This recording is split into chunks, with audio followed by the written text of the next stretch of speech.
a keynote speech or a greeting, in fact, by Agustina Villarreal. And she's the president of NPLD and also a professor at the University of the Balearic Islands. So please, Agustina, the floor is yours.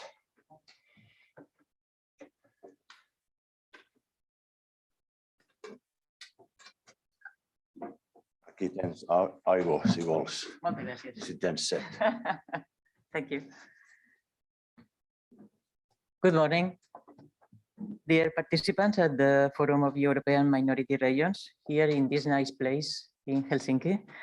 I want to first thank our friends from FUEN for inviting me to address these opening words in the second day of this Forum of European Minority Regions. It's a privilege to be here among all of you. Under the presidency of the Jacques Delors, the European Commission envisaged a Europe of the regions, with the aim of making the region real actors in European politics. This vision was the logical continuation of the predominant narrative across the globe, and in Europe in particular, in favor of the minority issues during the so-called, for many academics and policy makers, the golden years. Indeed, during the decades of the 80s and the 90s, several new instruments for safeguarding minority rights were adopted. The Copenhagen document or declaration of the Conference on Security and Cooperation in Europe set the path for further development in the area we now call the Organization for Security and Cooperation in Europe. The second important declaration was the United Nations Declaration on the Rights of Persons belonging to national or ethnic, religious, and linguistic minorities. Later, the Framework Convention on the Protection of National Minorities entailed an abundance of initiatives in the Council of Europe aiming at a legally binding test on national minorities. Whilst it is true that the status of minority is recognized, however, we cannot find a definition of what a national minority is in central international instruments, which contributes to create a sort of confusion on this matter. Furthermore, the Charter on Regional and Minority Languages,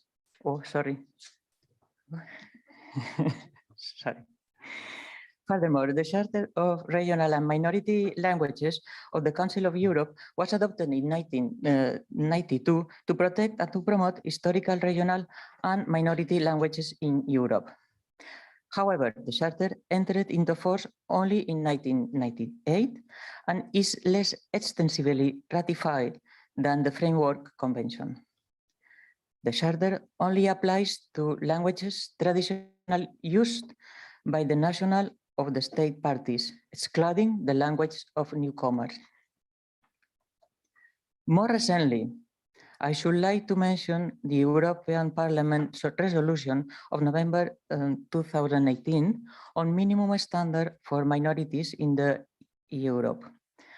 As the last attempt to encourage the Commission and the member states to safeguard the right of persons belonging to minorities to preserve, protect, and develop their own identity, and to take the necessary steps to promote the effective participation of minorities in social, economic, and cultural life and in public affairs. Today, some tensions and suspicion can be noted. Minorities appear to be either ignored or seen more as a problem than adding positive contribution to society and to Europe too. And this is one of the reasons why a forum like this comes to such an opportune time. I would also to refer to the results of a recent survey carried out by the Helsinki Times and think tank Magma. The survey revealed that overall, the attitudes and perceptions of Finland's expatriate toward Swedish language and culture is more positive than it was just 10 years ago. When a similar survey was conducted in 2009, 47% of respondents agreed that Swedish was an essential part of Finnish society, compared to the 61% today.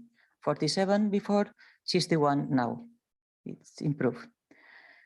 While admitting that those numbers are far from being perfect, I do believe that some good progresses are being done, and I really hope that those good examples will serve as inspiration for all the states where national minorities are present. I shall like to conclude my intervention by publicly thanking the FUEN for its efforts in favor of the national and linguistic diversity. And in favor of the national and linguistic minority, sorry. The Minority Safe Pack initiative is a great example of democratic commitment that I am totally sure will contribute to the safeguard of the national and linguistic minorities of Europe. The network to promote linguistic diversity, which I have the honor of chairing, will fully support you on this matter.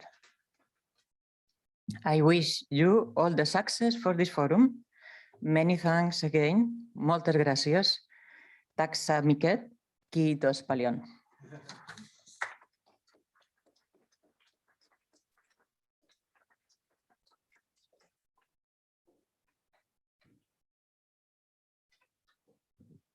Moltes gràcies, Agustina.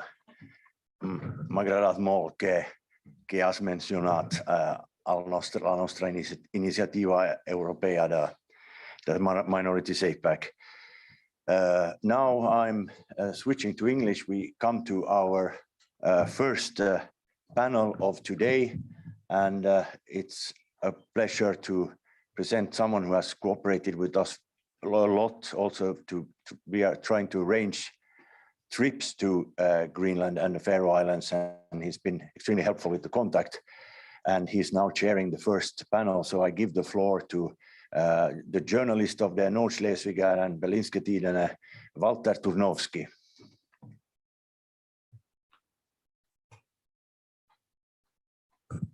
Yes, thank you very much. I've been looking very much forward to this session presenting the autonomous regions of the North. We have three very competent representatives who will talk a lot about how this is going to work. I know the representatives from Greenland and the Faroe Islands will be speaking Danish, so those of you who need translation could get your headphones, and that means I'll also switch to Danish when we start on the debate. And in order to this to be a debate, we will have limited the speeches to 10 minutes, and I'll be afterwards, as you can see, be three persons commenting on this, and that we've limited to 3 minutes. And I might warn you, I am usually known to be quite strict on those matters. But to introduce our speakers from Greenland, we have Jens Heinrich. He is the head of delegation of Greenland to Denmark. He's also a historian, so he knows a lot about what he's talking about.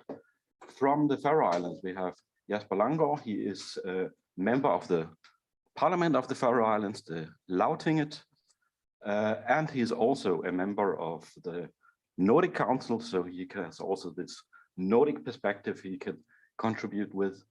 And from the Åland Islands, we have Mats Löfström. I don't know whether he's arrived. He's on his way. He's on his way, so he's in the taxi. Yeah. He has the one place that the Åland Islands have in the Finnish Parliament. He's from Ålandsk Center, a center party, as you might imagine, and the party is, by the way, in the same group as Jesper Langgaard's group in the Nordic Council, the Midterpartiet. So let's have the panelists up here. I can see Mats has arrived as well.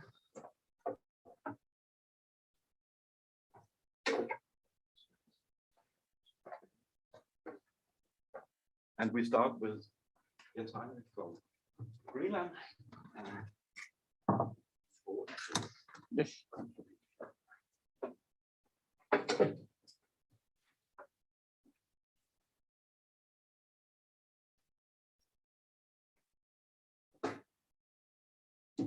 Yeah.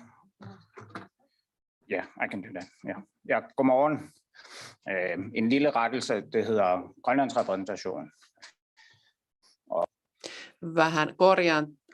Sorry, I'm too correct. I am the historian, and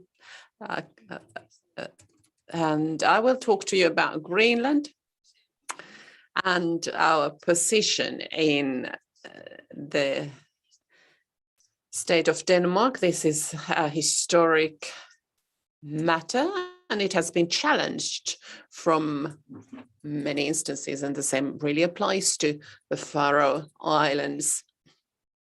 And there are changes happening all the time that we need to consider. Some history first, not from the Stone Ages, but anyhow, Hans Egede from the 18th century started the colonization by Denmark. And as a person, he was very remarkable. There are statues made of him in Nordic, and he's considered very important, a very important person.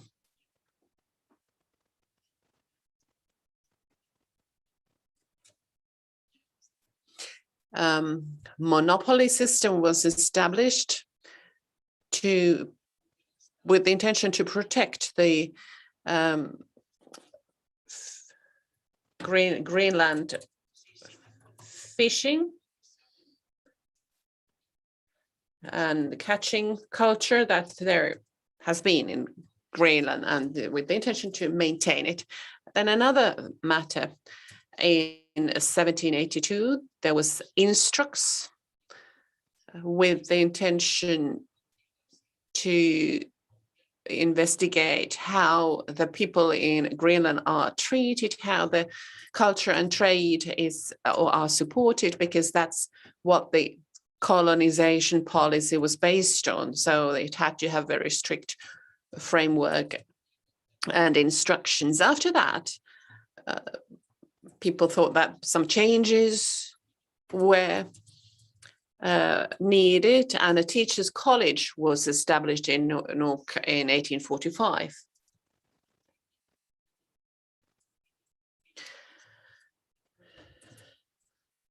And it was supposed to operate as a player between the Danish and Greenlandish cultures. There was then a period where people noted that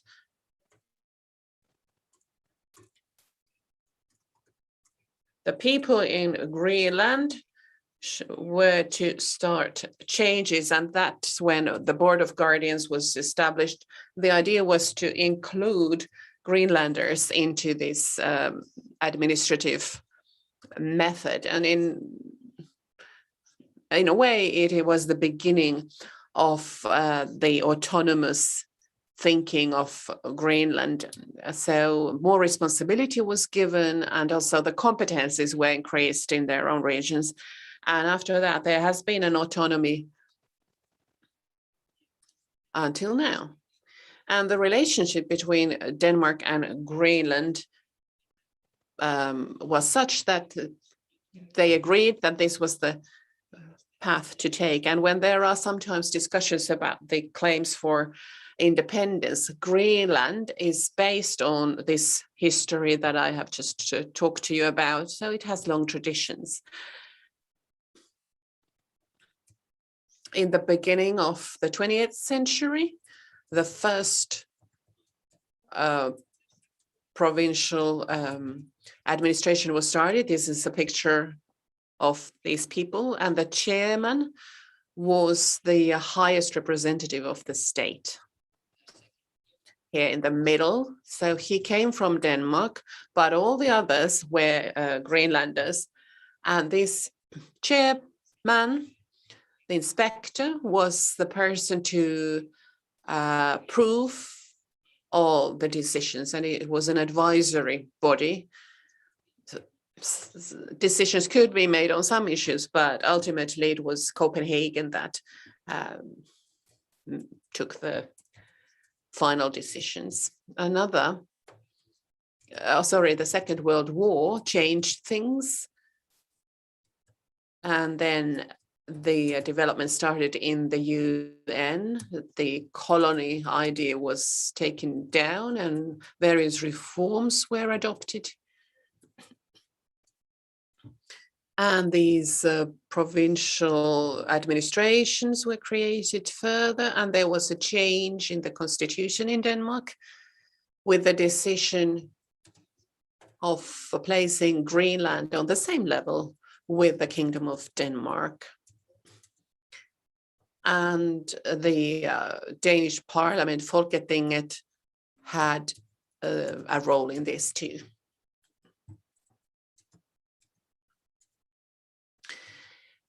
In 1979, the official autonomy was established. We got our own government and got funding for this administration in Greenland.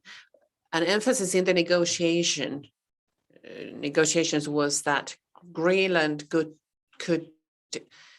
decide itself what direction it wanted to take in terms of culture, healthcare, political system, and education, and so on. So this was a process where an administration or government was established.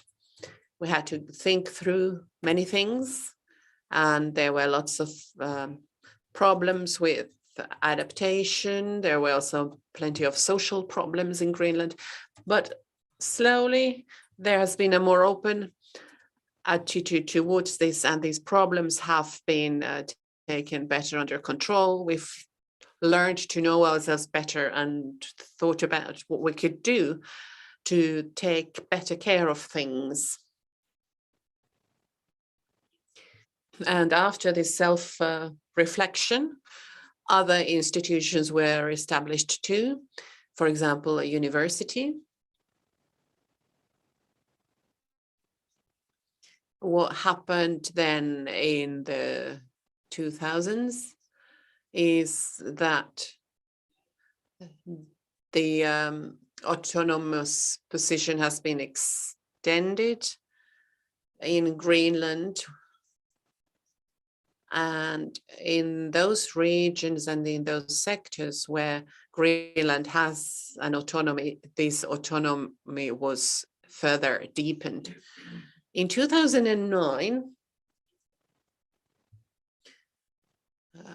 the Greenland Self-Government Commission was started. So we have a parliament and a government.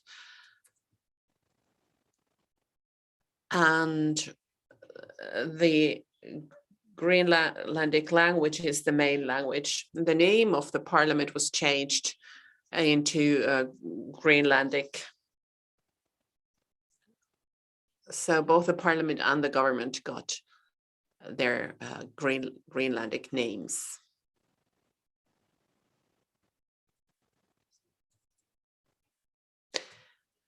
And if at one point Greenland will become independent, then these sectors will also be under their own authority and competence. So, for example, foreign policy and defense policies. And what I mentioned earlier, when the relationship between Greenland and Denmark was studied and the Faroe Islands were also included, here we have a picture of signing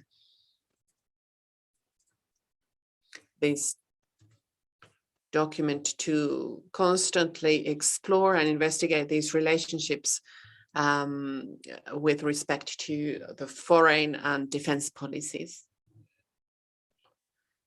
Greenland will also participate in the meetings of the Arctic Council, which was started in the 1990s. So,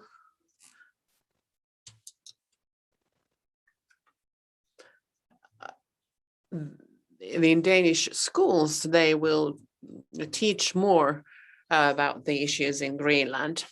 Thank you. Ja, mange tak, og eksemplarisk overholdelse af. Thanks a million. You were very good with the time as well.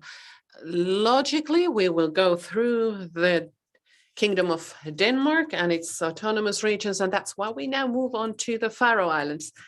Jasper Langgaard, go ahead. Good morning. I too decided to take my presentation in Danish, so I will try and speak more slowly so that everybody can understand. Here you can find the Faroe Islands. Jens had a good picture there too. But in anyhow, we have a large area around us, so you can see where we're located. I will not go quite as deep into the history as Jens did, but I want to go to the law of autonomy in 1948. And you can say that it has been our direction here in the Kingdom of Denmark. In that document, regions A and B regions were agreed on, that those were regions that we could take under our own control, and we've done that on several occasions. I will tell you more about this in a minute. So we have B regions too, that are common regions that we should negotiate with Denmark. And actually, right now, all of these areas are now A regions, and Denmark has said that once you have the competence and willingness, we will start negotiating taking the B regions to transform them into A regions. And I think it is a good thing that we have taken these territories under our own control, but we still want to remain as part of the Danish kingdom because we are quite pleased with it for many parts, so in many respects. Our law of the autonomy has been in effect since 1948 with no changes. I'm not a lawyer, but the lawyers have said that it's been a good law.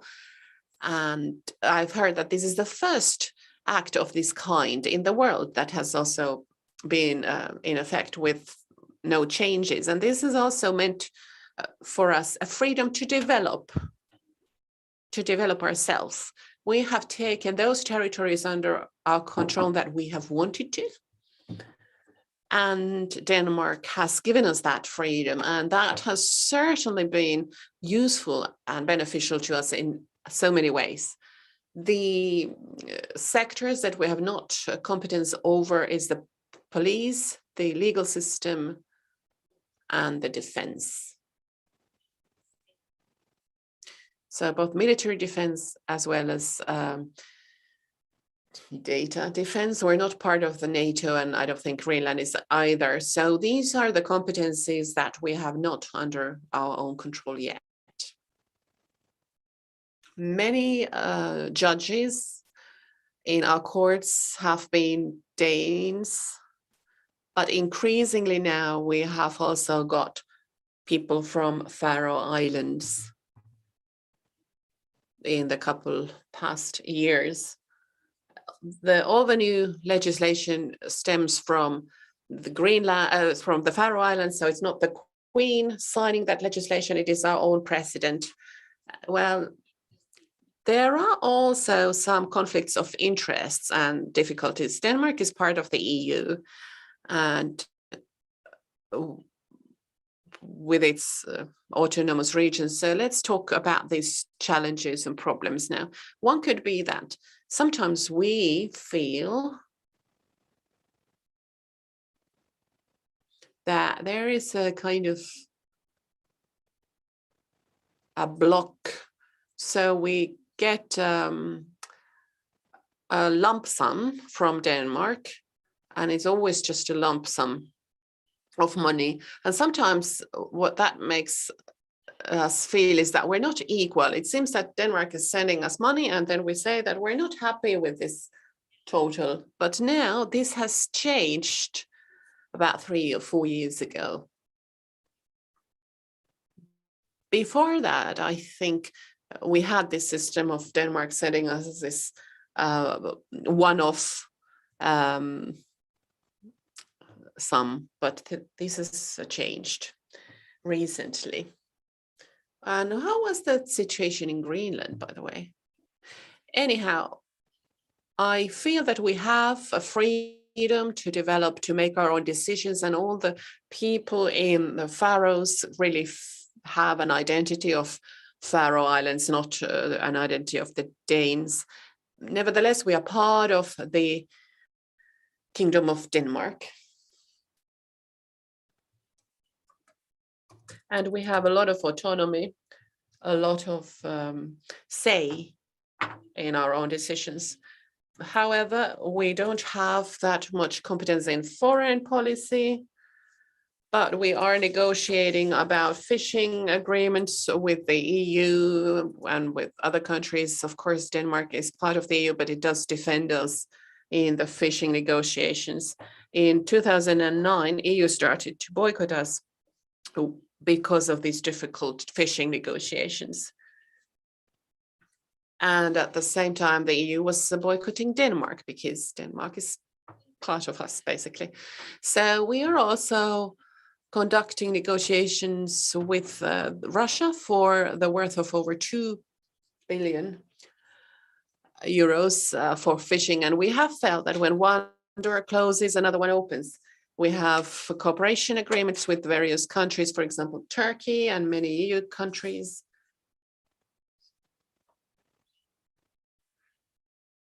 So these kinds of various negotiation agreements with various countries, and that's been a good system. So where are we now? We are doing very well. We have plenty of doctors, good hospitals on the Faroe Islands. We have good collaboration with Denmark, and also during the COVID-19, we have had a good dialogue with Denmark and got support from the Danish system, but still had a chance to make our own decisions regarding COVID-19. We have a good infrastructure. We have lots of tunnels between the islands. And the fact that we have such a good infrastructure also means that we've been able to grow and develop, to flourish. Without this infrastructure, that would not have been possible. For example, in Greenland, they don't have these opportunities. Greenland is a huge country. They have very difficult geographical distances, but we've had a lot of tunnels built and good infrastructure. It has helped us to develop. Here you can see a picture of one of our most recent tunnels with this kind of a roundabout, looking quite nice. It's the first in the world of its kind of tunnels. We also have a very good education system. Many Faroese go to an upper secondary school, 70% roughly. So that's a very high number, and many people go to the secondary education. A couple of years ago, we made an active decision to get more people on the Faroe Islands, where during crises, we have felt that many people have left. For example, in the 1990s, even as much as 10% of the population left the islands. So that's why we made an active decision a couple of years ago to attract more young people on the Faroe Islands. And this is what our demographic trajectory is looking like right now. So there is clear growth. We are more than 50,000 now, so it's been a very positive development for the past decade. And the reason for this, I think, was that we've been very proud of ourselves, of our country, and we've been positive. I think all this has played a part in getting people to the Faroe Islands. Girls in particular go to study elsewhere. They leave the Faroe Islands. This has been a problem. Many people have gone to Denmark.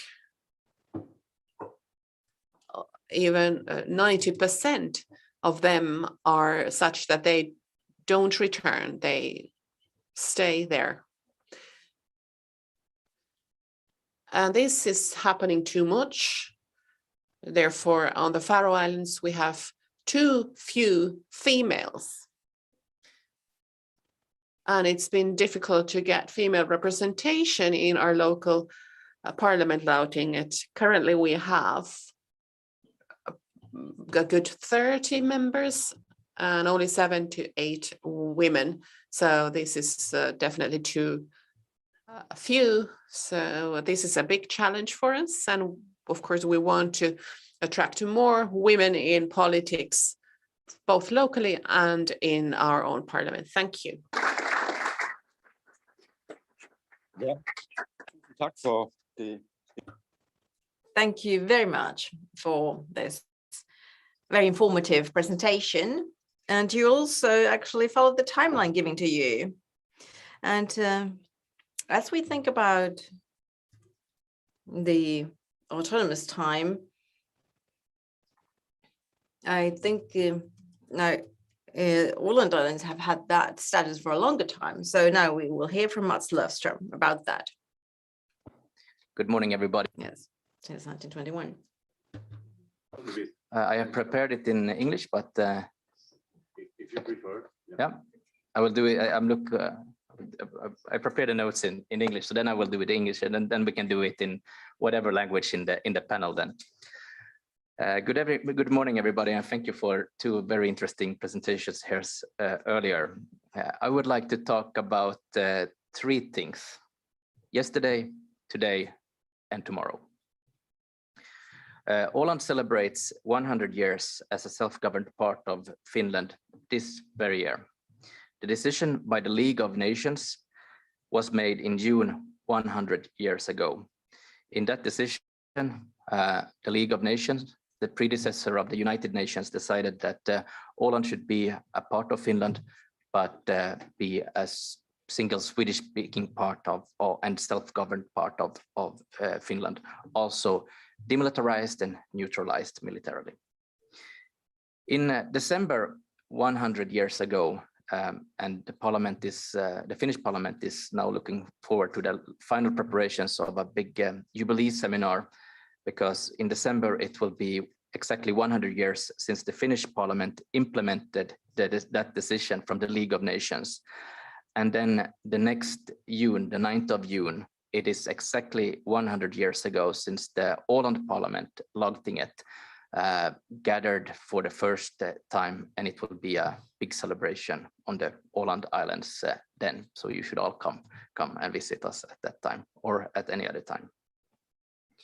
As you know, at the start of the 20th century was a very dramatic time in history in the world and in Finland. The Russian-Japanese War, start of the First World War, and the Russian revolutions. At this time, Finland was too, like Åland today, a self-governed part of the Russian Empire. And during this time, the Finnish autonomy was also under attack.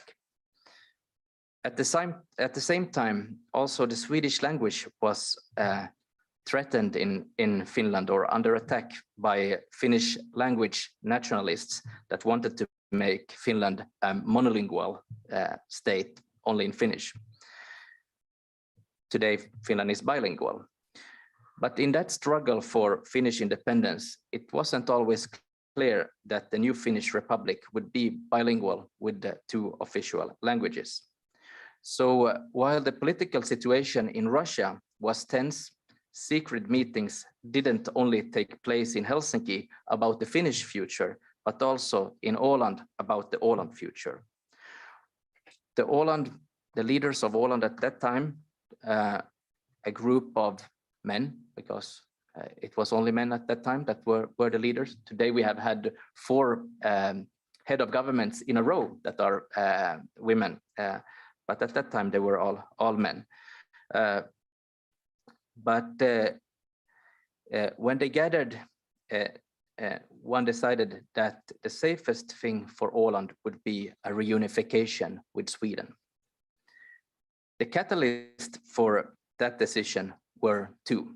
First of all, the preservation of Swedish language and culture, and secondly, the preservation of rule of law that wasn't assured with so many Russian troops on Finnish soil, and which further on led to a civil war in Finland. But the language was clearly the biggest reason, since Åland saw a clear risk that the Finnish Republic would be only single Finnish speaking. The rest is, so to say, history. The League of Nations, because the matter couldn't be resolved only in Finland, we need to have international help. The League of Nations decided that Åland should be a part of Finland, but with a strong safety for the Swedish language and culture via an autonomy act. Every stakeholder were unhappy, which I guess shows it was a good compromise. Finland too became a bilingual state, and the Åland questions were not insignificant for that result too. Today, 100 years since the autonomy was created, the Autonomy Act has been revised 3 times. Currently, the 4th revision is ongoing. There has been a parliament committee where all political parties in the Finnish parliament and all the political parties in the Åland parliament have been represented under the leadership of the former president of the Republic, Ms. Tarja Halonen. So the 4th revision is ongoing, but still language is the centerpiece, even though many other parts now are important too. The autonomy has taken over responsibility for many parts of the society, and Åland wants to continue to develop its autonomy. And I must say, the Faroe Islands are a big inspiration in that work, and that has also been the aim to be able to take over new areas of legislative powers when you feel ready to do it, like the Faroe Islands residual principle, or what it is called in English. But for 70 years ago, it was the other way around. Then Åland had more self-governed powers than the Faroe Islands. So it is interesting in only quite short time that has changed. But Faroe Islands is a big inspiration in this work. Also, time itself creates need for change. When the last complete revision was made in the 1991, Finland wasn't part of the European Union, which has created a lot of headache for every autonomy, since the Union only speaks with capitals. So only with Helsinki, with Copenhagen, with Brussels, with Berlin, and not with the self-governed areas. Greenland was part of the European Union, and had its own member of the European Parliament, but left in 1982, and it's quite an interesting also part of history in the European Union. Nevertheless, the Swedish language and the culture is still the core of the autonomy, and also in the ongoing discussions to keep the Autonomy Act up to date. The autonomy of Åland is a success story. It has been a model for other parts of the world in conflict situations on how to solve complicated conflicts peacefully. The former president, Mr. Martti Ahtisaari, also a UN peace literate, has used it as an example in his work, and his organization's CMI still does it. Also, the Finnish government program outlines that Åland example shall be promoted internationally. However, when something gets successful, it is easy to take things for granted, and also remember to forget the reasons for why things played out in the way they did. Today, I must remember many in Helsinki about the history, and also the authorities in Finland, that it was Finland and the Finnish parliament that wanted Åland to be a self-governed part of Finland, not Åland. So it was not it was the other way around. Therefore, it cannot be so that it is only Åland that must educate and keep knowledge about the autonomy. All Finnish ministries and authorities have the responsibility and must remember it better than they do today. Therefore, I'm happy that the government now are drafting a new Åland strategy to strengthen the competence of the autonomy in the public service by the civil servants. This is long overdue, but nevertheless, it is extremely important and better late than never. I think we here must look to Denmark also as an example. And I have also outlined 3 concrete results that I hope to see from this strategy that can strengthen the competences tomorrow. Looking lastly into the future tomorrow, it is important to not take things for granted. It is also important to appreciate things one have achieved and to invest time and energy to keep things up to date, and so that the Åland autonomy successfully can flourish and can continue to develop as part of Finland, that Finland also can continue to showcase as an international example. For that to happen, respect, understanding, and political will are important from all stakeholders.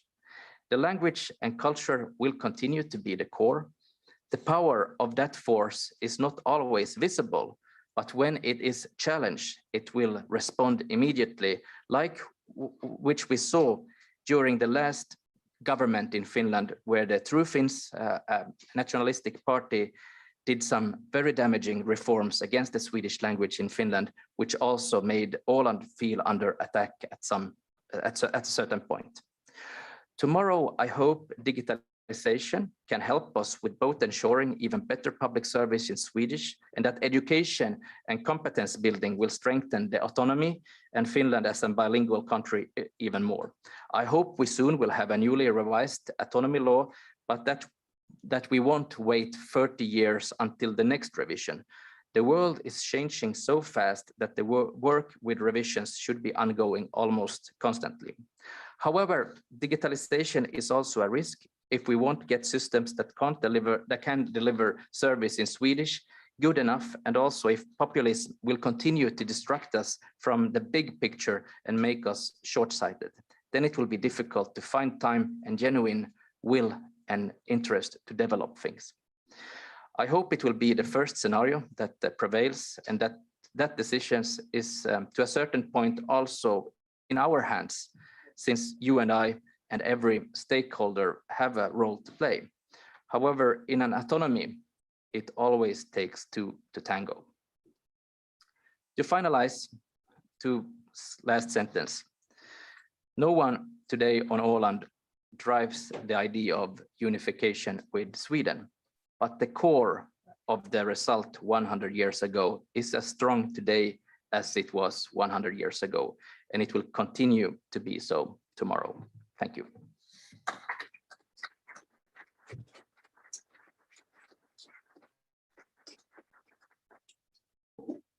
Yes, thank you very much. And we'll have 3 comments from the audience now. Maybe we move the chairs up here so we can get together. Musical chairs already. Yeah. We'll change to standing tables. Okay, yeah. And the first comment is from Hannah Ni Dermin. My Gaelic is a bit rusty, I'm sorry. Is it, yeah. Yes, please. Is that good? Yeah, okay. Firstly, thank you to the panelists. That was really interesting. And I want to thank Fuin as well for having my organization here, particularly as we've just become supporting members of Fuin. So we're delighted to be here and to be taking part. I found the issue of autonomy, as our panelists talked about it there, very, very interesting, and it ties in with something that actually I had a conversation with Craig Willis over dinner about the issue of territorial autonomy versus non-territorial autonomy. Obviously, the 3 of you are talking about very specific geographic territories. In my context, in the Gaeltacht, we're talking about separate areas divided all along the western seaboard and a little bit in the east as well of Ireland. which would raise an awful lot of obviously practical issues, as well as aside from the geographic issues, I see some social issues as well, in terms of maybe not having a shared identity. Some parts of the Gaeltacht community, maybe people wouldn't necessarily feel like they are Gaeltacht people above being from their county or from Ireland in general. They might not see themselves as separate. I certainly think the example of the Faroe Islands very interesting, with the A regions and B regions. That is a very maybe practical way of introducing and of developing the idea of autonomy. Certainly I'm going home looking for funding for tunnels to connect us all up. But I'd love to hear your thoughts, the three of you, on the idea of autonomy for a region that isn't necessarily geographically united. Okay, thank you very much. And I think before we move to the next comment, let's have some reactions on the question. We'll start with Greenland. Yeah. Yeah, thanks for the question. It's interesting. As we talked about, it is geographically, what do you call it, secluded areas we are talking about, but within Greenland there is debate on identity and culture between Danes, Greenlanders, and it has been an ongoing discussion for decades. So it is part of this development of society that you have, yeah, of course, some questions on where you belong and what language you use. If you talk about this within a territory and having autonomous groups within this territory, but not including all, I would imagine it to be a difficult task to implement. I'm afraid I can't give you a precise answer. Perhaps yes, Brooke. I agree with Jens. That we are located where we are make it much easier. We are very lucky. The temperature of the water around us are the same all year because of the Gulf Stream. So that has been our main resource to finance our welfare, our welfare. Yeah. So I think that's. But also you need the people who you can say Shetland is also a small island, but I think they're not using the same area as they have as we do, because we need to. If we want to manage ourselves together with Denmark, I say, but still we want our own economy, then we need to have some resources, that some ideas to develop that can keep our own business, our own economy. Yeah, me too, from the Åland Islands. I mean, we are also geographically enclosed area, an island. So it's, I mean, fairly easy to find solutions that works there. I think I saw in the program that the Sami representative will be here later today, and that is an example of a cultural autonomy in an area where also Finnish-speaking Finns are living. And I mean, there are 3 different languages in the Sami region in Finland. So I think that is a good example. That is, of course, not a legislative autonomy like our autonomies, but it's a cultural autonomy, however, with its own parliament that will gather 6 times per year. But it is more challenging, I think, to get things working in practice. And what I also tend to, I mean, I'm on the Constitutional Law Committee in the Finnish Parliament that always deals with Åland matters and also Sami matters. And I think that settling those things for Åland 100 years ago makes things easier than for the Sami situations where things are not that clear. For example, who will be able to call him or herself a Sami, and who will be able to call herself or himself an Ålander. In the Autonomy Act, that is very clear. but it's not 100% clear yet in Sami, in the Sami region. But I think you will have an interesting presentation there. Yes, thank you very much. If I can just, one thing I suppose that I was thinking about as you were speaking about autonomy in recent legislation in the Gaeltacht Act of 2012, that gave Gaeltacht communities a certain amount of, I wouldn't say autonomy, but a certain amount of control in terms of local language policy. Under that act, our Gaeltacht region was divided into 26 specific language planning zones, and each of these zones, the community was responsible for producing a language plan, which is now being implemented. My organization, the UDRAS, has a central role in the coordination of this process, and there's an awful lot involved, I suppose, in trying to deal with 26 different areas that are at different stages of a process, that are trying to how do you say, implement different policies. So I suppose while that's not in any way autonomy in terms of governmental autonomy, it has certainly shown us some of the challenges and some of the opportunities involved with self-control or autonomy to a greater or lesser extent in terms of the maybe cultural and social aspects. So I don't have time to go into it in more detail, but it's a really, really interesting process. If anyone wants to know more about it, I'd be happy to talk about it at tea time. Okay, thank you very much for the input. I think we'll just stay with the panel for a second before we take the next comment and go into this issue of identity and language. Jasper, you mentioned that on the Faroe Islands, you are not Danes at all. Maybe you'd all touch on how do you see yourselves, and also what is the spoken language in each of your countries or regions?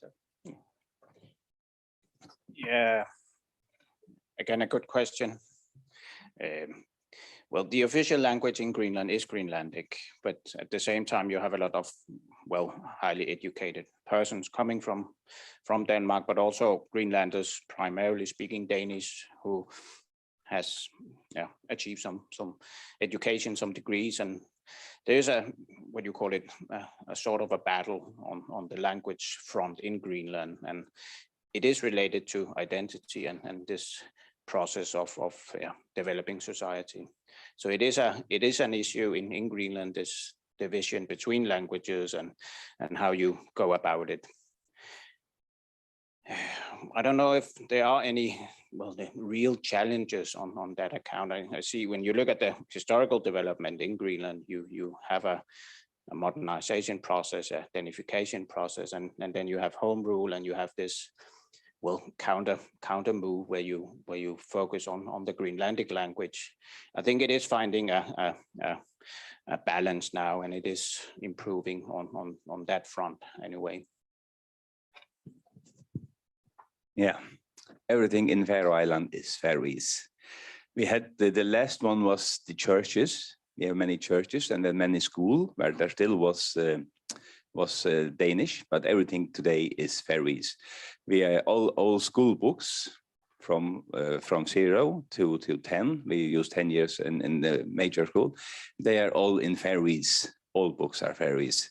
But after you go to gymnasium, after 10 years, then there are also a Danish book and English book and a university, of course.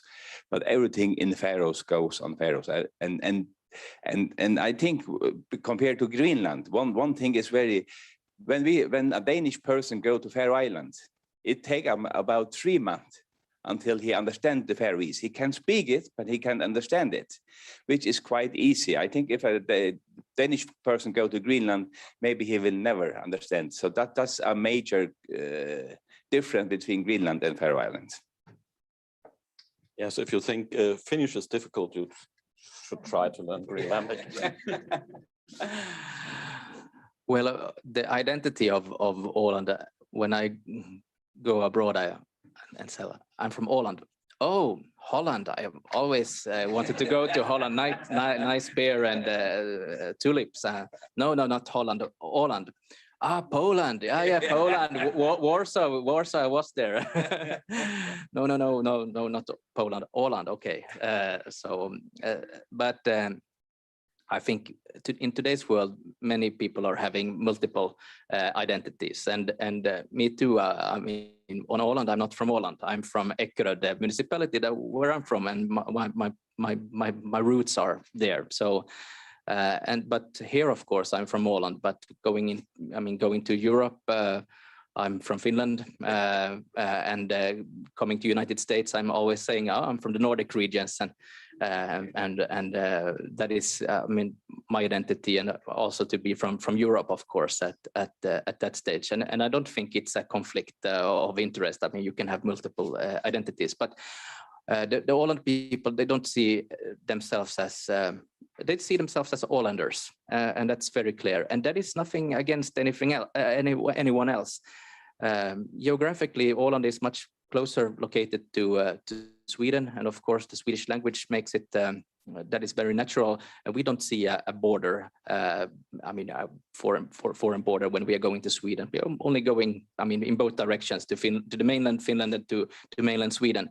Now during the pandemic, that has changed, and that has been, I think, where we haven't been successful with the borders for border regions and for minorities.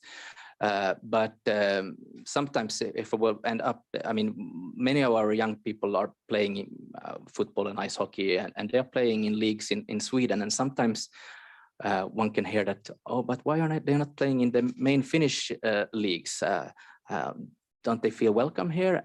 And it has nothing to do with that. It's only that, for a parent like it's much easier to go to Sweden with a morning ferry, and then coming back with the afternoon ferry when the kids have played their football game or the ice hockey game. Going here to the mainland, the ferry connections are slower because there are longer distances, and the whole weekend is wasted for a parent to see a ice hockey game or something like that. So it's nothing against anyone else. It's just geography. It's practical. So yeah. Yes, just short comment. I mentioned that we had a growth in the population the last 10 years. And one of the reasons is that we decided that we wanted more university on the Faroe Island. We had mostly bachelors. Now we have some master candidates also. So that's one of the major reasons that we have many educated people who are all their life are educated in the Faroe Islands. So that was one of the reasons. Yeah. Okay, and we'll move to the next comment from the audience, moving to Scotland, Isle of Skye to be precise. Concher. Hello. Good morning, everybody.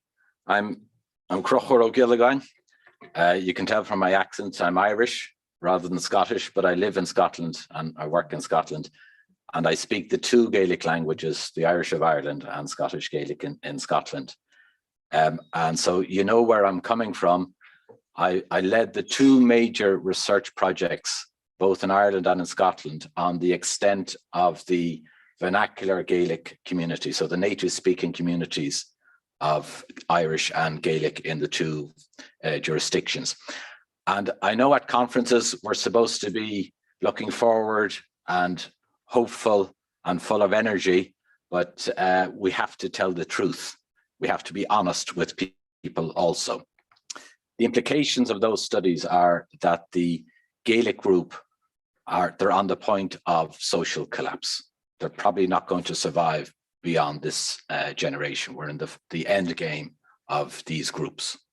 And it's funny in a way that somebody from the Gaelic context is asked to respond to language contexts in a situation where they're maintaining the social density of the speakers. So the cultures we've heard about this morning don't live with the same type of problem that we live with. However, it might be wise for all cultures, I'm not just addressing the Nordic cultures that we're talking about this morning, to consider to what extent is the language culture you're all concerned about heading in this trajectory. And I want, if I could just very quickly, I know the time is short, I want to address 4 issues. You could portray them as problems, 4 problems, and I'll list them off here. One is the issue of language promotion without language protection. I explain that in a bit more detail in a second. The other issue is the problems in minority language social diagnostics. A bit like medical science, are we diagnosing the problem correctly? The other problem is that of individualism and sectoralism in language promotion. And then the 4th issue arising from all these problems is this issue of what I refer to as oligarchic thinking in language policy. In other words, that the policy creates an oligarchy or an elite that controls the situation, and that oligarchy isn't close enough to the lived reality of the speaker. With your permission, if I could just say a few sentences on each of them so you know where I'm coming from. What I mean by language promotion without language protection, that refers to officially sponsored language revitalization when it occurs in the context of the speaker group decline. So it's ironic that you have promotion at the same time as the language shift to the strong or the majority culture continues. It's the issue of language policy not addressing the socio-political disempowerment of the speaker group, which the policy was designed in the first place to help. If I could put that all in a nutshell, what that means, in the context of the Gaelic group, despite policy and despite promotion, what we're going to have now is language policy, but no speaker group. If I move on to the second point, and it's related to, you can see how all these issues are related. This issue of the problem in minority language diagnostics, where we have the emphasis on status building institutions rather than on the orality of the speaker group. That's the issue of the prescription that the official bodies devise to deal with the minority revitalization, while at the same time it doesn't address the societal challenges or the political context that the ordinary speakers deal with. It leads to the official emphasis on what is expedient rather than on what is required. So politicians and civil servants love expediency because it makes life easier for them. That leads to the third point then, this issue of individualism and sectoralism. I think individualism explains itself, that the institutions provide the context for individual advantage. So if you're in a position, mainly middle class, when the group goes into decline, middle class people take advantage of the financial provisions of the institutions. It mainly suits the L2 learners rather than the native speakers, as we've seen in both of the Gaelic context. The way that relates to sectoralism, what I mean by sectoralism is the promotion of language through sectors rather than the promotion of the politics that the speaker group needs. And when we have this emphasis on status planning, the status that emerges from institutions, we see the emphasis on schools, media, arts, and symbolic use in public administration. So in other words, it's the sectoral progress through institutions rather than progress among the speaker group. It's the issue of language promotion not reflecting the ordinary social experience of the normal speakers rather than the elite. So I suppose to put that in a nutshell, what I'm saying there is it's leading to what we call, to use a religious metaphor, it's leading to a conspiracy against the laity. And this brings me to the point of oligarchic thinking in language policy. In other words, that the thought comes from those who have achieved elitist positions, and this arises from the overemphasis on status planning rather than social planning. That raises the question, who makes up this oligarchy? Those responsible for this type of oligarchic thinking. I think this is made up of policy officials responsible or too invested in the issues of status planning, the sectoral leaders in the sectors I've led, education, media, arts, so on and so forth, and also, not to leave the academics aside, language academics whose research priority is focused on issues of status planning rather than on the societal reality of the speakers. Basically, what happens when we have oligarchic thinking, that the language policy becomes disembedded or dissociated from the target group, in other words, the language minority. So if they're the problems, so language promotion without language protection, problems in diagnostics, individualism and sectorism, and oligarchic thinking. What is the way out of this for the highly threatened groups, the groups that are not maintaining their social and political position? Well, basically what we need, three things. The politics of empowerment, an emphasis on socioeconomic and community development, which is rooted in a diagnosis of the problem the speakers live with, and then this issue of complementarity between first language speakers and second language speakers, rather than second language speakers taking advantage from the sectoral provision.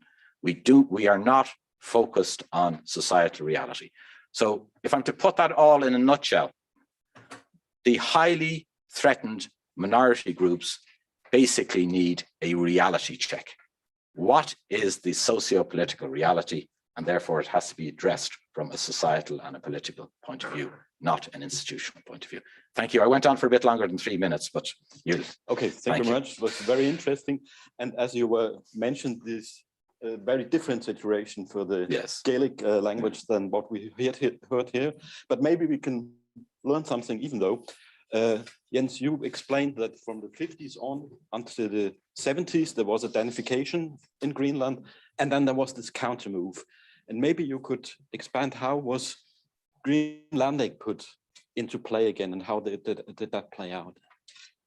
Yeah, if you look at the situation in the 70s, there's an emphasis on Greenlandic culture, Greenlandic language, and as I mentioned in the talk about taking control over cultural institutions, knowledge institutions, and trying to define yourself, trying to use the language as a tool to improve conditions.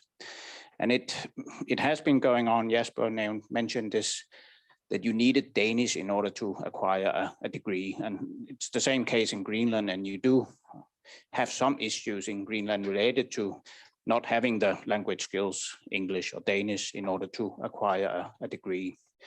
And as the comment reflected upon, there is an issue in Greenland also with this elite defining the policy and not thinking about the consequences for the public not learning Danish or English in order to acquire a degree. So it is a problem that needs to be addressed in Greenland also. Any other would like to comment? I can say one short comment concerning to Scandinavian. We have seen in Iceland, they are going away from Scandinavian, where they use Icelandic, and then they're using English. But I know now, because of, I think, Nordic growth, and that we see as brother in the Nordic region, we also need to protect the Nordic country, that we can speak and understand each other in a Nordic way also. It was an extremely interesting comment, and you also put forward three answers to your questions. I mean, and I think that sounds really interesting. I'm not an expert myself, because all on this, we don't have our own language like you have. I mean, like the Faroe Islands have Farish and Greenlandic, and or Iceland has Icelandic, because our mother tongue is Swedish. And we have Sweden with 10 million people, and also a minority in Finland. And the interesting, with some 270,000 Finnish mainland citizens speaking Swedish and have Swedish as mother tongue is that here it is in Helsinki, Swedish language is a minority language, as you described. But on Åland Islands, it's a majority language, and it's single speaking. So the mentality is completely different, because in Åland you don't feel yourself as being in a minority. So coming here as belonging to the same country as Johan, for example, he's from Vasa. He's from minority perspective, but I'm from a majority perspective. But here I'm too a minority. So it is therefore quite different to draw parallels, at least to the Åland Islands. Okay, and from the rather colder and coldest climates, we move south to the Balearic. Maria del Marvancel, you have a comment. Can you hear me? Yeah, I would like to project the slides. Would it be possible? Yeah, because since the reality of the Balearic Islands is quite different from the Nordic Islands, would be worth having a look to some data.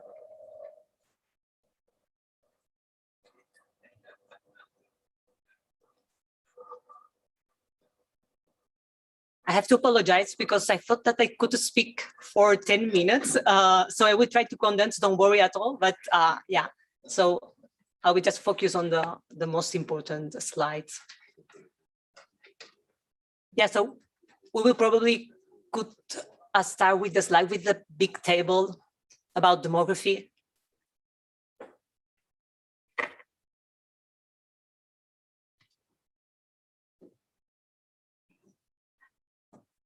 Go ahead. And this one, yeah. So demographic changes experienced during the last century in the Catalan-speaking territories constitute one of the key factors in understanding the current linguistic situation in those territories. As we can observe, since 1960, the population of the Balearic Islands has nearly tripled. You can observe the numbers in red. This population growth is significantly higher to that experienced in other Catalan-speaking territories, such as Catalonia, for instance, and the Valencian country, and it triples that of Spain as a whole, and it is very similar to the global population growth. Next, please. So as we can observe in this table, the demographic characteristics of the Balearic Islands are quite different from those of Greenland, the Faroe, and the Åland Islands. A high and increasing population density, mainly due to immigration, constitutes indeed an important challenge for sociolinguistic sustainability. This population growth has had a strong impact on the composition of the Balearic society. Thus, whereas in 1970, the allochthonous population represented the 18% of the total composition of the society, nowadays it represents the 41%. This increase in the allochthonous population has had an obvious effect on the percentage of the population born in Catalan-speaking territories. We can go ahead to the challenges. Next, please. If we have questions, I can answer next. Challenges. Okay, here, yeah, okay.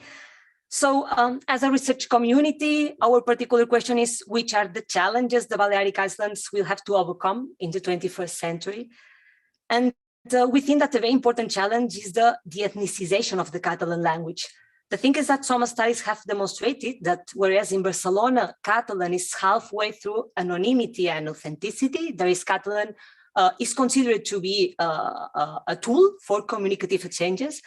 In the Balearic Islands, this language is undoubtedly considered authentic, and it has a tight link to Mallorcan, Minorcan, Ibiza, and Formenteran ethnicity and culture. More direct language policies, we think, need to be implemented to do away with ideologies of ethnic ownership of the language. Another relevant challenge is to ensure the language rights of the speakers, and to this end, the Office for the Defense of Language Rights has been created just a year ago. And this office was founded with the aim of receiving, examining, and pursuing complaints for infringement of language rights. Another important challenge is the depoliticization of language learning and education. And we think that the process of depoliticization should be based on scientific evidence. During the autonomic government of José Ramón Bauzá, the Partido Popular of the Balearic Islands tried to replace Catalan using the introduction of English as an excuse. The use of these unfair strategies can only be combated by arguing that the knowledge of Catalan is still lower than that of Spanish at the end of 6 years of primary school, and only focusing on the strengthening of the minority language skills will the students succeed in acquiring the two co-official languages. The creation of new speakers, especially but not solely young new speakers, should be a priority. Specific areas such as the Pitiusic Islands, Eivissa and Formentera, in which there are hardly any new speakers of Catalan among youngsters, should be regarded as an emergent issue. Data collected in 2013 showed that more than 160 languages coexist in the Balearic Islands, German, English, Arabic, Galician, French, and Romanian being the most spoken ones aside from Catalan and Spanish. So we think that now is the moment to increase attempts to explore, recognize, and raise awareness of this linguistic diversity while promoting the Catalan language as a tool to build social cohesion. And the last slide, please. The next. So let's come back to the topic discussed in the panel. What can we as a Balearic society learn from the Nordic countries? Well, Iceland's, especially those in the Mediterranean basin, are vulnerable to external circumstances, the large amount of human activity that takes place, climate change, and increasing the cost of living in the energy products, and so on and forth. So an increase in the autonomy would be key in rebalancing the circumstances set out before. It is important to take into account that up to now, the Spanish state has been quite reluctant to comply with the special regime of the Balearic Islands. More equality, coordination, and transparency in the budget balances should be achieved. Catalonia, the Valencian country, and the Balearic Islands, all the Catalan-speaking communities, are currently the regions more fiscally punished. Importantly, regions such as the Basque Country benefit from the budget balances thanks to the economic agreement, which is an instrument that regulates the financial relation between the general and the autonomous administration. In order to achieve a sustainable economic development, foreign investment should be regulated. And in this sense, a similar instrument to the right of domicile in the Åland Islands would be worth exploring. Maybe we can talk a little bit about that. And finally, it would be important to include the promotion of minority languages and multilingualism management in the field of cohesion policies at the EU level. A special attention should be given to the Mediterranean island regions because of different reasons. First, the insularity has an impact on the economic, social, and territorial cohesion of the EU. Second, 95% of the island's population lives in the Mediterranean basin. And third, it had been demonstrated that local language revitalization processes can have a positive effect on the maintenance of other heritage languages, which can in turn, we think, undermine hegemonic discourses. And that's it. Thank you. I would be happy to know more about your experiences.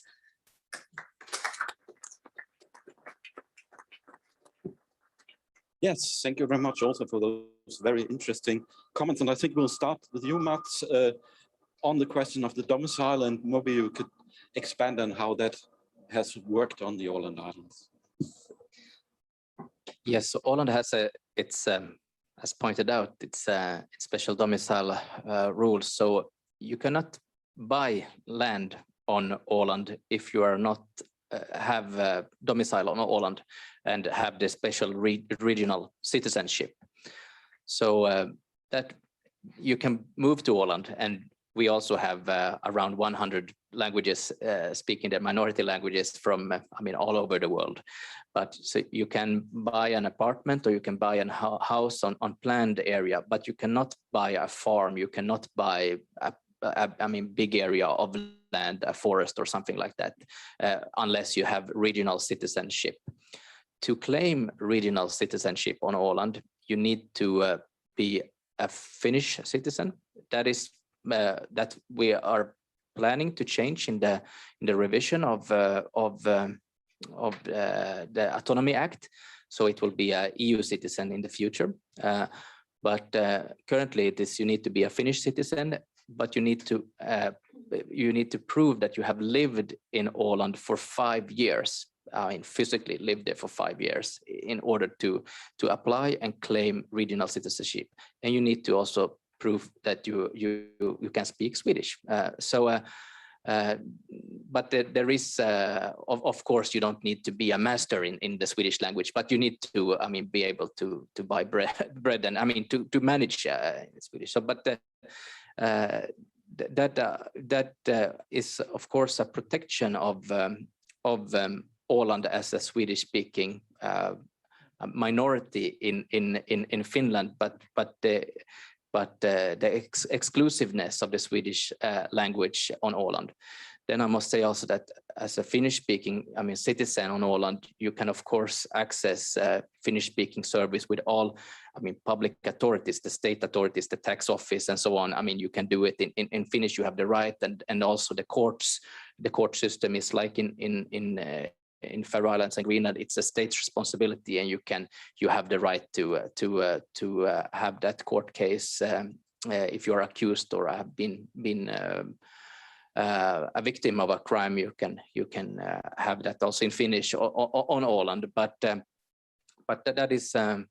If I may add one more point, also to create a company in Åland, at current rules, you need to have a majority of the board members of that company to open a store or something like that on Åland. A company needs to be from the Åland Islands and have this special regional citizenship, and that is also to ensure that the companies can provide service in the Swedish language.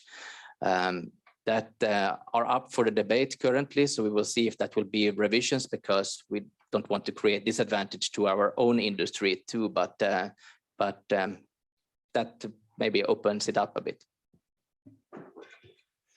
Yeah, thank you. This is a very big issue right now. We have many tourists traveling to Faroe Island, and many tourists, when they come to Faroe Island, they want maybe to buy a house, buy a farm or something. And now we are working with a new law that say you can't buy it without you get a permission from the state. That's not Greenland and not Danish. Danish and Greenland can buy in the Faroes as they want, but other places they can't. This is not so easy, because I can go to Sweden and I can go to Germany and buy apartment. But why can't they come to us to buy? But many villages are very small. Maybe some places have a small house, one place where there are living 10 people, and there are maybe around 30 houses. My neighbor is German, and suddenly maybe most of the houses are not from the Faroe Island, but foreigners who owns the houses, and that can be a problem. So that's why we are doing this right now, and the law will be in this year, from before next summer. The second question was about you can work and you can buy everything, a company and everything on Faroe Island, but our fishery is very vulnerable. So we have make a law. We have some people from Holland and some people from Iceland who owns fish company in Faroe Island, which is not so good. The rules today are it's possible to buy 30%, and in 10 years from now they has to be out. Then all the fish company, all the boats are owned by Faroese people and only Faroese people. So, but the other, if someone wants to come to build a company or build a hotel, no problem. But only fish in the fishery is a problem, and also the salmon. Yes, as Jesper mentioned, Greenlanders and people from Faroe Islands are Danish citizens. So if you are Dane, you can move to Greenland. And there's also some special conditions for the Nordic countries. But if you look at voting rights, you have to be registered in Greenland for half a year in order to be able to vote and to be able to run for office. If you look at mineral resource projects, you need to get approval from the government in order to start projects, to start examinations and so forth. So there are some special conditions on specific areas. If you want to build in the out of town in the outback in Greenland, you need to have permission from the municipality. So there are some special, well, the conditions you need to meet. And also some regulation with fisheries as in on the Faroe Islands. Yeah, that's right. Also on fisheries, and it's also the major industry in Greenland is fisheries, and there's a lot of interest in maintaining control on that area, of course. Yes, maybe we could touch on a different subject. To some extent, all three autonomies are born out of a conflict, trying to resolve some conflict. And now there's, for most parts, a pretty clear legal framework. This is what the autonomy does. This is what the state does. How important is this quite clear framework, and where are the conflicts? Because it's not in all areas that's completely clear. I think it is very good that it's extremely clear. I mean, in the Autonomy Act, it says which areas are the state's responsibility and which areas are the autonomy's responsibility, the Åland responsibility, and that makes gray zones, I mean, less common, and that is good. So because I think as a citizen, you really need to know who can change things, or if things are, I mean, going badly. I mean, should I complain to the Åland Parliament, or should I complain to the state, to the Finnish Parliament? And if there are gray zones that blurry, then some legal areas can be no man's land, and that you don't want to have. So I mean, I think it's very good. Now during the pandemic, unlike the Faroe Islands, so the dangerous diseases, pathogens, that legislation to combating viruses is the state's responsibility. But the administrative responsibility is the Åland. So, but this makes that we haven't controlled our own borders. So, for example, we have, for the first time ever, had a border against Sweden. And not even in the World War II was it such a hard border as we had it. And that is because that the decision was taken in Helsinki regarding that area. And no one really had thought about this, I mean, being a problem before we saw the pandemic. But I would say that the legal part, that is very clear. It's the state's responsibility. But and that has also been beneficial, that you know who to complain to easy.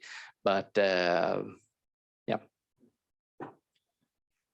Yeah, there are gray zone, and when we find gray zone, we need to resolve them.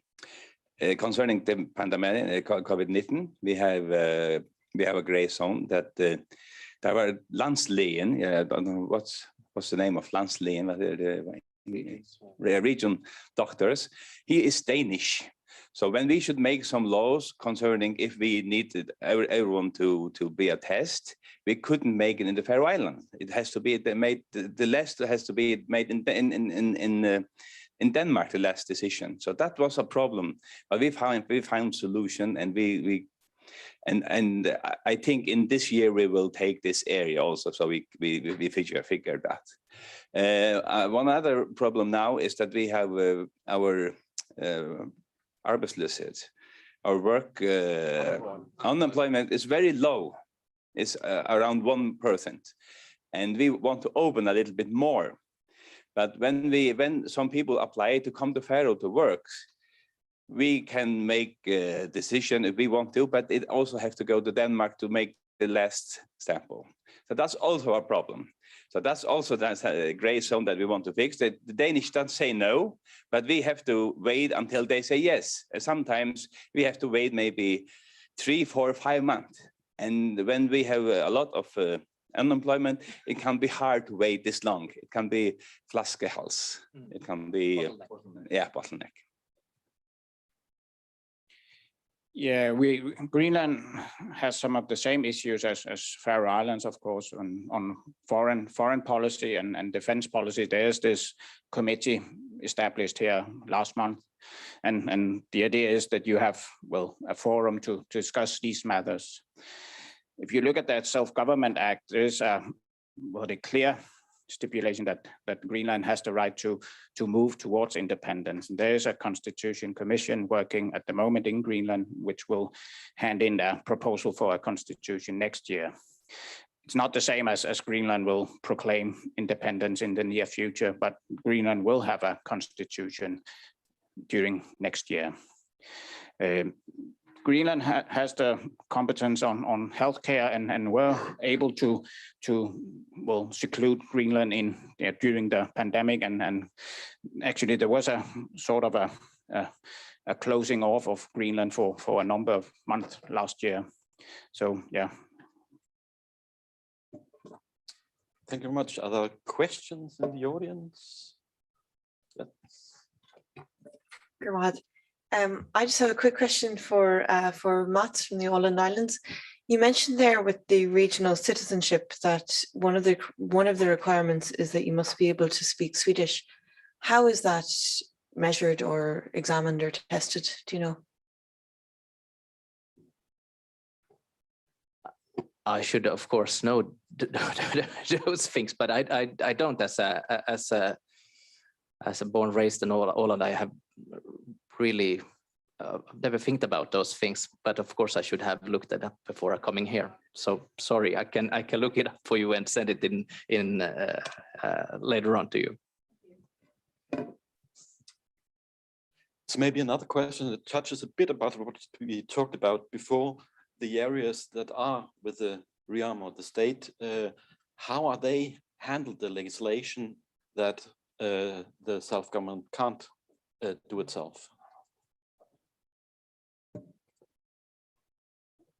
Yeah, in Greenland, there's, of course, focus on these Danish areas relating to Greenland from the members of parliament, the Greenlandic members of parliament.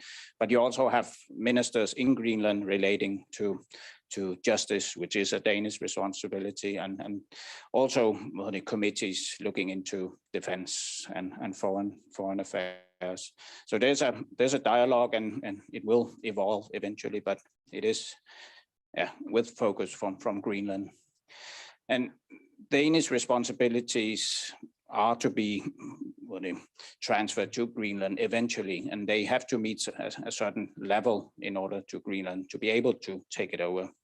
So there's an ongoing process, and you have specific officers in the Danish ministries working with Greenlandic areas. So there is focus on it, but yeah, it will improve and evolve. From 1968, we have placed a radar on Faroe Islands, and Denmark decided, or NATO decided in 2009 to cut it off. Now they want it back because of the Arctic, because of this Cold War between Russia and the States and NATO. And now they want a radar again in the Faroe Islands. And they first try to resolve this in Denmark. Danish parliament, NATO asked, and the States, United States asked Denmark, can we place a radar in the Faroe Islands?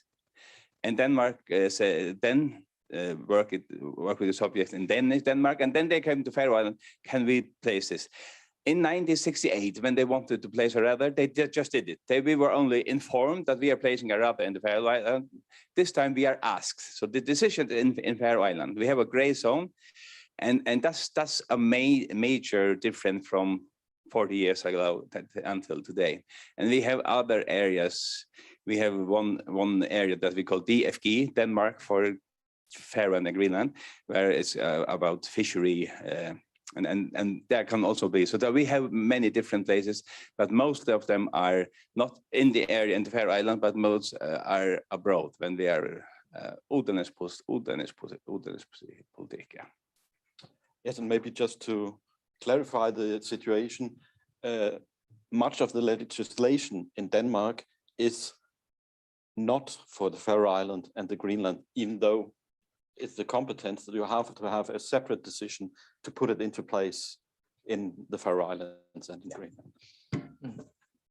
Yeah, and that is also the case in all of those, I mean, areas that are the Åland's own parliament. I mentioned the pandemic earlier, and I think that is something we need to really, I mean, resolve after this. I mean, when we're moving on from the pandemic, and that has been I mean, those gray zones have been really problematic. What we resolved earlier last parliament mandate was to have a new economical system for the Åland Islands. We don't have it our own tax authority, so the municipal taxes are local, but the state tax are paid to the finance ministry here in Helsinki. We don't receive a blockepeng, we don't receive an annual grant, but we receive 0.47% of the all states revenue back to Åland, even though we are 0.54% of the population. And this has been the problem. We hired that number from 0.45 to 0.47 last mandate because it had been static for 25 years, while we saw that the Åland population was increasing twice as fast as the mainland population. So for every year we paid more money and get less back because that level was fixed. And now the new system will take into consideration that automatically when the proportion of the population grows, Åland will get more money back. So I think that is a concrete example of how we have also resolved some problems. But now we are looking forward to hopefully get the final proposal to the revision of the new Autonomy Act to the Parliament, to the Finnish Parliament first in February, and then to the Åland Parliament after that. And this will conclude hopefully a work that we have been doing for 10 years. Okay, thank you very much. Yes. Thank you. Oops. Me, yeah? Yeah. Okay, hi, thanks. I'm Ellen Jones and I'm from Wales. I'll be speaking later, but I just wanted to ask you about the language of higher education and university education in the 3 autonomous areas, please.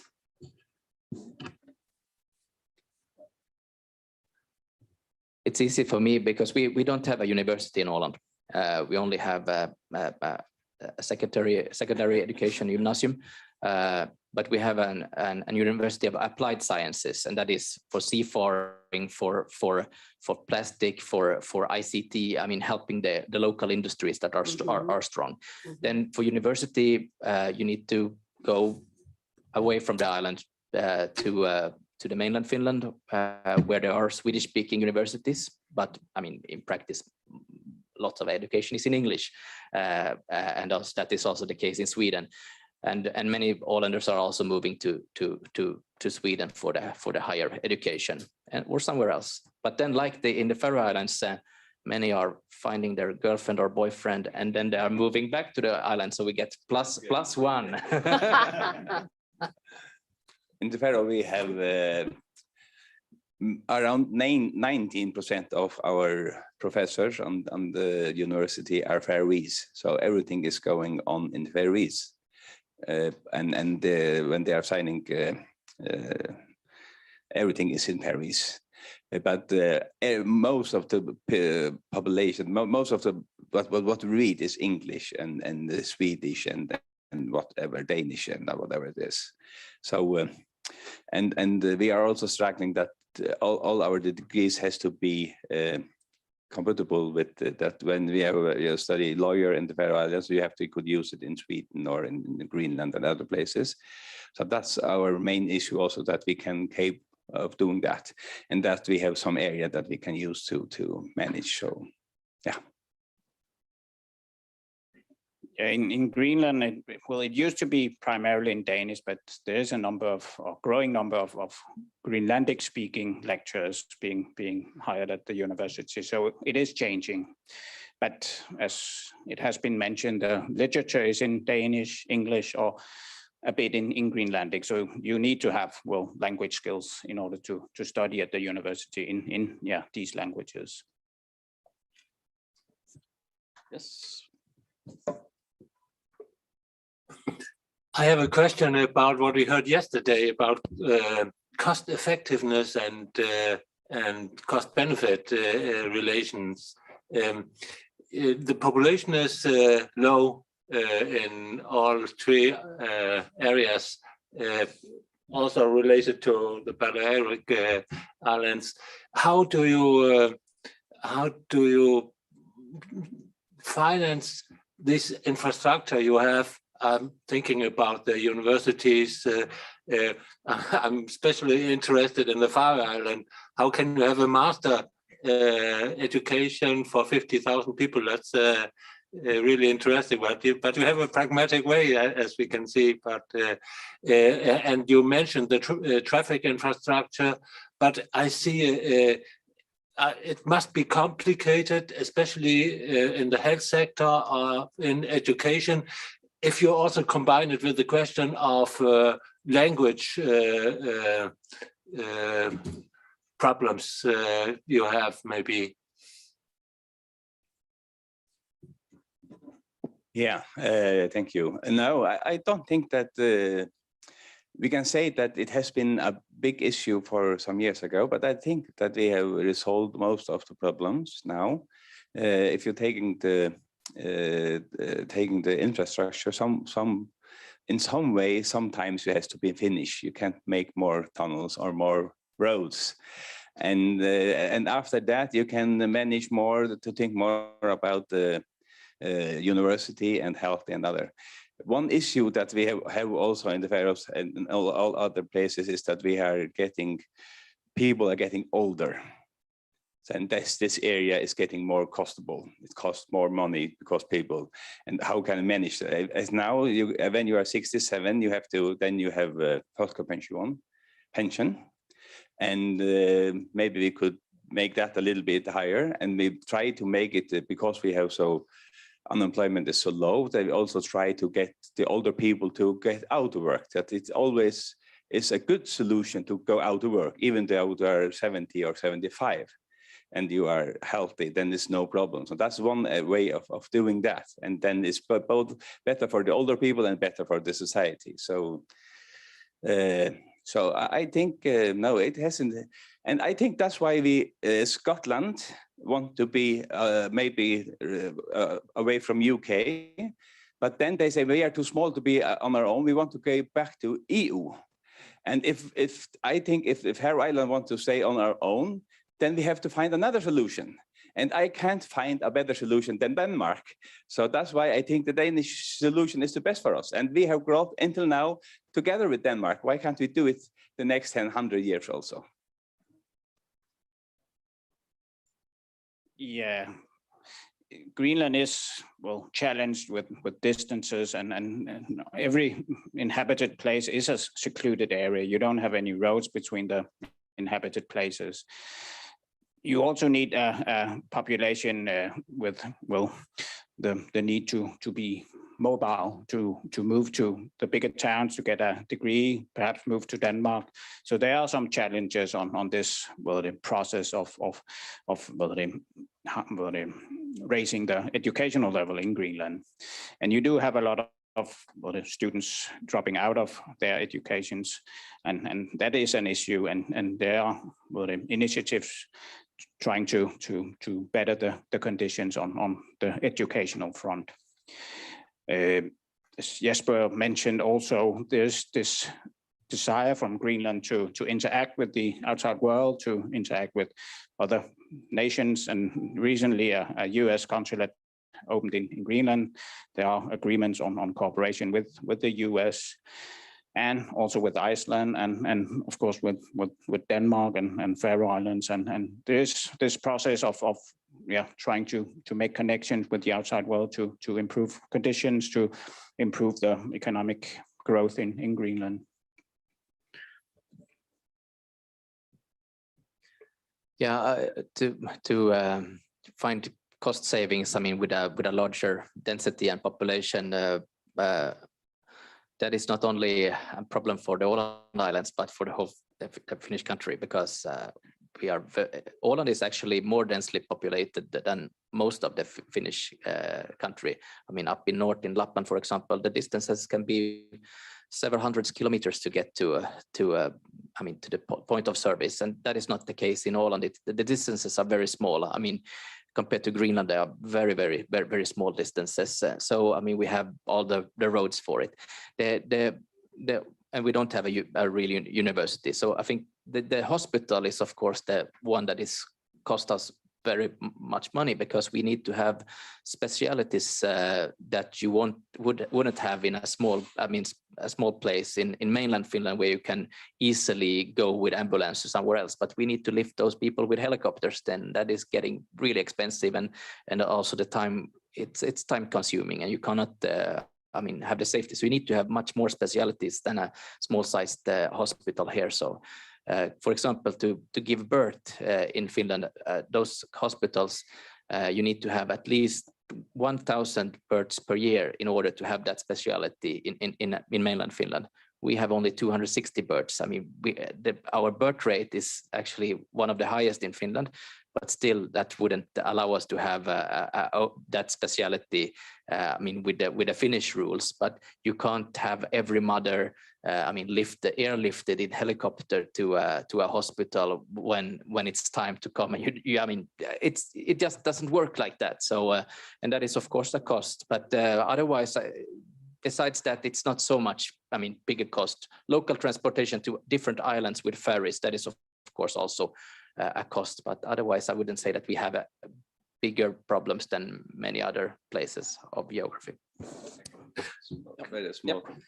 One thing I forgot is when you're talking about the doctors, I think about 80-90% of the solution are found in the Faroe Island, but we have agreement with many doctors that they come to Faroe Island maybe for 1 or 2 weeks in a month, and then they're going back. Okay. So we're not always that we have, but we have decided for the next couple of years that we want at least 50 more doctors, both communal doctors around the area, but also in the hospital. So that's one area we are really putting a lot of money in, and still we have a very good agreement with the Danish Rigshospitalet.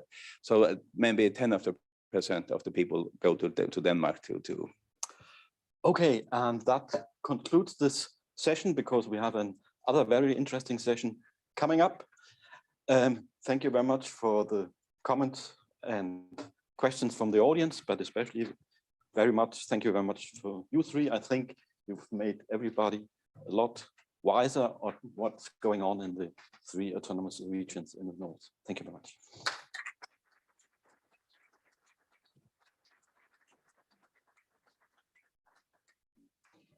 Thank you, Walter. We now have a coffee break upstairs for half an hour. So it's now 11. So if you're back at 11:30, then we start again here.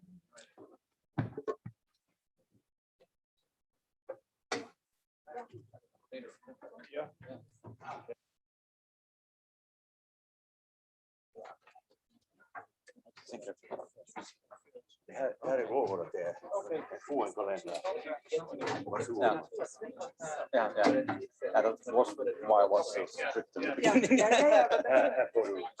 Jag tyckte det här var den bästa panelen. I just said it. Yeah.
Minor details.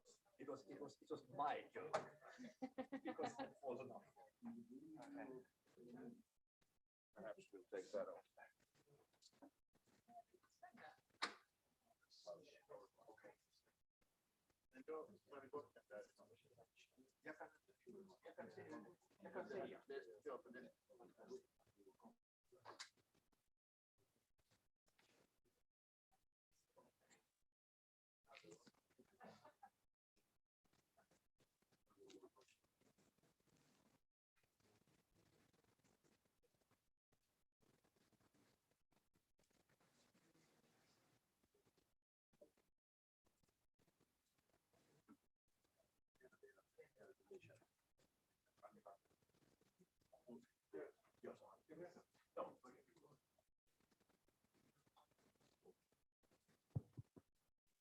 Check, check, check.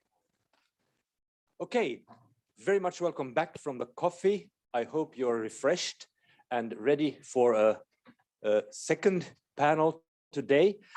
We are going to talk about the northernmost area of continental Europe, that is the Sápmi.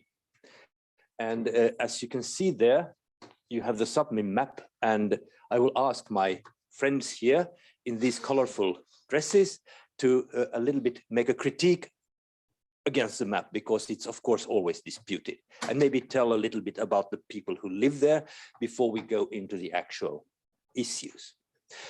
My name is Tom Moring. I used to be a professor at the Swedish School of Social Science at University of Helsinki. I've been working in Brussels with minority issues, and I've been working with the European Charter Committee of Experts. That's ages ago. That's kind of me. Let's start with you now. Anni Koivisto, you are the Deputy Speaker of the Sami Parliament in Finland, the varapuheenjohtaja Suomen Sami Parlamentissa. Where do you come from on this map? Can you show me? I think I'm not tall enough, but I come from the Finnish side of Sápmi. I was born in Kaamanen, and then I've been living in Utsjoki, and then nowadays I live in Sevettijärvi, and it's somewhere on top of that yellow spot. Yeah, so that's where I come from. And before you became kind of a politician, and now, where did you come from? Where did you arrive into doing Sami politics? Actually, I have been doing student politics before, and the education issues are still maybe the favorite issue. I'm working on Sami politics too. Thank you. Lars Miguel Utsi, you are a member of the Saamedigi, which is the Sami parliament in Sweden. Same parliament in a way. Can you show me where you come from? Yes, thank you. I come from Jokkmokk, which should be located somewhere around here in Sweden, just below the mountains of Sweden, the Scandinavian mountains, yeah. But I grew up in Arjeplog, which is just a little bit south of Jokkmokk, here, working. I grew up in a reindeer herding family. When you compare to regions, your origin is quite much more south. And this, of course, you can see also in the Sami languages, because where you were born, or you came from, the languages are different from the languages up there. Well, actually, I speak Davvi Samigila, Northern Sami, but I live in this area, which is traditionally a Yulev Sami area. But this is due to forceful relocation of the Sami, of my ancestors in the beginning of the 19th century, 20th century, when my ancestors were forcefully relocated from the Karesuando area to all over the Sami region in Sweden. So, yeah. And your background into Sami politics, why did you become a politician? Well, I started in the Sami youth organization, Saminora, which is a national organization on the Swedish side, working with youth issues, Sami youth issues. And then I continued engaging in issues that concerned me, and I continued to work with the Sami Council, which is an umbrella organization for all of the Sami organizations in Sami. And further on, I continued with my work, and I ended up joining the Sami Parliament, being elected into the Sami Parliament in 2017. And we'll come back to the organization of the 3 Sami parliaments in Norway, Sweden, and Finland, and the Sami Council, which is a common body for all, because that has to do, of course, with the ambition of the Sami to look at themselves, as I understand it, as one people. And we will come back to this, of course. Now, we have a third speaker here. We have Ellen Half-Griffith-Jones. Where did you come from? Show me on the map. I don't know if this room is quite big enough, because I don't really just need to go to Wales, because I was actually born in Bermuda. So I think I need to go a little bit further that way for quite some time before I can point to that island.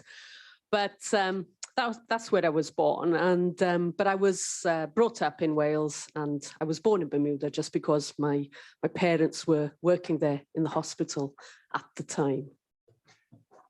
But now you are with the University of Wales Trinity St. David University, and you are one of my very good friends in media studies, and we have a long-going cooperation there.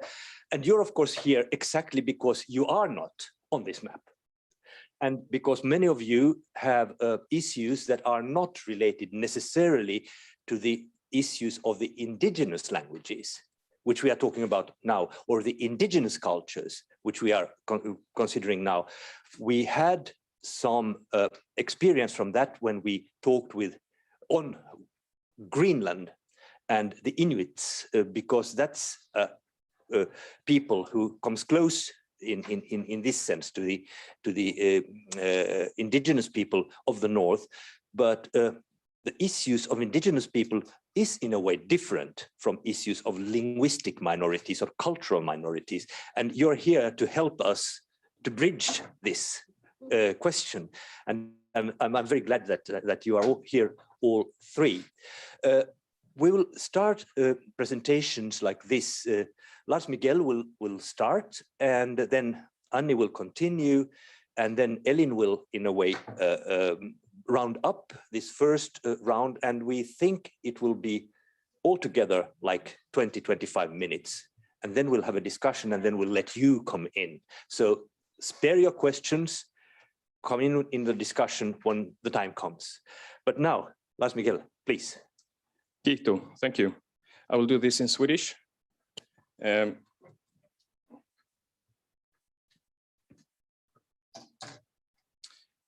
Ja. Sedan flera tusen års tid har vi... Already for several hundreds of years, our Sami people have been living out from the nature and together with the nature. And one fundamental part of our traditions is that we are part of the nature. We need to leave as little traces into the nature as possible so that the nature remains viable for the future generations as well. the Sami lifestyle is based on forestry, fishery, reindeer herding, and families base their economy on nature. And the Sami culture and language are also related to traditional handwork, to arts and crafts and music. It is all the basis, and there's a direct link to nature, and nature is the source of inspiration for us. Some languages are very rich languages. As for describing nature, we speak about animals, about the air and climate, about the environment in multiple ways. And we have a strict connection between our identity, earth and water. And this is very important to us, because without the earth and water, our culture and the way of living will disappear. It is hard today to live from the nature because the soil is not the same as it was in the 17th century. There was a colonization of the Sami lands from the 17th century onwards. And there were forced Christianization of the population that took place at the time. Also, racial biology was one of the tools used. And there was also the natural resources that were at stake. So all of these were motivations. So the Sami people were left without any rights. And what happened in the 17th century, that land used to be Sami land, and today the land belongs to the state or the companies. And the development of human rights, and of course, with international rights being developed and indigenous people's rights have now given us full ground. But still, wind power, water power companies still enter the area of the land. But the Sami people have the right for their own language and culture. And you can see that everywhere, even in the court system. In 2020, so about 18 months ago, there was a reindeer herding area that actually won in Supreme Court a case against the state of Sweden for the right to hunt and fish in your own land. And in 1993, this was actually taken away from the Sami people. Now, 2020, it was proven that what was done in the 1993 was against the Swedish constitution. Last week, we got a case from the Norwegian Supreme Court. The ruling set out that reindeer herding regional area won actually a case against a company that was building wind power. It was the state of Norway. And according to that case, the company was disturbing local Sami people's livelihood and living conditions to the extent that the ruling was that it is illegal. So these are very current two judgments from Supreme Courts from the two countries. And these reinforce now the rights of some people to the land and water. So some people need to get better chances for autonomy and self-governing rights on their own land. Unfortunately, there are some big financial interests that are against this approach, and the general public does not show great support in order to give support to the rights of some people. Therefore, the politicians and decision makers don't join our movement. It has been also shown that the most effective way for us to see changes, as for these land questions, is that we do civil disobedience projects, but also we go to courts. But I have to say that that is rather expensive process. And quite often, generally, we only have one individual who has to go to the court and needs to rectify something that the state should have rectified a long time ago.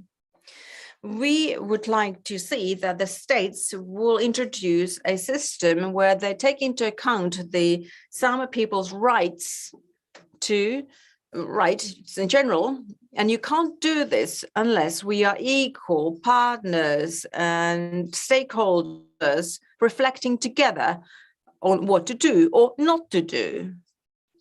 So such a system is not yet existing, but we do have the Sami parliament, though.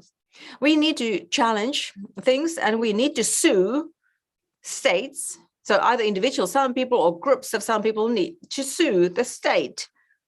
And this does restrict things. It means that any actions and suits, they cost so much money that it's very hard to then have several court cases to get our rights. Linguistic questions, they have not been raised so far. And unfortunately, we are losing speakers of some languages. We are all the time losing quality in the spoken language, generation by generation. And this is also related to the oppression that has been targeted to some people throughout decades, hundreds of years. But it's also related to the loss of land that we have experienced, and also inadequate measures by the state and the government in order to preserve language. And now, in order to deal with all these questions, we need to use all the tools in our toolbox. And of course, decision makers, they of course play a role here as well. Nu går vi över till finska, vilket gör att vi har en liten paus så att So now we move over to the Finnish language. So we'll take a short break, catch our breath, so that the interpreters can get their settings correctly. And Anni will continue next. Keep the microphone close to you. And just a quick comment to what you were saying. After the Girjas court case,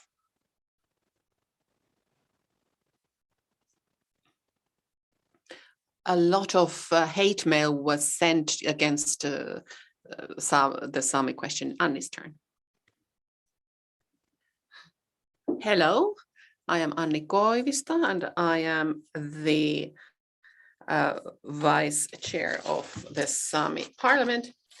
And I think this was a very good introduction to what I was going to say. I hope I won't be repeating too much these topics, but we do share a lot of our problems and how our right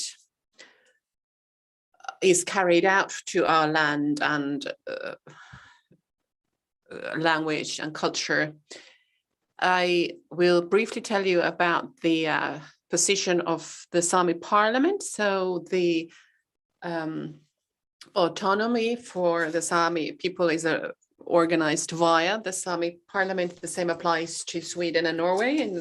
In Russia, they have not made the position of the Sami people official, but I think I want to briefly tell you that the Sami Parliament are carrying out the self-governance of the Sami people and wants to safeguard the implementation of the rights of Sami people. So we actually make a lot of motions, we carry out official negotiations with authorities, and for example, we also control various appropriations that are allocated for various activities, and we also offer teaching material in the Sami language. So we have very diverse activities, and we are visible in the Sami people's everyday lives.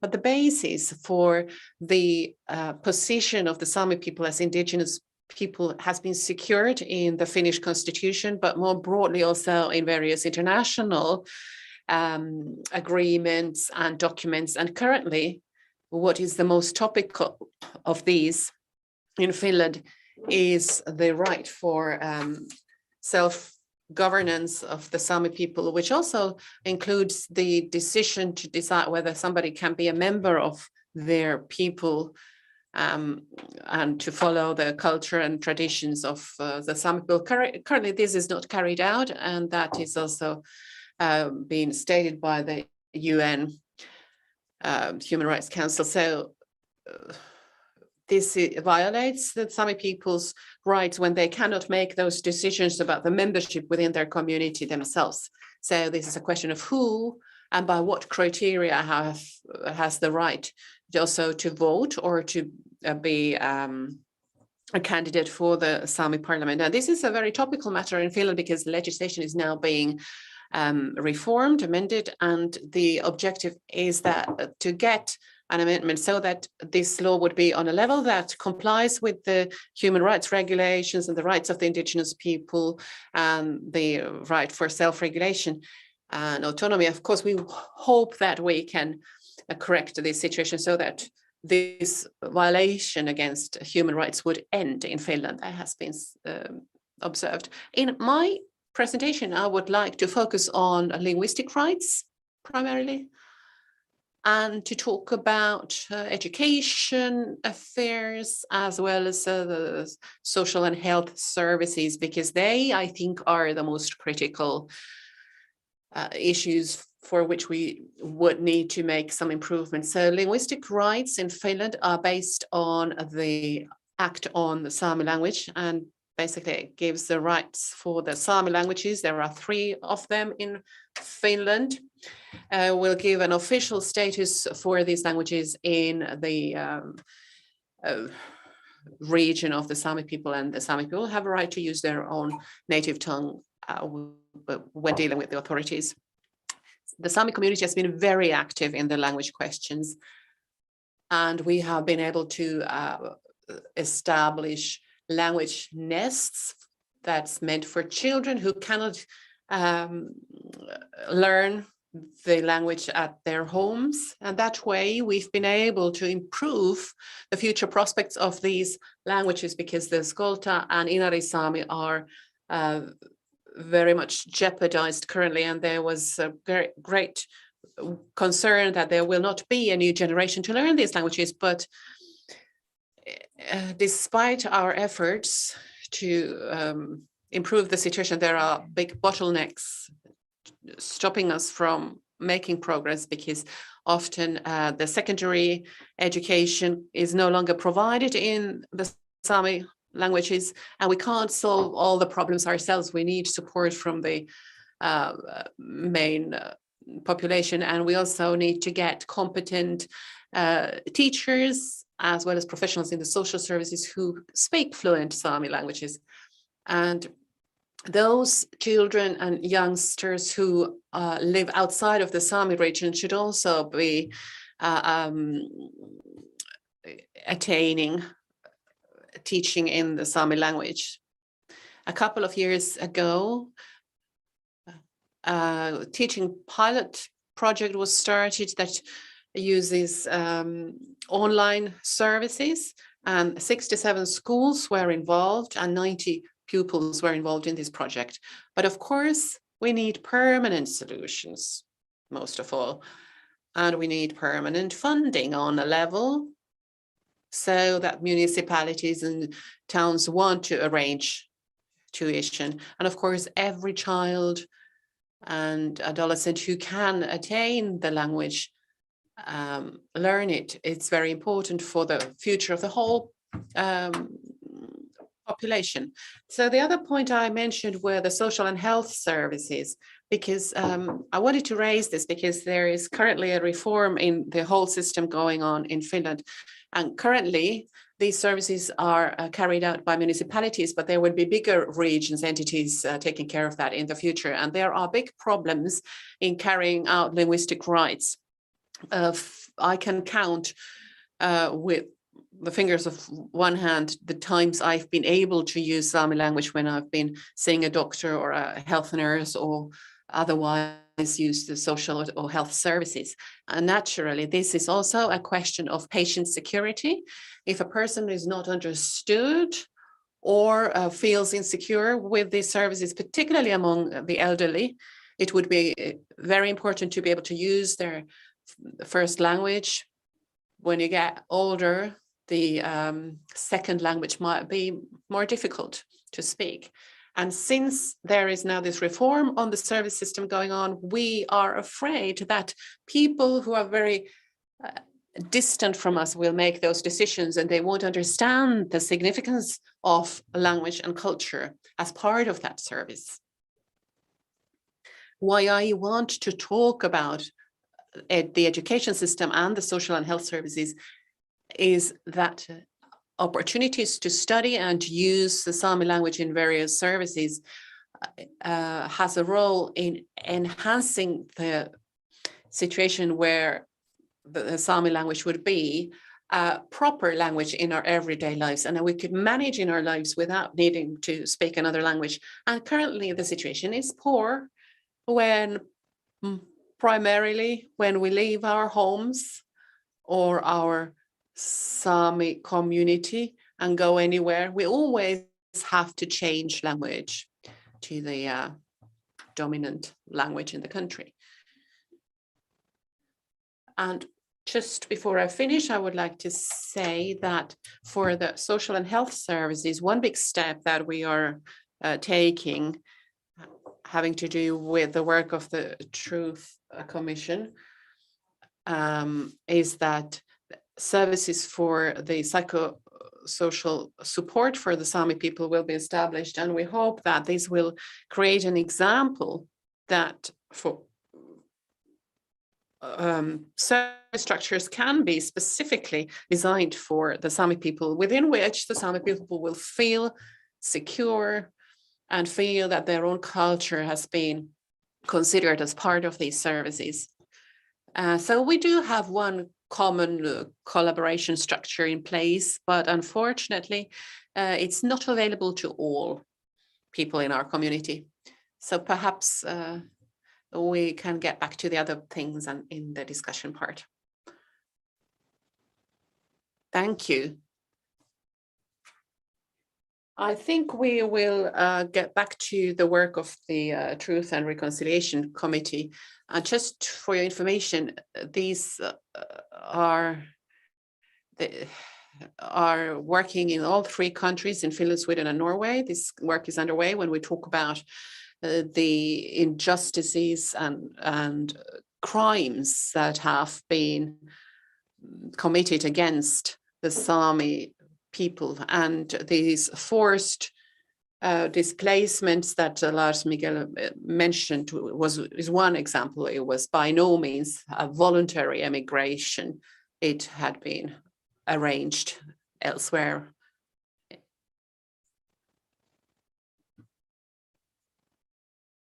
To Ellen, please. Thank you very much. I'll just start by saying a few things perhaps about myself before I respond to what we've heard just now. And somebody mentioned earlier, I think it was the speaker from the Balearic Islands mentioned the European Charter for Regional Minority Languages, and that was also mentioned yesterday. I'd just like to say that I've been in this field of minority languages for so long. I remember the draft being accepted of that charter back. The draft was accepted in 1992. I remember just before the period just before that was accepted. So I've worked for about 3 decades now in the field of European minority languages or minoritized languages or linguistic minorities, whatever kind of terminology. Non-hegemonic languages is being used also now.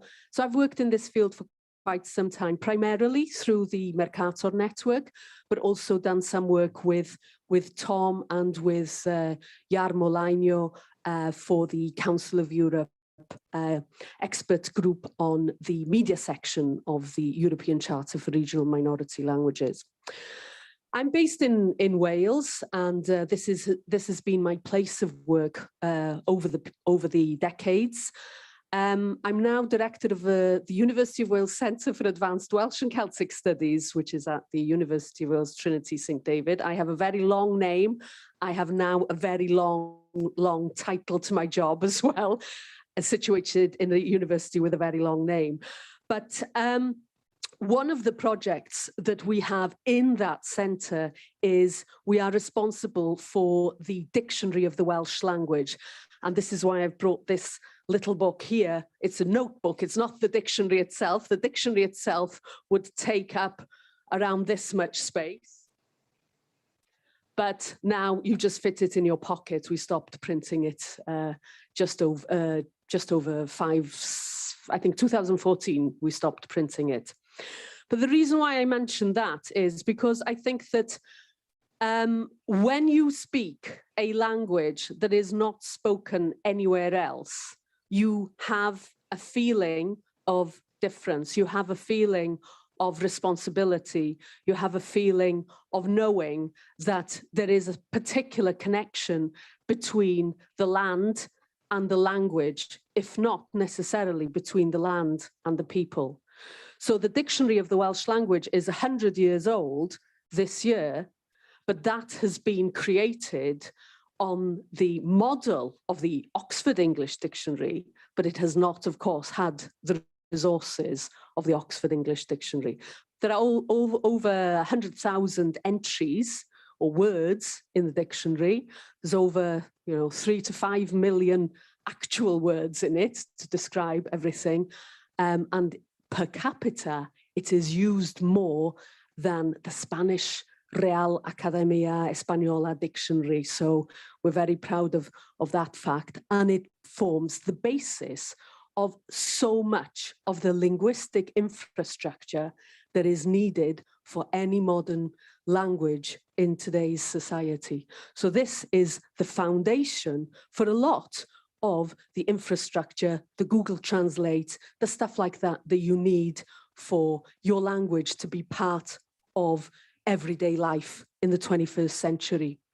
And the reason why I say that, of course, is because I want to respond to this question around what can Indigenous people and minority languages learn from each other while recognizing that there are also very conceptual, principled differences between the two groups and very different also lived experiences and realities and relationships with the other societal groups around them. I think it's an important discussion for us to have because we're at the beginning of the UNESCO Decade of Indigenous Languages.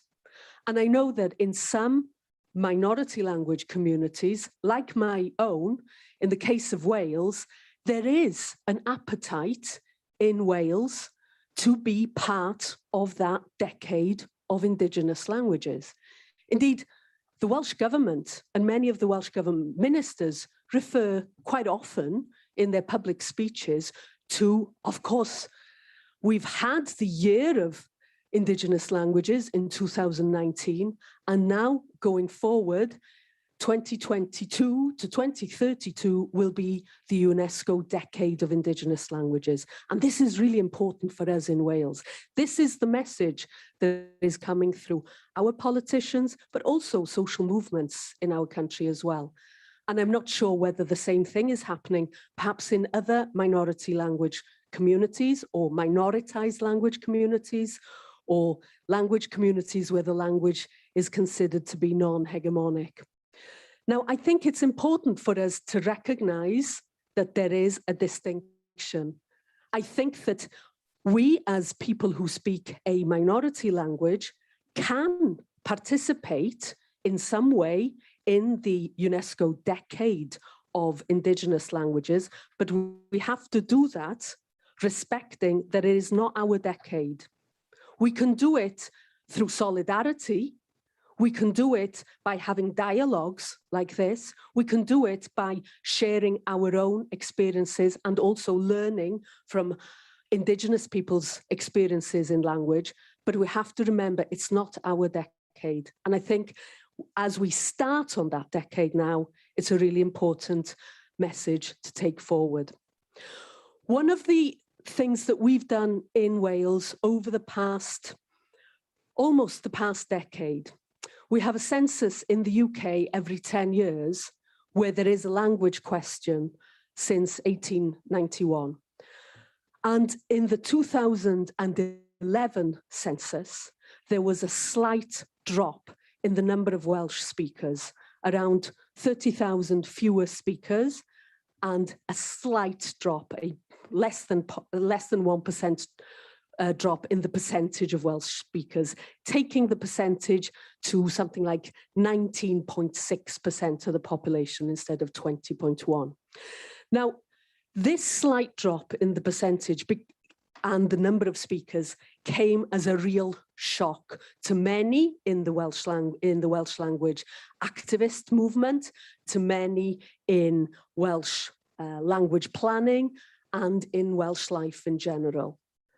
And one of the ideas that we had in the activist movement at that time was, look, we need to turn things around. We've been hovering around this figure of 500,000 speakers for decades, looking at the geographical map of where Welsh speakers live, the areas becoming smaller and smaller, the density of speakers becoming less and less, and growth of speakers happening in the school age group. But when those individuals are 10 years older, they're not registered in the census as speakers. So we were in a situation where we needed a game changer. And so that's what we did with the 1 million speaker campaign. We decided that we needed to create a focus that came actually from marketing and stuff like that. We decided that we wanted to play the neoliberal managerial economy at its own game. So we said, look, let's think of a target that is memorable, that is achievable, but ambitious, and that will capture a positive narrative and a positive imagination. So since that period, in early 2012, where the census results were released and so on, this is what started as a journey.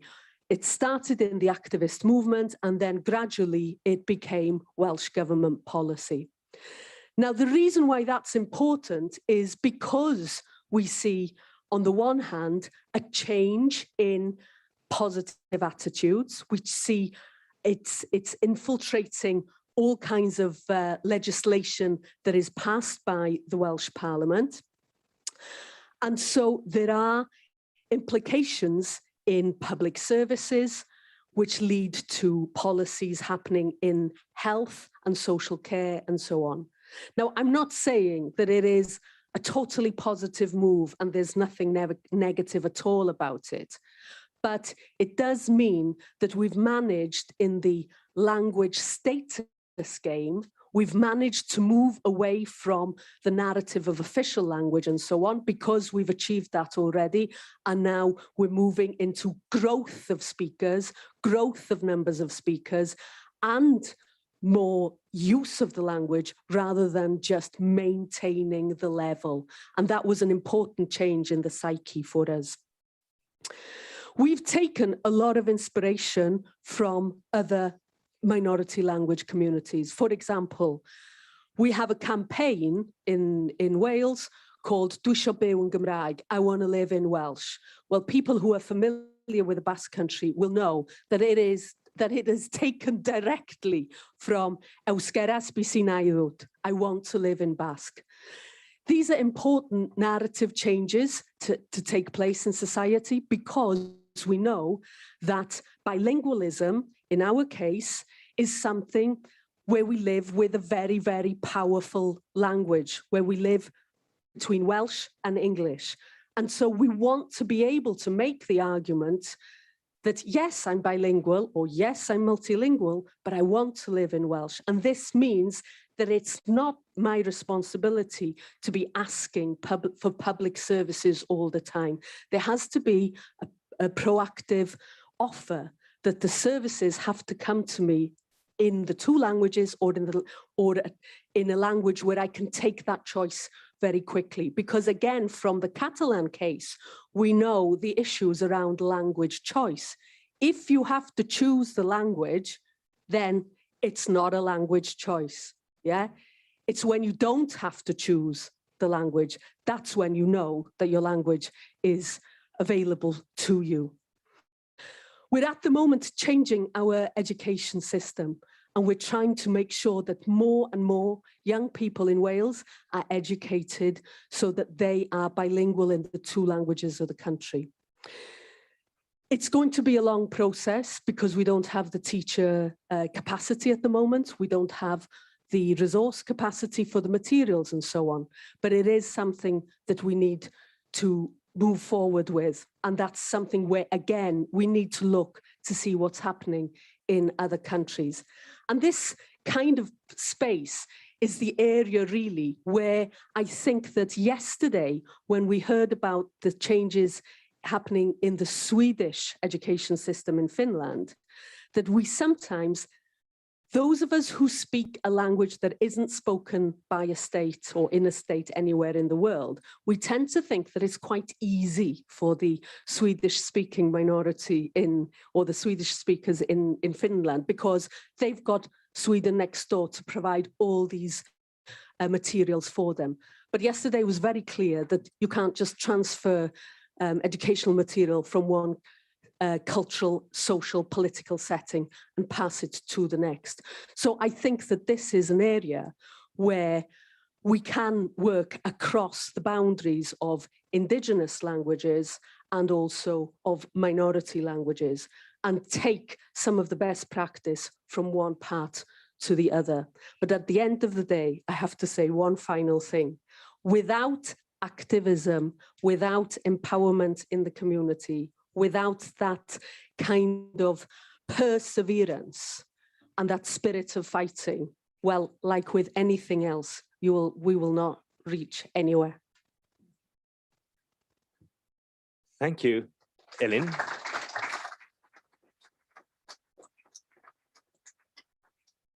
The question of normalization of the language in everyday life, you talked about that a lot, and that's of course a key issue. And also Anni was talking about the same problem, that you should be able to use the language in the everyday life as a normal thing.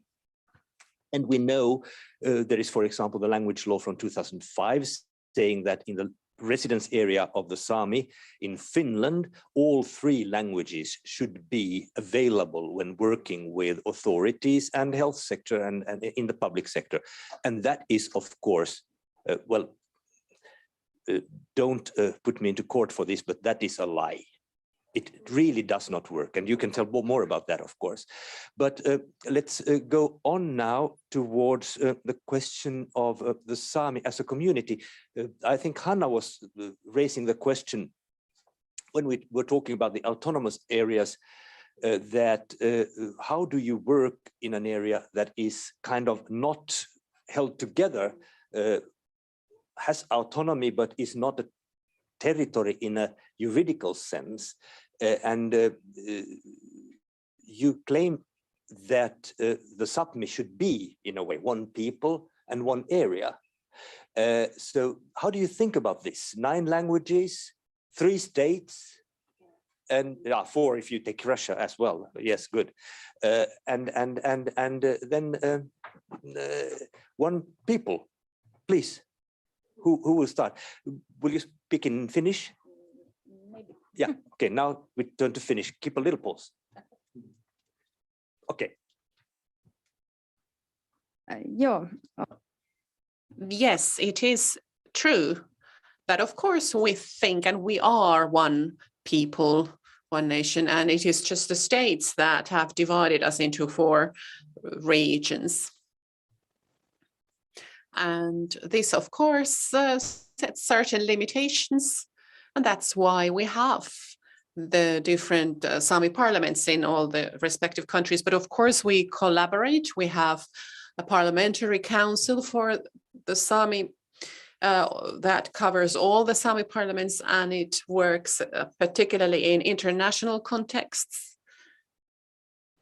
where we coordinate, of course, the common shared view of all our people, and also in matters that apply to us a great deal, for example, in the use of land those kinds of issues, we've taken a stand because those issues really apply to us all and touch us all. And of course, now during the COVID-19 pandemic, it was a big deal, and somehow feel sad still how the closing of the state borders again divided us, kept us separate for quite a long time. And this is another thing that we were thinking about together around this common table, and we're thinking of solutions, how to make states understand that you cannot separate us that way.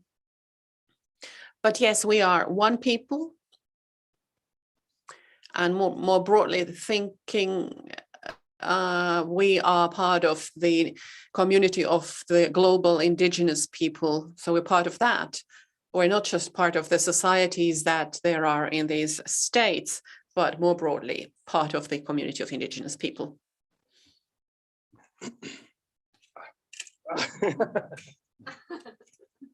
I was struggling with this. Jo, men det är en stor utmaning för samerna, tycker jag.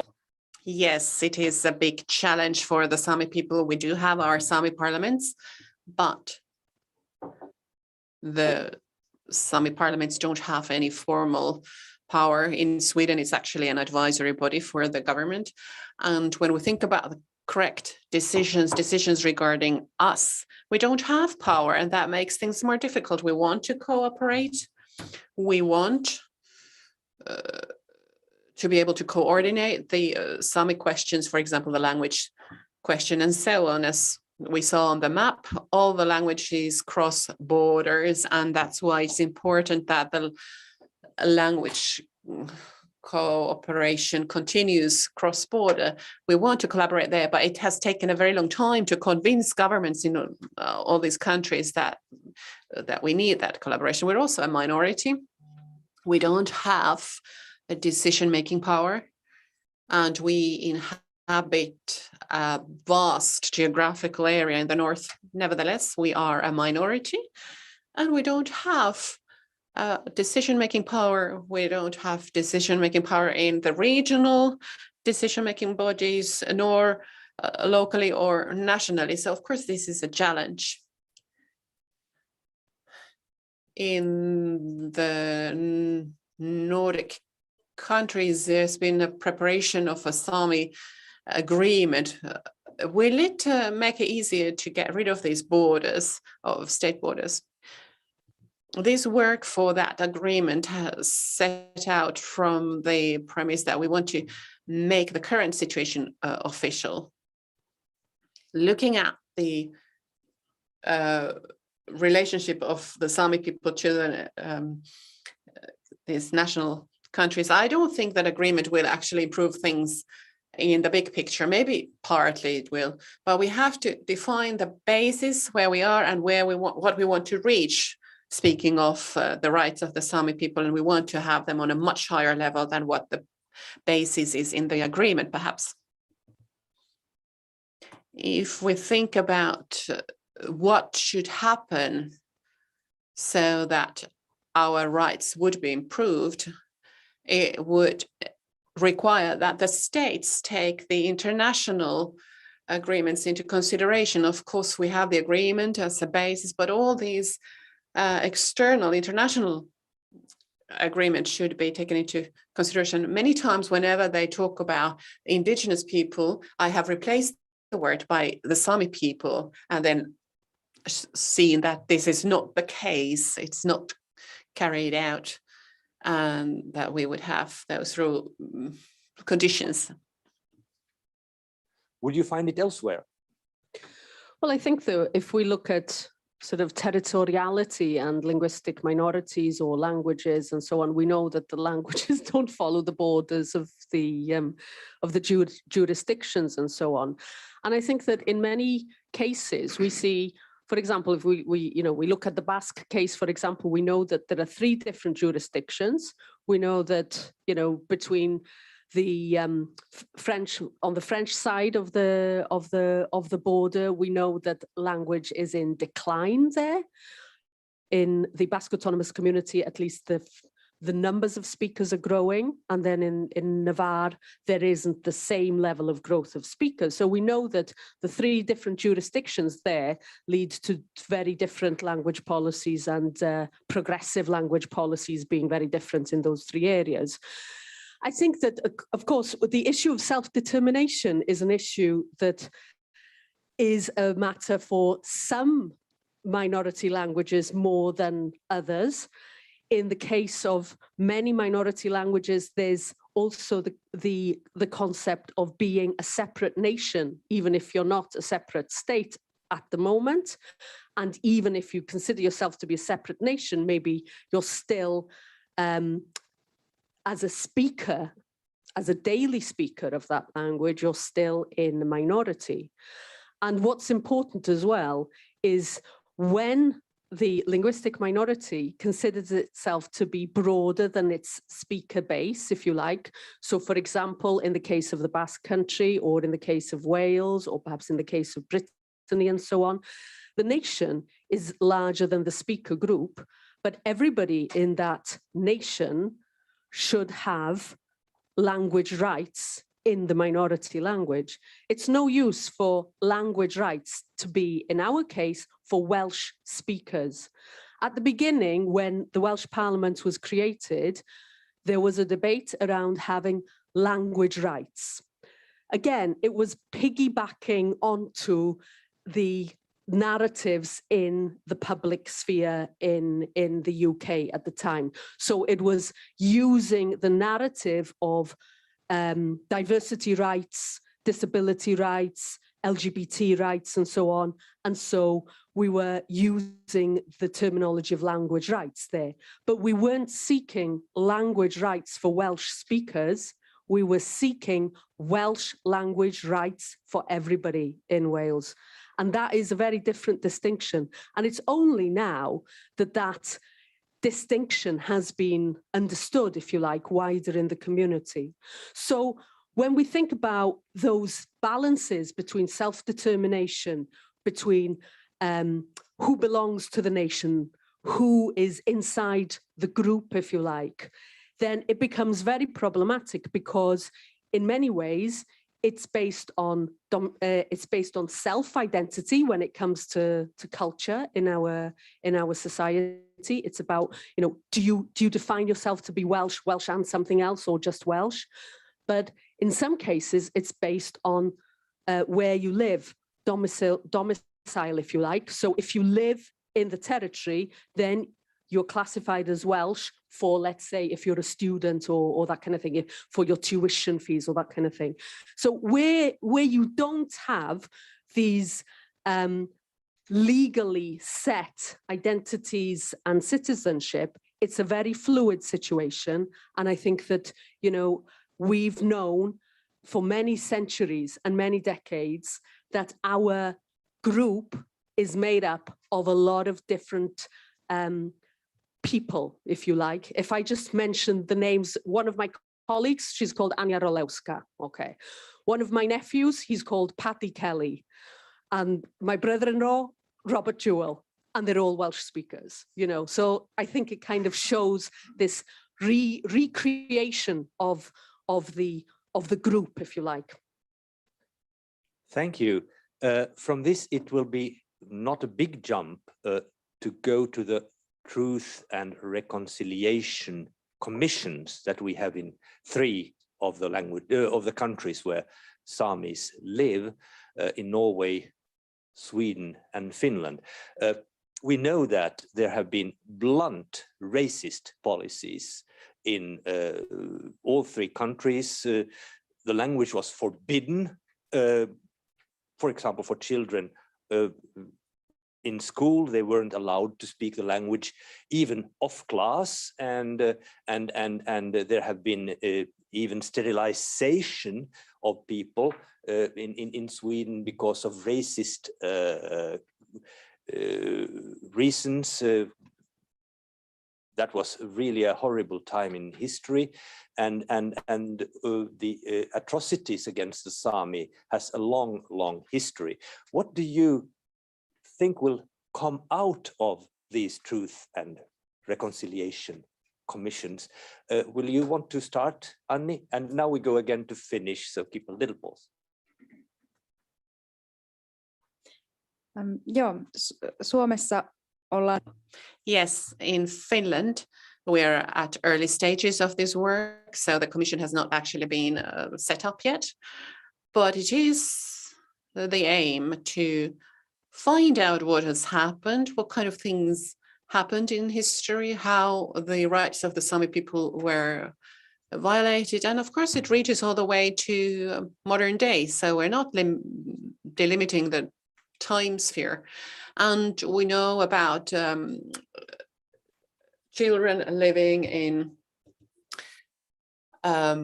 dormitories. There's been a lot of bullying and so on, but of course we cannot know what else will come up.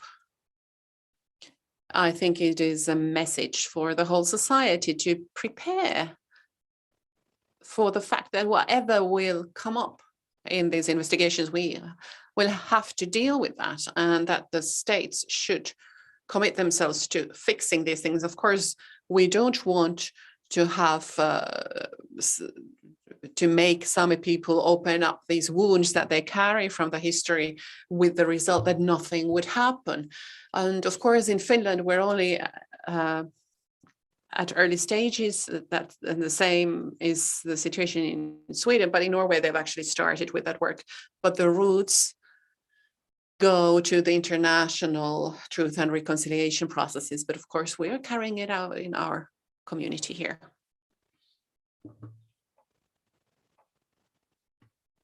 Yes, I think that what we might achieve by this commission, if we think about what I said about the Sami cases being taken to courts to be able to defend our rights. And this is because the great public objects to the Sami people's rights, and therefore, for example, local politicians don't want to address these issues, and we can't move on in any other way. And this is due to ignorance, because we've had oppression for 300 years. If we talk about our rights to the land and our rights to water, then they say that, well, you already have your rights for your language and for reindeer herding wherever you like. But that is actually quite minor.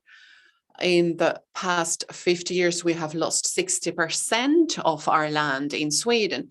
So this impression of the Sami people is very different compared to the actual situation. And that's why this commission, which is based on the truth and objectivity, I hope these things can be discussed there, what things look like, so that the great public will also understand what the situation really is. And hopefully then we can also create a situation where we can improve the Sami people's rights politically, so that we can get equal rights to the other population without having to go to court for it. And so it's a question of getting a fairer society for all citizens. Thank you. Long experience, as you explained yourself, in working with international instruments in the field of protection of cultural diversity in the broad sense, and particularly then linguistic diversity. There are conventions and laws for the Sami in Norway. They are under the ILO 169 compulsory instrument, giving some rights to indigenous people. Finland and Sweden have not ratified this document. The Nordic Sami Convention is on its way. It's kind of a blunt, not very sharp document, as Lars Miguel already explained to us. There are the soft law instruments of the Council of Europe, the European Charter of Regional Minority Languages, or the Framework Convention for the Protection of National Minorities. And there is the Declaration of Indigenous Rights by the United Nations, which is also a not monitored document. What can we do in international law that could really make a difference? What do you think? Well, as you know, as you rightly pointed out, Tom, a lot of these documents and declarations and charters have, in reality, immediately very, very little power, very little short-term change, if you like, and perhaps it's only through using them as activist instruments in many ways that we take the most advantage of them, because they are very, very limited in what they can do. For example, the European Charter for Regional Minority Languages, it's an important step forward. It's an important step in terms of the solidarity across the language groups that are part of that charter. And also it's an important step in terms of solidarity, for example, with the states that have not signed that charter. But on the whole, you know, it takes a long time for that big wheel to turn, and it still requires internal activism for it to make any difference at all, because that charter is addressed at the states. It's directed to the states, and the states must respond to it. If we look recently at what's been happening, let's say in France, with the domestic law, the Loi Molac that was passed in April with a substantial majority in favor of it in France, that would allow immersive education, that would allow the use of your own personal name in the spelling that you choose and so on, and that would also safeguard more cultural rights and so on, and cultural provision in the languages, in the regional languages of France, which is the terminology of that law. That law then was overturned. And so, you know, the domestic situation, I think, is still really the leading situation for many linguistic minorities or minority languages. I don't know to what extent the Sami takes inspiration or follow what's been happening also in Canada in recent years around the commissions taking place there as well. But it's, you know, on the one hand, you have the international instruments that provide a framework, but at the end of the day, it's the domestic legislation and the domestic situation that makes the difference in changing from one situation to an improved situation. Thank you. And I think this gives us a chance to gradually move to the audience, but I would like to give you a chance to react before we go to a more broad discussion with everybody in the room. So please. Ja, Kito. Jag har en kommentar angående just ILO 169. Vi har ju... I have one comment concerning the ILO 169 convention. We, of course, want it to be ratified in Sweden as well and would be transposed to the Swedish legislation. But as for Gleesi case and the ruling that we obtained in 2020 concerning the rights of the Sami people to hunt and to fish, that the Supreme Court stated that the ILO article or Convention 169 partially is valid in Sweden, even though it has not been ratified in the country, because this is an international law standard convention. So therefore it became as such a kind of a valid law, so to say, in Sweden as well. And that was very good news, that the Supreme Court is able to refer to ILO Convention 169. Perhaps one thing that just came to my mind about the international perspective is that quite often I have the feeling that the closer you come to a level of administration, the harder it is for the people to take into account the rights of Sami people, unless it's a Sami administration that we're talking about. Of course, they take into account the Sami people, but otherwise, whenever we reach then the international level, so looking ahead and further away, it's quite easy for us to explain to them what the real situation is, and thus it's easier for them to understand us. So this is really something that I actually feel, and that is because of the experiences I have of different levels, and then also the international level. The further you are from us, the better you understand us, and the better you're able to see objectively these questions, because you're not personally implied or you don't have a participation. Ellen, would you like to give a comment? Yeah, I mean, that's the principle of subsidiarity, I suppose, isn't it? And the way that, you know, society is organized and so on. And in one of the previous sessions, of course, we were talking about the importance of, you know, health, housing, economy, education as core activities for any society that wants to reproduce itself. And so in that case, if you don't have access to the planning for health, housing, education, and economy, and those decisions are taken much further away from you, then of course your chances of succeeding in reproducing your society to the next generation and so on are going to be much lower. We have about, well, to count the Sami is even more difficult than to count the reindeers, because there are no statistics on who is a Sami, and it has to do with the atrocities made against Sami. Registration for being Sami is not up to date, one could say. One talk about 100,000 Sami. That's maybe an approximation that comes close to the truth. I don't know what you say. Is it correct or not? Who knows?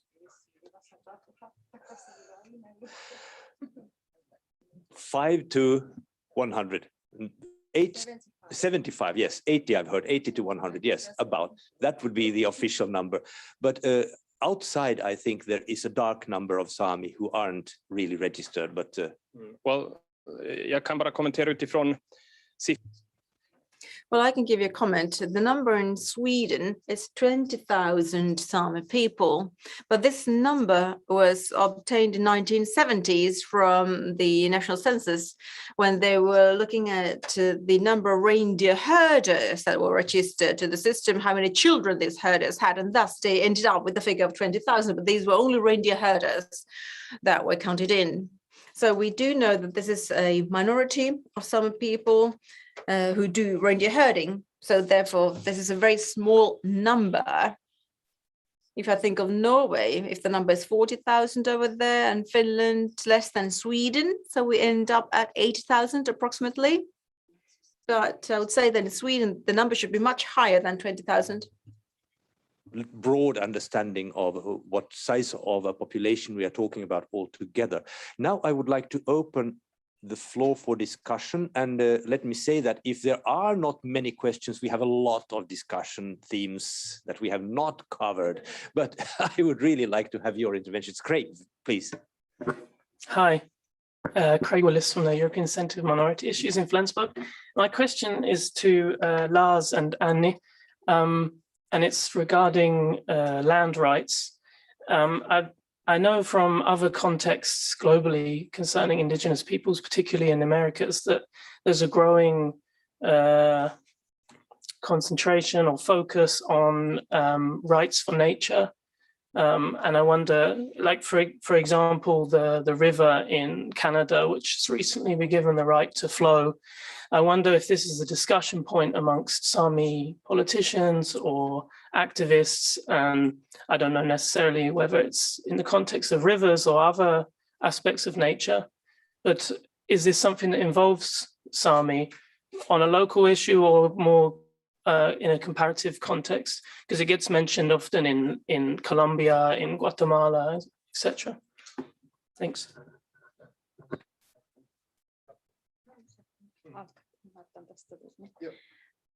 Yes.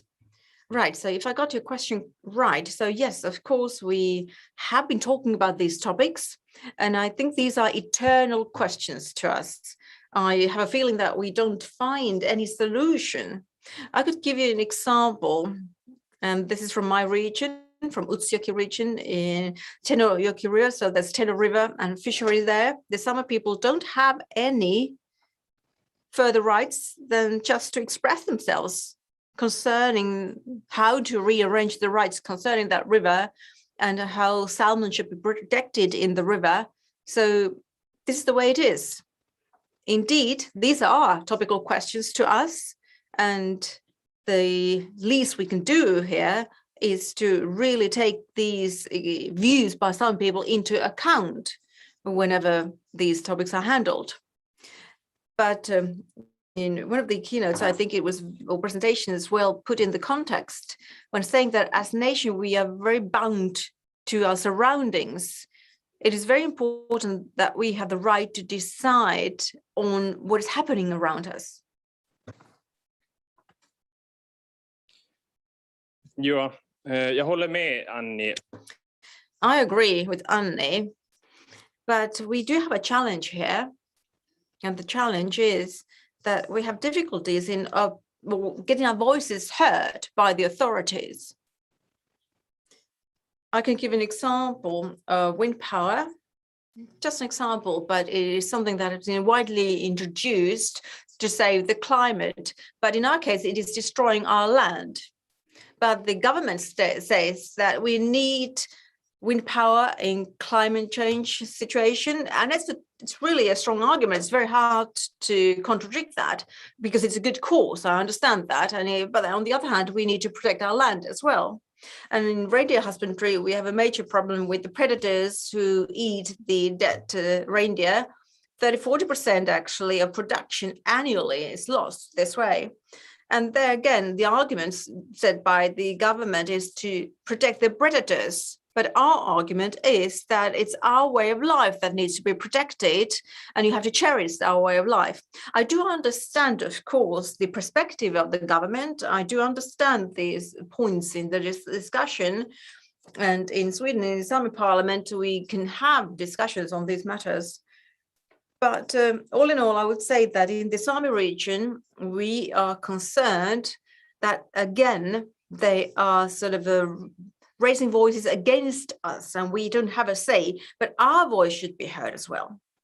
And one other thing that came to my mind, it was quite recent when the young Sami people, together with the other young people from other Sami regions, actually expressed themselves on climate questions.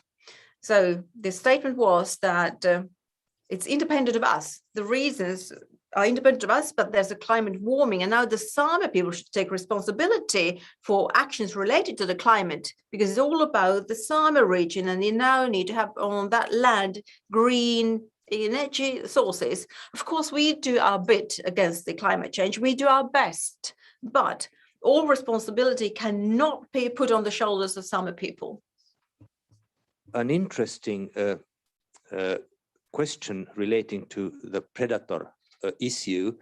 I had a student in Kautokeino when I was a teacher there, who made his master's thesis on the question of, one would say, call it a natural law, the traditions of the Sami people when it comes to regulating their livelihood against predator presence, etc.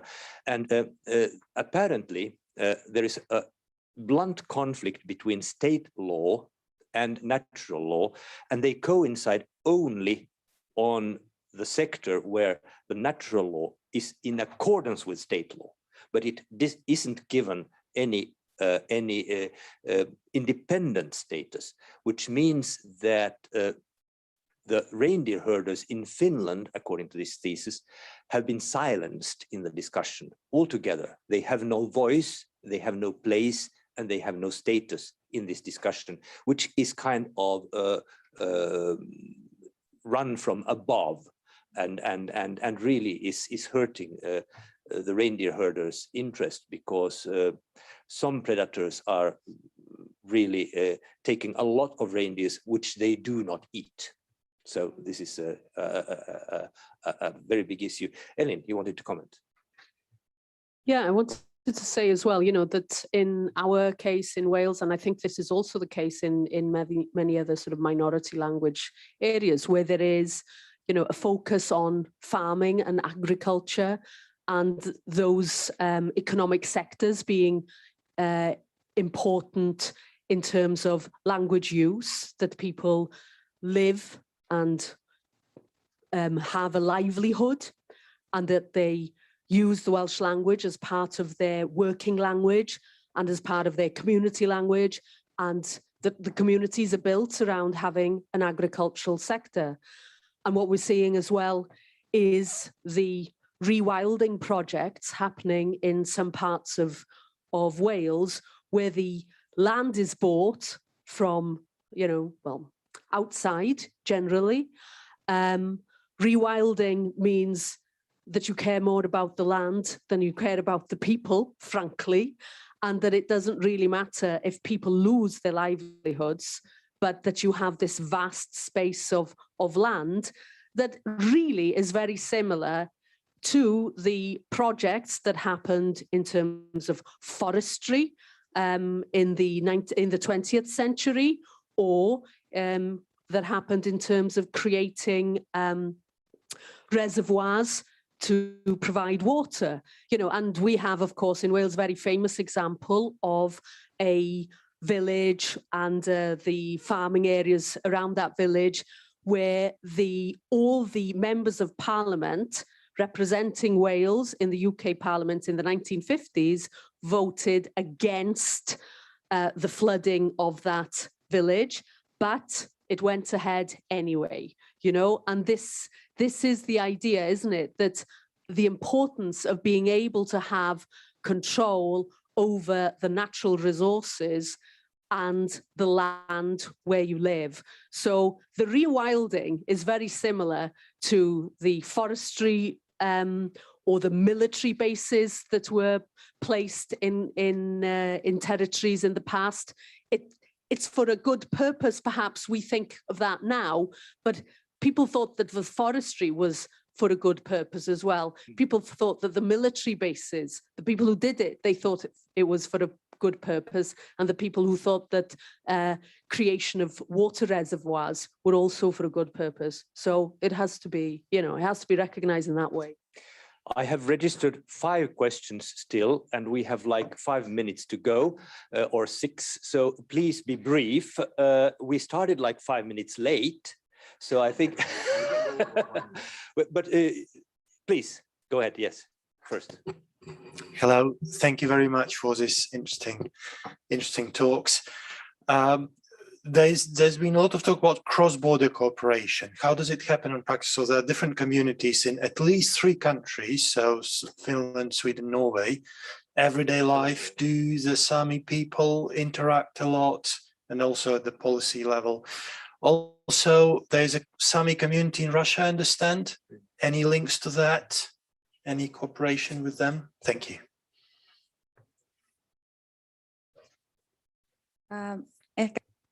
Perhaps I will answer your last question first.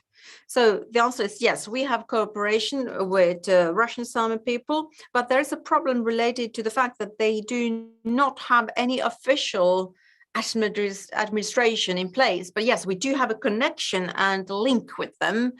And certainly we try to do our part to support the community of Sami people in Russia. But I would say that in particular now, now with the COVID-19 pandemic, I feel that it was really hard to have any physical contact with the Russian Sami people. But people who live across or very close to the border area, the borders as such are not at all visible in our everyday lives.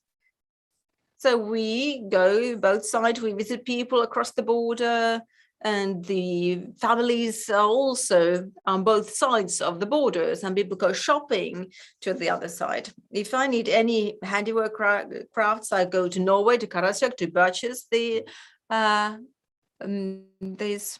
items I need. But now with the borders closed with the pandemic, now we have seen the border, as we have now seen that they have been invisible in the past, but now they became visible. But indeed, as I think of the national borders, we did not see that, but families have been on both sides, and some people have been very mobile people throughout the whole region.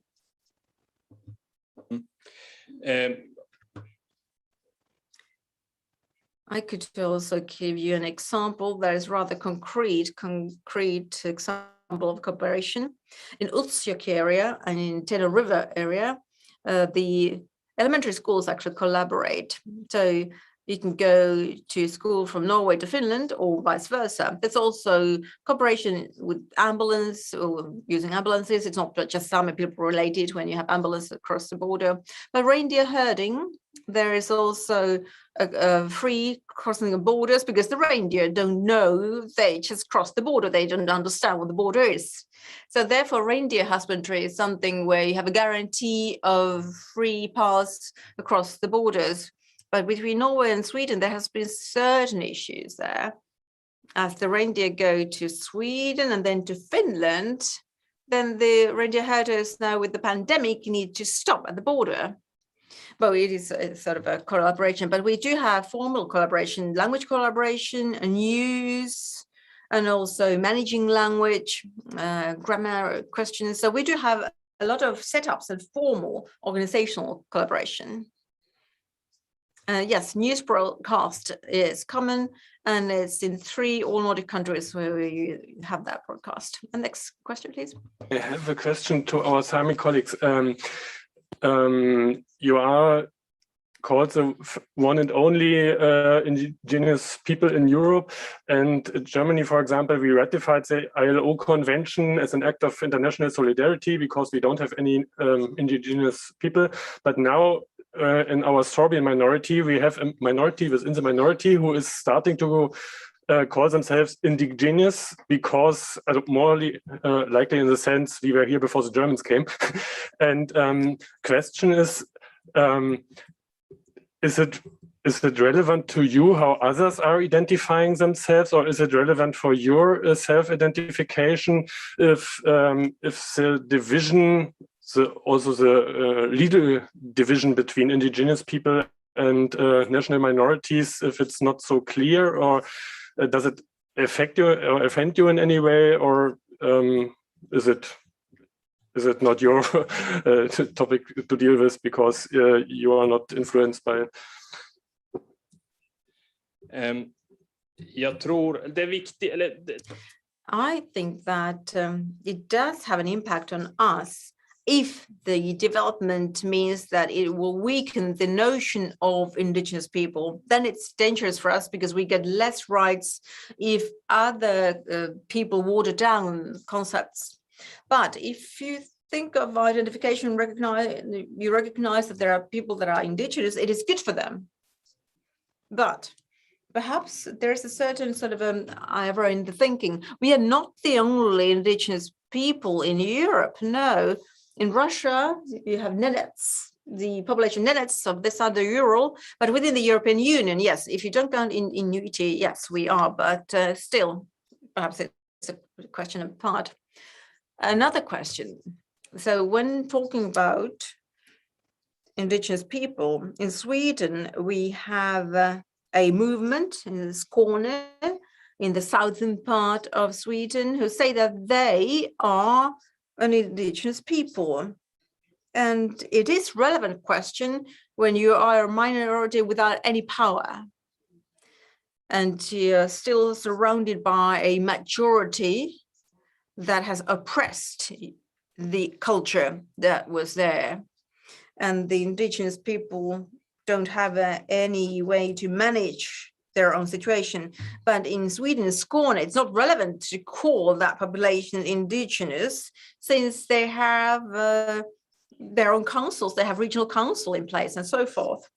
But in Bolivia, South America, majority of population is composed of different indigenous peoples.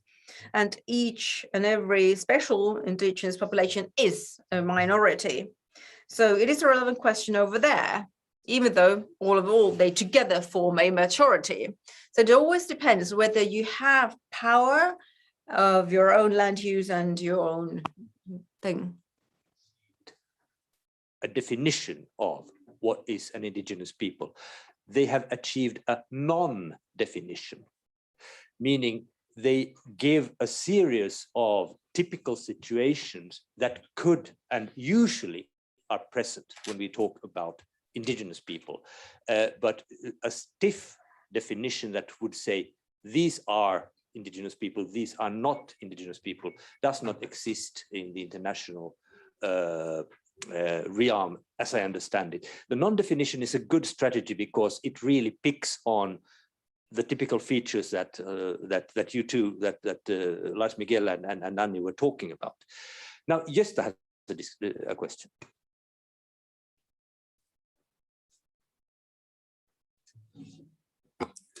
As far as I understood, you had free mobility in normal times across the border. And in COVID time, the border were closed. What happened, and did you find a solution for that? This is my first question.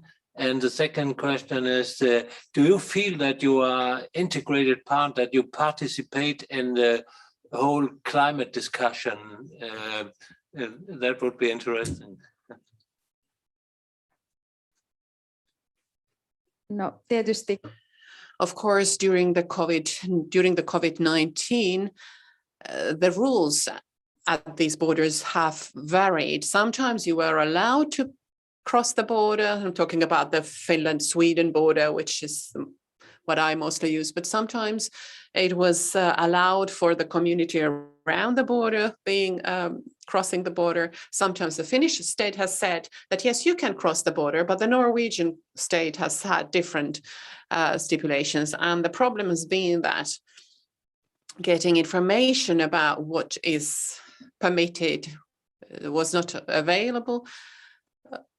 And information in general was scarce, but of course information in the Sami language was even less. And often people contacted us at the Sami parliament asking whether they are allowed to leave the country and so on. So we were not asked again. And it's another place where the voice of the Sami people was not heard sufficiently.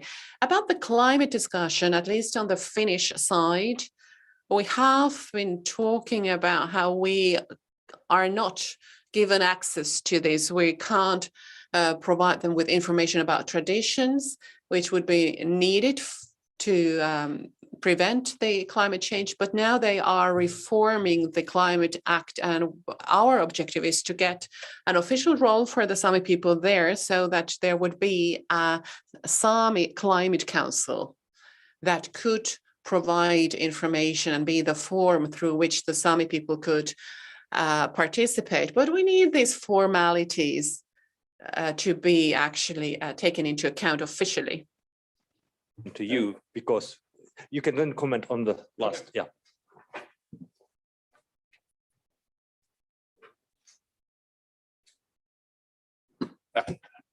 Cool. Lars, you said maybe a bit polite, there's no support in the majority for Sami rights. We know that many indigenous people are met with prejudice and lack of knowledge by the majority. What is the situation for the Sami people regarding to this? Yes, thank you. Tack för frågan. Jag vill bara kommentera klimat. Så jobbar ju urfolken globalt för att också... Thank you for the question. Well, of course, the indigenous people globally have to be more involved in the climate discussion, also within the UN. This is the work that we are doing. As far as racism is concerned towards the Sami people, it is clearly there.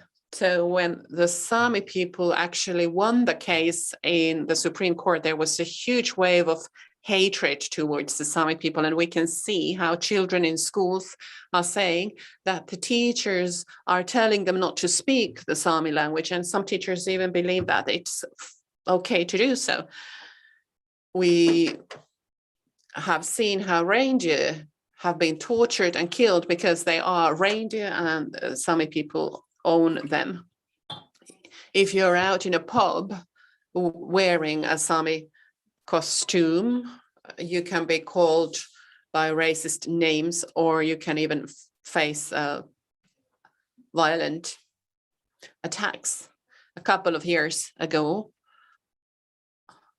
there was a case where the Sami dress of a Sami woman was put to fire when she was standing in a queue to a pub. So there are cases where people consider the Sami lifestyle being against the lifestyle of the majority, but racism isn't as clear in Stockholm or in Helsinki, but locally it can be quite hard. Recent question and answer session, and then we'll have to go to eat. But I think you will be available for further questions and further discussions somewhere once you've been eating. Yes. Now, Elin, please. Yeah, I think the question raised around the Sorbian community as well. I think that it does show that there are several points of resonance between the indigenous peoples and the national minorities or the linguistic minorities or the minority language communities, and that there is, that there is a need to do something at the level, for example, with the Sorbs as a unique minority, as a minority that is being confronted with open cast mining, where there are issues around climate change and change of fuel and power production and so on. I think that there are several issues that resonate across the different communities of people. And I think that, as we look forward to the 2022-2032 decade, I think that, one way forward is to use the decade and the focus on Indigenous peoples and the right of the Indigenous peoples to claim that decade for themselves, but to work with minority languages, national minorities for the benefit of all, because even though it's your decade, I think that there is a lot of exchange that can empower both sides, and we have so much in common. Thank you to the panel, and thank you to the audience. This discussion is only a start, and we will continue over the decades forwards in order to put things into a better order. Thank you all.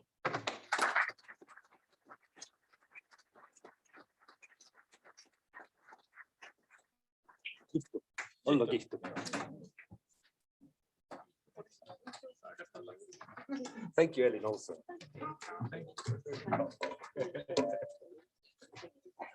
Thanks. Can I do a picture? I see my wife this time. Sound. Can you hold it? Can you take a picture? Yes, of course. Where are you from? Yes, from Estonia. Sorry, I will. Please go a little bit closer. Yeah, that's great. I will take. No, you will down now. Eyes open. Good. Can I also the chance? Oh, you yeah, sure. Yeah. don't recognize you. I'm Meto, where are you from? From yes. Okay, oh, the same. Okay. Yeah. I contacted Lower Sorbian language validation concepts and so on. Now I switched sides. I'm working for the government and trying to do it from the state side. I read about your campaign, the 1 million people. Because I don't have any. I read about the idea some years ago, and is there, are there publications about the ongoing or the yeah, there is the government stats and things like that. There is some history. Yeah. And is there then I understand something, we need an ambitious goal, but ambitious goals also have the danger you don't reach them. Yeah. Is there a plan B, Well, how to communicate?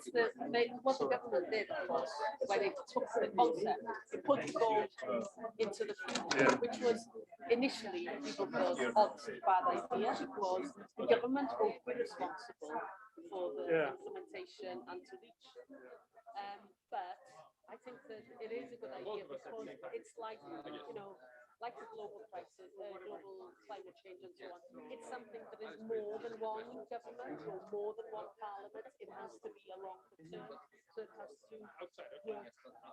But for us as well, we've done some projections as well. It was good for us to have 1 million because it was so expensive as well. And there was 1 million speakers in the past.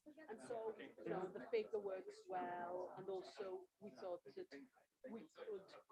we use other surveys to map the number of speakers, and the other surveys show a higher percentage anyway, a higher number. So some of the surveys show 700,000 and so on. So it's still kind of symbolic in a way in order to change, to make a gear change, to make a difference, rather than just continue doing the same and hoping that it will work.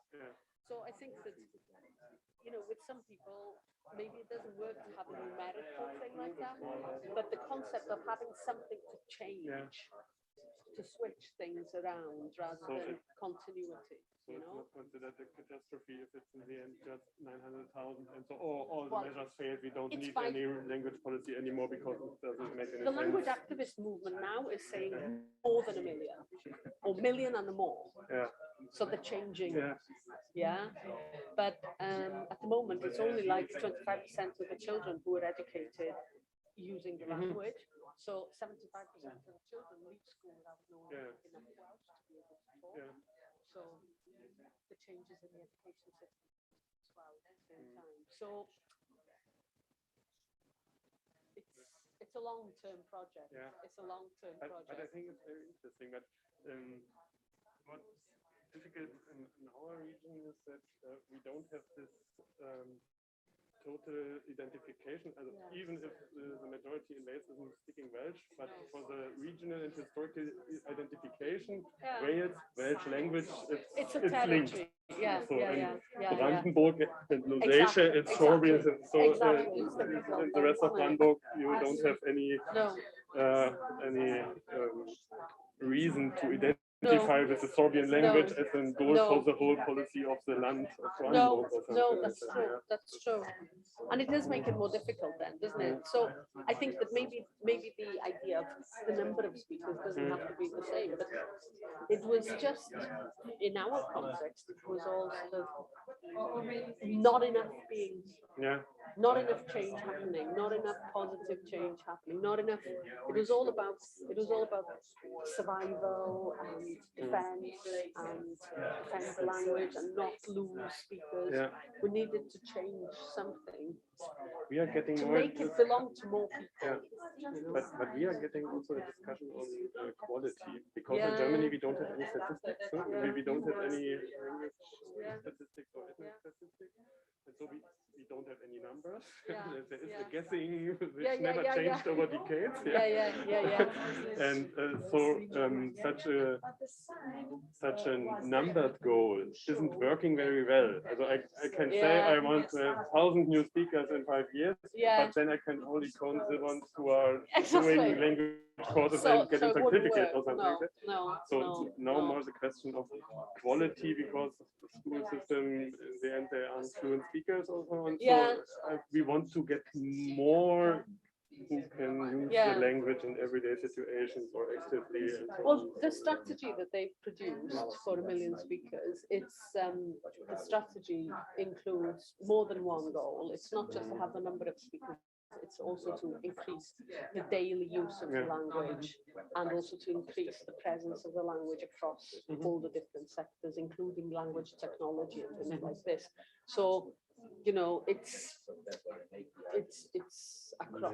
quite holistic. And then, of course, because it's a long-term strategy, it goes into other spheres as well. So it goes into education policy, it goes into environmental policy, it goes, it goes across. So, if it's 800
Siellä tutustumtiin ja hänen kauttaan tutustuin Benedettaan. Nyt mä tunnen Benedettan paremmin kuin Loren.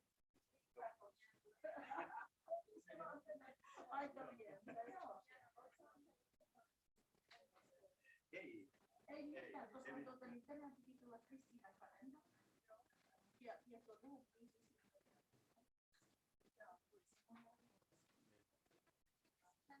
Minä asin ehkä tukeudutsin.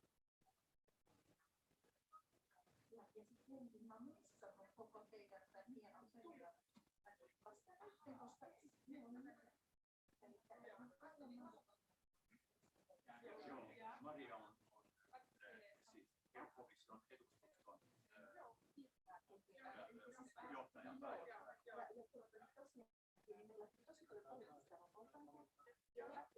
sekin pitää mun kiinnostua.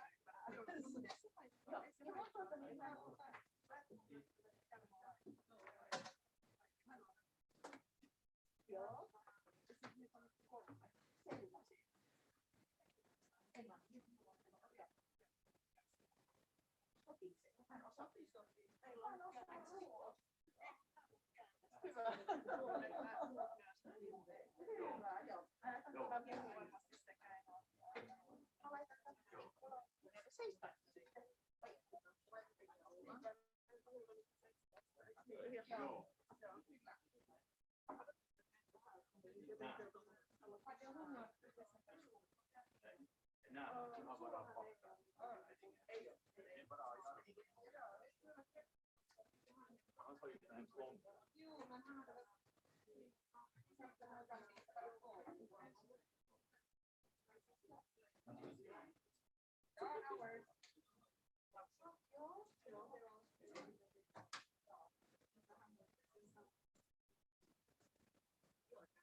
Again, youth of European nationalities. Båda från Berlin. Vi måste sätta det här längre från varandra.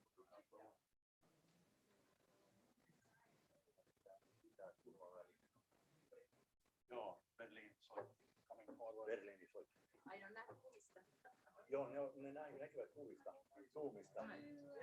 Ihmiset ovat ihan...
Ja, jag vet, jag är så fin. Och det är de två.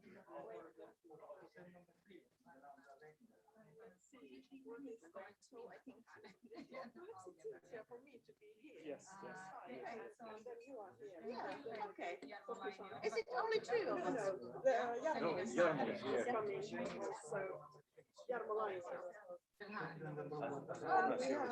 Stand far apart from each other. That's the order from the headquarters in Berlin. They saw it on Zoom and kicked my ass for it. Ja. And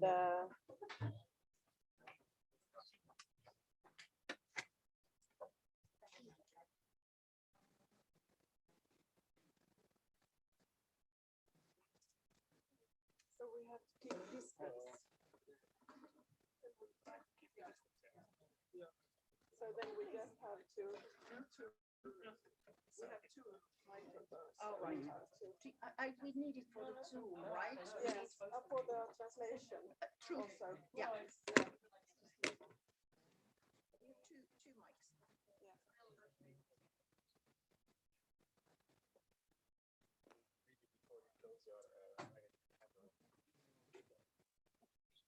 Very nice. Thank you.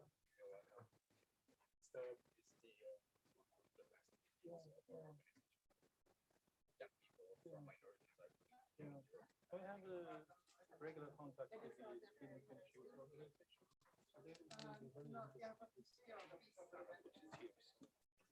Sure, sure.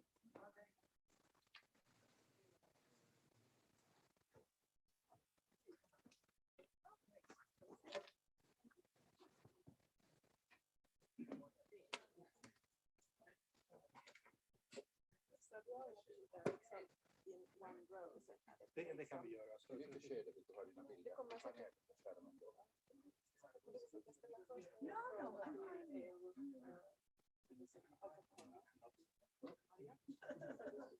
Så diskuterar vi den, det beror på om de vill kommentera den. Och sen liksom den andra frågan som en brukar göra till När du ställer en fråga till Jarmo så kör vi ner. Precis. Så det är ganska här i början.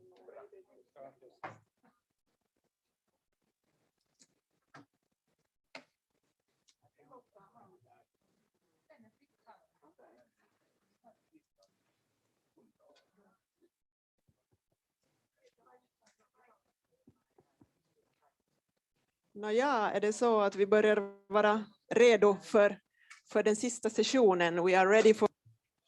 So I believe we are ready for the last session.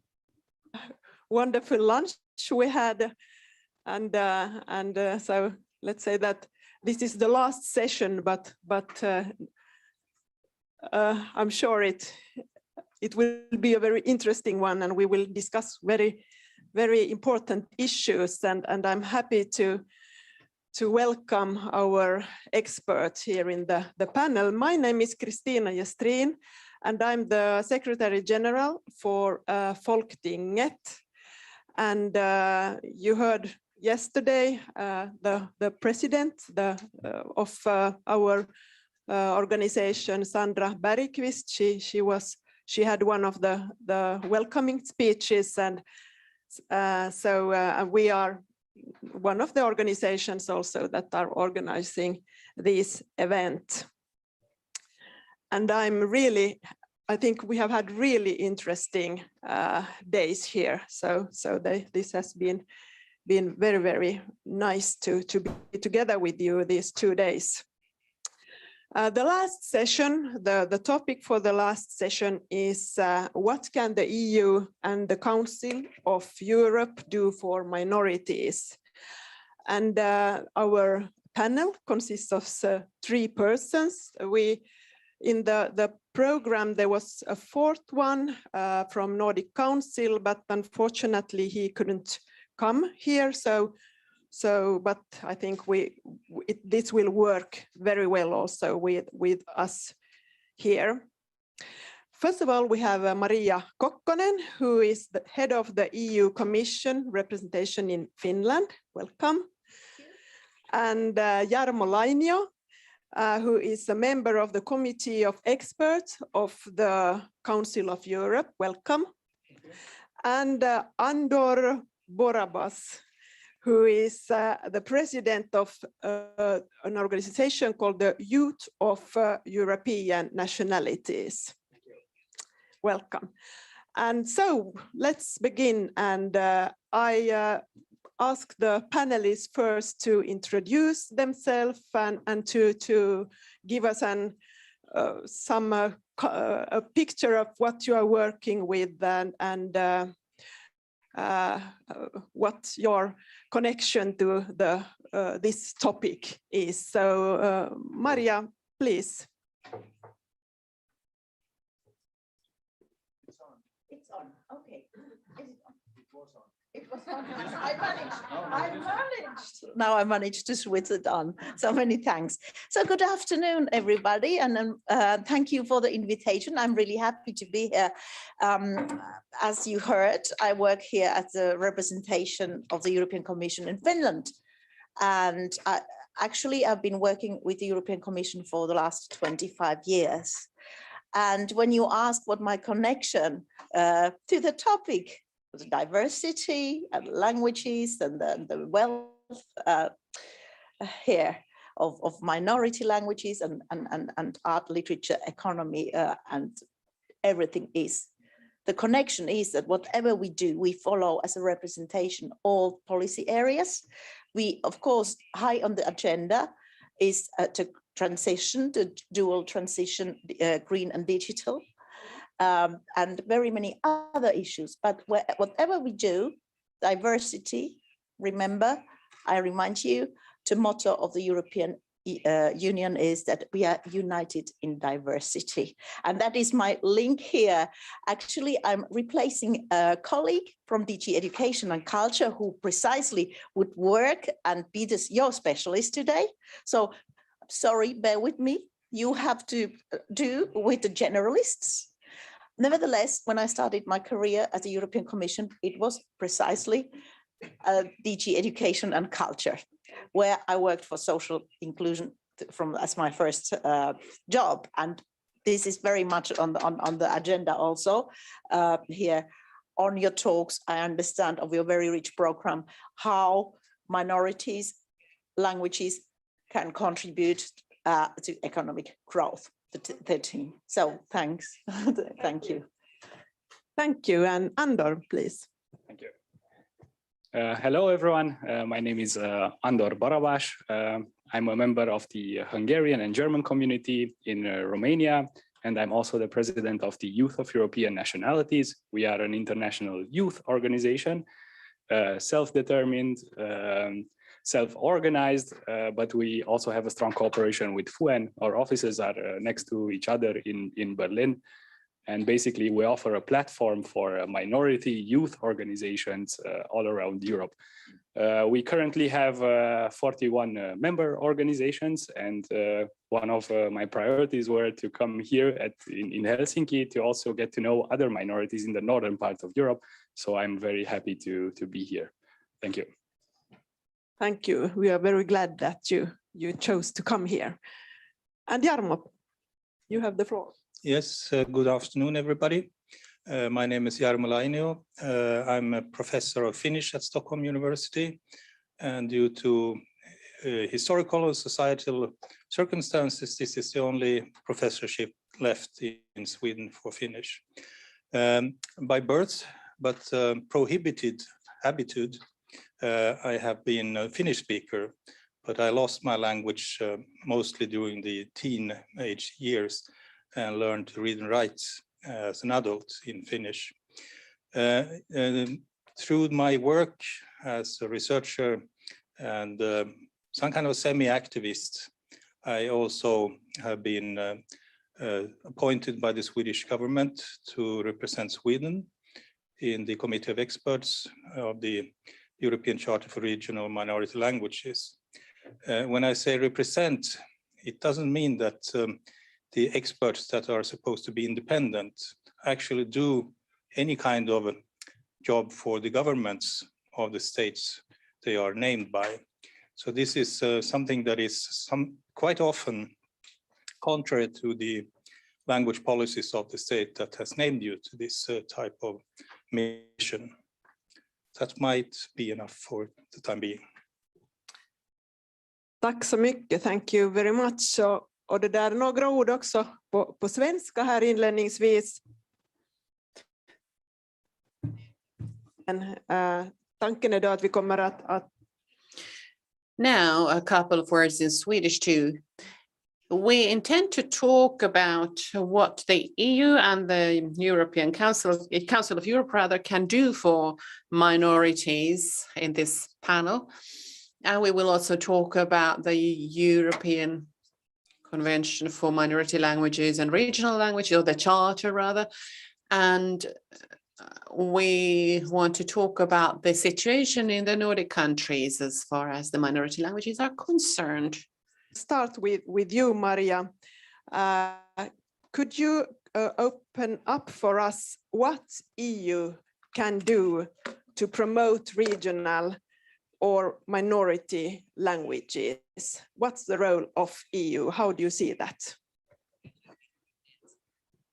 Thank you. So from the outset, first, perhaps I can frame a little bit about how it is with the engagement of the European Union with the languages.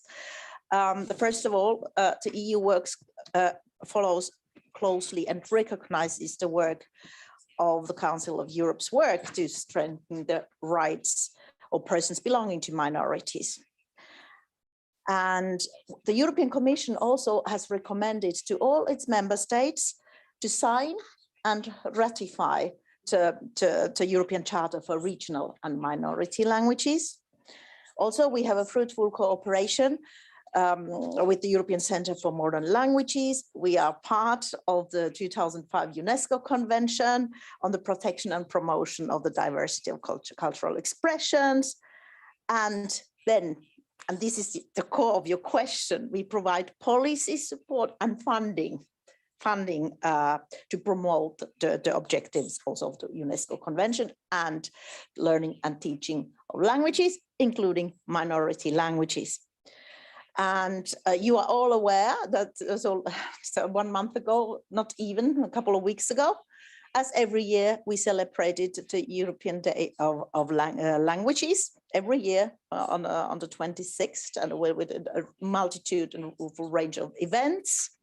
And in particular, when the year 2018 was the European Year of Cultural Heritage, there were lots of projects and events going on linking to the promotion precisely also of minority and regional languages. So we work with the member states closely on the policy issues, and we in educational area, in cultural area, all sector stakeholders for the social inclusion and intercultural dialogue. For an example is the specific consideration for linguistic and national minorities like Roma, refugees and migrants. Now then, the programs, what do we do? How can we support all this with programs? You all know Erasmus+. Erasmus, it's doubled, it just now for this budget period got a double funding. It's 26 billion euros for 7 years to promote and support teaching and learning, education, mobility projects and exchanges.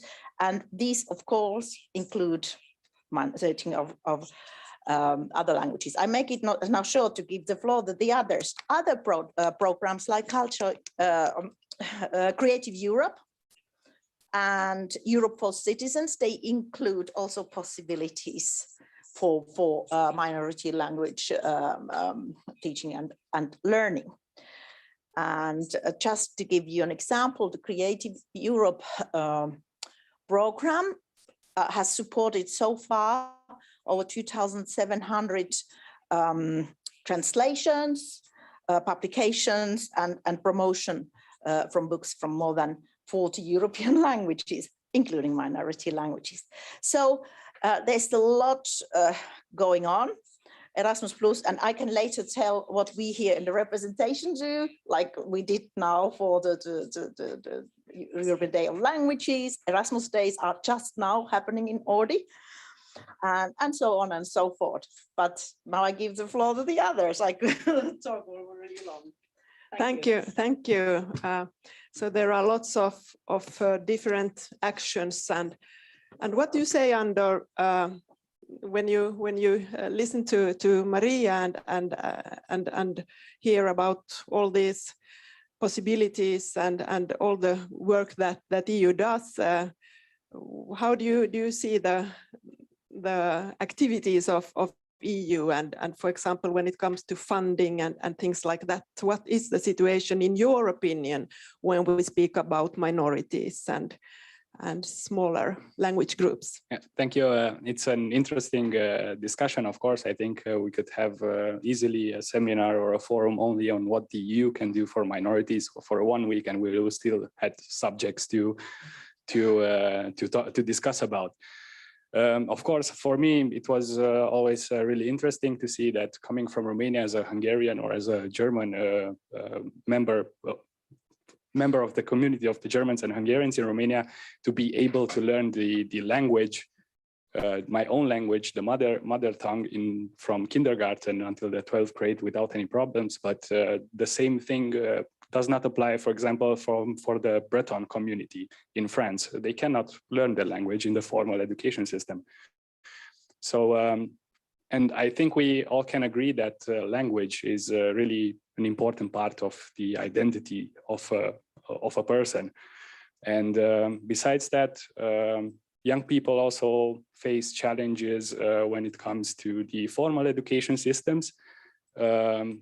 In the school curricula, we don't have necessarily the history and the culture of minorities. And I think the EU should do more to protect the minorities and especially the young people. FUEN and also the youth organization, the Youth of European Nationalities, had also proposals with the Citizens Initiative, the Minority Safe Pack Initiative, and there was also a proposal for a creation of a language diversity center, which would have been really important, for example, now for the young people to learn their own language and to identify as a minority. And yeah, unfortunately, it was turned down by the European Commission at this point. On the other hand, young people, because of course, as I told you, I'm the president of the Youth of European Nationalities, so I'm talking also, I'm mainly talking from the youth perspective. Young people are building bridges between countries, between regions, through their international exchanges and through their multilingualism. So I think this could be more financed by the European Union.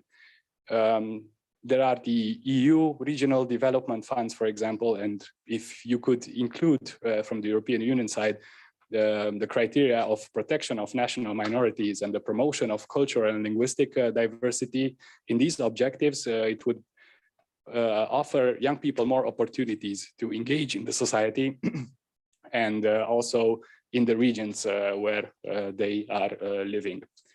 And also maybe another topic that would also address maybe the digital gaps between the majority and the minority community. I can maybe address here the example of the Sorbian community in Germany, where they have to switch between 3 keyboards on their phones to write in their own language. And this is often takes a lot of time, and important parts of the language are not there or not used anymore. And another example, also during the pandemic, community members needed equal digital participation, but also access to information. And a lot of times information were given in the national language and not necessarily in the minority language. For example, the Roma community didn't have that many options to hear the news of the coronavirus and how to stop spreading it. And I think I will stop here on the funding. I will address the next question. Thank you. And Jarmo, would you like to add something to this question? Then we will later on go to also to the Council of Europe, but yeah, about EU and how EU can promote. As you know, I wanted to show some slides, and I would like to complement this picture both about what you said, Maria, about the Commission's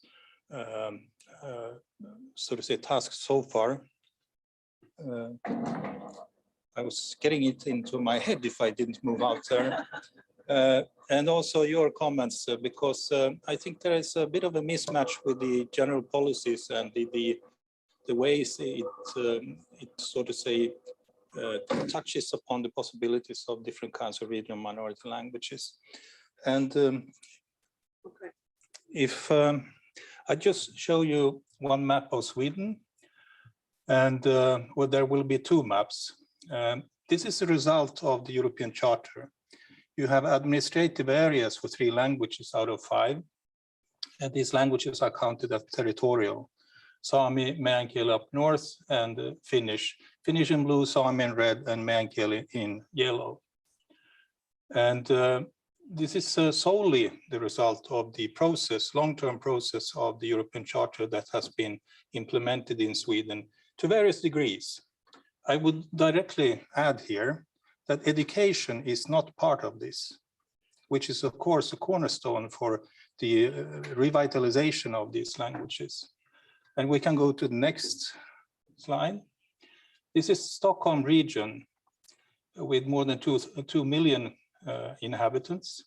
And Stockholm is actually a Finnish administrative area, as are the other ones in blue. And since a couple of years ago, Stockholm is also an administrative area for Sami and Meänkieli. This means that you can actually approach on paper, you can approach the authorities to have some dealings in your own language.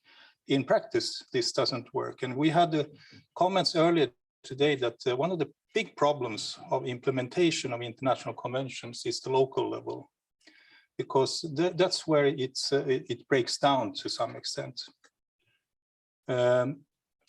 This is just to give an example that the Charter has done something in the long-term perspective. And if you can go to the more complex figure.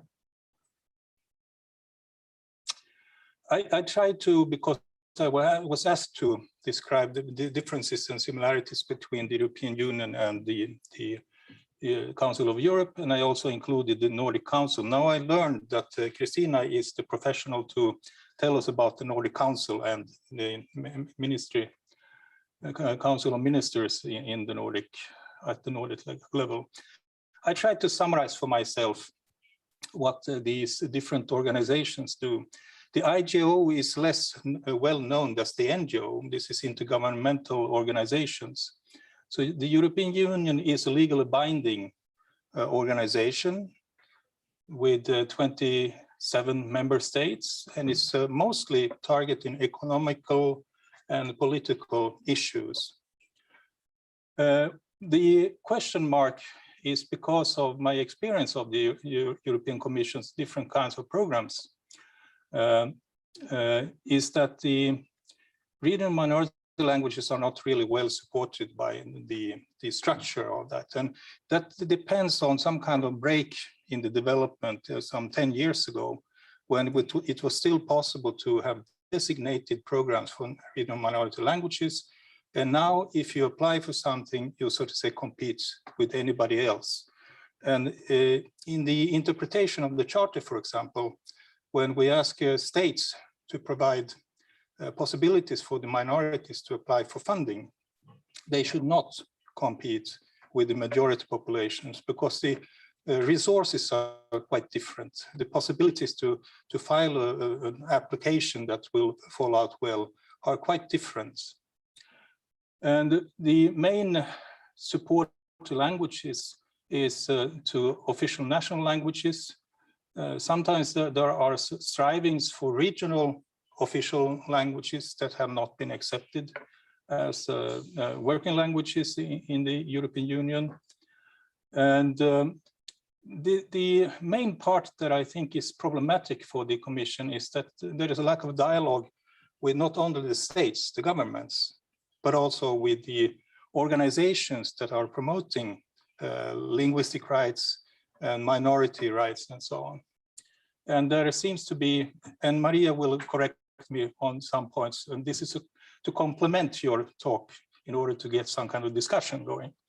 But there seems to be no monitoring of what happens with the NGO level dialogue. And this I mentioned that there seemed to be a pause some 10 years ago in the funding for research, for example. Well, if you look at the Council of Europe, then it's also legally binding. It's an IGO organization. It has 47 member states. The European Charter has been ratified by 25 countries out of 47. And the Framework Convention has been ratified by 39 states. There are some core member states that have not ratified this. For example, France, Italy, Greece, Portugal, Belgium, and so on. So if you go home to your countries and you are from these countries, put the pressure on your governments. And the wording of the charter is that it should not be a threat to the national official languages. In some senses, it actually supports them also at the same time as the charter supports the regional minority languages. The main structure of the charter is that we meet representatives of state authorities, regional authorities, and local authorities. And the ones that are in charge are the state authorities. And sometimes they fail to make the local authorities do their work. And the knowledge base is sometimes very poor at the local level compared to the state level. So there is a possibility to have a very positive attitude at the state level in the ministries, but when you move that down to the local level, there is a breakdown. The monitoring where we meet the NGOs, representatives of the NGOs, is quite important. And due to the pandemic, we haven't been able to do that for 2 years, but we're starting up now again. You can't get funding from the European Charter or the Council of Europe in the sense that you can get it if you manage to sort of find the thematic areas that are good for your application or for your language possibilities. But you may have, and the Council of Europe has been called the watchdog of human rights in Europe, because these are 3 main areas: democracy, human rights, and the rule of law. Whereas if you look at the European Union, it's economy and politics. Of course, these sort of mix in different ways. And if you look at Nordic Council, I'll be very brief on this because I realized that I really don't know the basic structure well enough. We were discussing that over lunch. But you have the Nordic Council, which is the assembly, and you have the Nordic Council of Ministers, which is also the government at the Nordic level.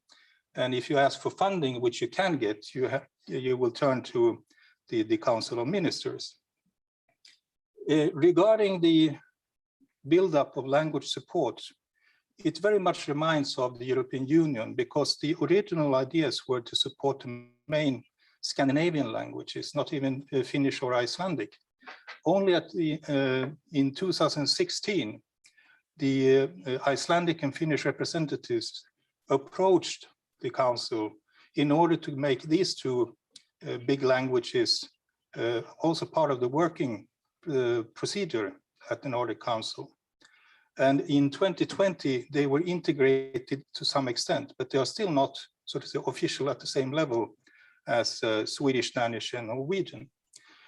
And you also heard from in the session earlier on the Faroese Islands, Greenland, and Åland Islands that there are regional languages with lesser amounts of speakers that get support from this level. But if you look at, and Sami is also mentioned in some of the descriptions of the language policy of the Nordic Council. But if you look at the regional minority languages, in 2020, they were mentioned as a follow-up to the Nordic Language Declaration. They are not integrated in any kind of program, but there was a meeting last fall where it was decided that language technology will be one of the topical areas to support minority languages. So there is a lot to be done at the Nordic level. There is a lot to be done at the European Union level and also for the Charter, because it has a lot of pitfalls and challenges. And we can come back to that when I, so to say, get more feedback from you two. Thank you. We can take away this picture.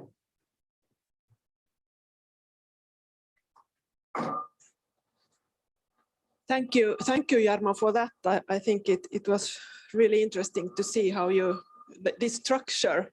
So thank you for that. And Maria, I would like to ask you. You saw there in the row with the European Union that not much has happened during the last 10 years, and as far as I haven't understood, also the funding for regional and minority languages has declined, has gone down even. I read that somewhere.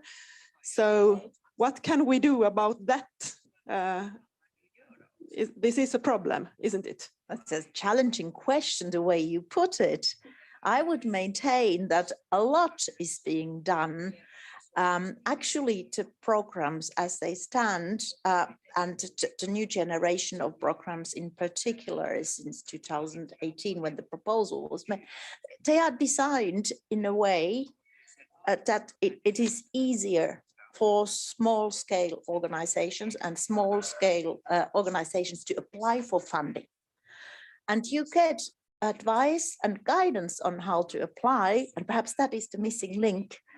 That when you said that there's no contact with the organizations, grassroots or regional level, but you know that, or you might not know, I say, Creative Europe or Erasmus, in member states, they have national contact points, and they are encouraged, and you are, which the organizations you represent, to get in touch with them and ask for this guidance, because all these programs are open also for minority languages. And then another thing is, well, but I can come to that perhaps later on, but I felt appealed and called by Anna when you said that youth are not, or youth organizations, or you hinted you would like to have your voice heard clearer and stronger. So I have the good news for you. Next year, 22, is the European Year of Youth. And you know, now programs will come up, initiatives, and I encourage you to follow it and take part. And then there is another channel, the conference on the future of Europe. And events, you can organize events, feed into the multilingual platform, your ideas, your suggestions, how to make Europe better. That is one way of giving and getting your voice heard. Okay, not to speak. And then one last point, and then I give the mic to you. Also, you heard when President of the European Commission, Ursula von der Leyen, when she delivered her annual State of the Union speech, she announced also in the context of the upcoming year of the youth, an initiative called ALMA. That is a project to allow not only like Erasmus Plus does for educational field, for exchanges and spending time for people in teaching and learning and education in another member states. ALMA provides it also for those who are not in an educational system or in professional life. This chance to share and learn about the diversity of the European Union should be given to everybody, and ALMA aims at that.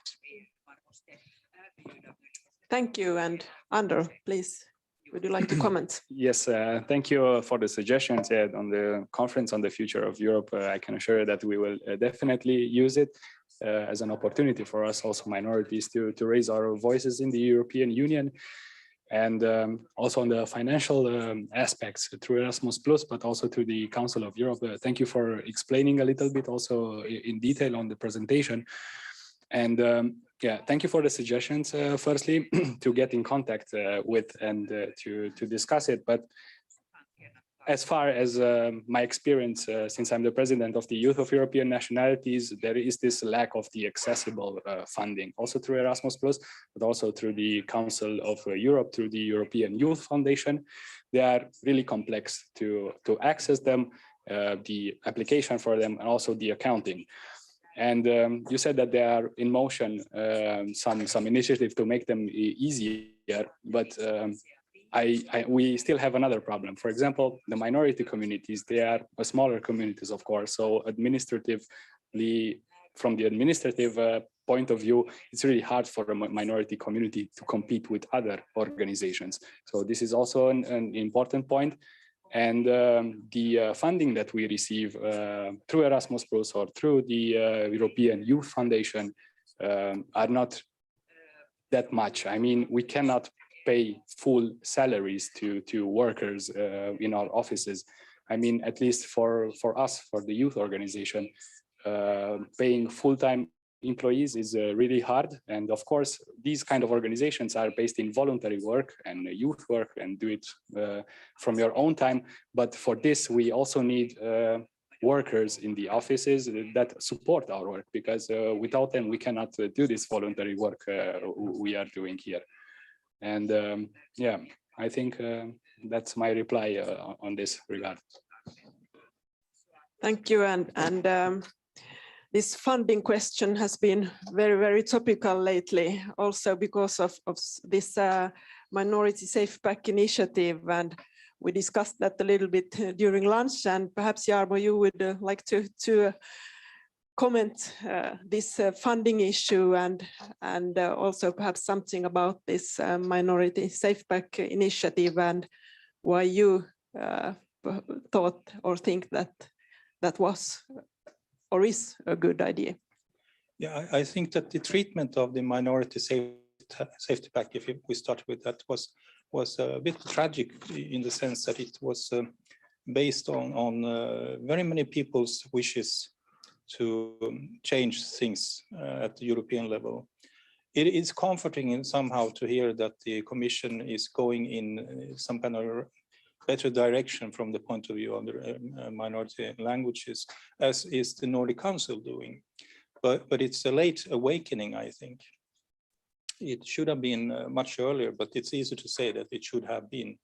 The funding issue is very complex, and as you said, and I also mentioned this, it is really difficult to compete with the large, let's say, research or educational consortia for big money in order to create some kind of basis for cooperation, and you had to have various numbers of cooperating partners as well. This is a complex issue that takes months of time. If it is any comfort for you, the work in the Committee of Experts is a voluntary job. It's out of, so to say, any funding by salary. So the funding is always a tricky thing for regional minority languages because they tend to be downsized and in a way also underestimated in the complexity of applications. Would you like to say something? Personal. Now I say personally, I know how hard it can be to find funding for a project. I've seen projects through my career at the European Commission. And then I mentioned the word small scale partnership. So it is finding partners. It is a hard job. It's food work. You have to go around and convince people and get them for your cause. But honestly, like I say, and I repeat it here, now the new generation of the programs is devised so that you can be sure that they are not minority language or minority groups projects are not left aside in the evaluation process. Okay, they cannot be. And make your voice heard. Go to the conference in the future, organize things, events, and it doesn't need to be like a high-level conference or experts conference. It can be a living room meeting. But if the brainstorming brings fruit and you want to share it, the European Union institutions are all committed to listen to these ideas. And there will be citizens panels. Now, the first one took place, 4 in total, until the spring. And based on these ideas, the institutions, with the setup they have for managing the bigger conference, will work on recommendations. So be active. at one level, find partners for your project. When you apply, go to the national contact points, ask for help, go to the Europe direct points. There are 464 in the European Union in total to get advice. Who could help, who could advise on how to apply. So you will find, and then they can help you with the national contact point as well. Thank you. And Jarmo, you wanted to comment? Yeah, I think one of the big problems for minorities in general is that, as you describe it, there are possibilities, but they're usually either in project form or short term. So you have events and you have some kind of exchange and mobility and so on. But for the minority languages, you need some kind of long-term effort. And there were structures in the beginning of this century. For example, the financing of EBLO, European Bureau of Lesser Used Languages, which was stopped at some points. And there have been, so to say, attempts to create cooperation between different minorities in a long-term perspective. But if you want to keep on going in that direction, then you have to change the topic because you have to follow the Commission's calls. So, and they are short-term calls usually. 3 years is so to say, maybe for the Commission it's a long time, but for a minority language it's a short time. So this long-term perspective is somehow still missing in the work of the Commission. Yes. Okay, a short comment. Short then comment. We'll comment to another team. That is because linked to that, because Jarmo, you mentioned that the institutions or the Commission are not following, and so actually we are very close monitoring. So to study for this event, I downloaded this. It's a brochure you might have seen about linguistic diversity in the European Union, the case of regional and minority languages. And you find examples of, I hope, not short-lived projects. Fantastic, you can have a cooperation between Gaelic, Basque language, Sardinian language and Dutch. It's typically the first project here, and so on and so forth. And these create networks and contacts, and they shouldn't be short-lived, for sure.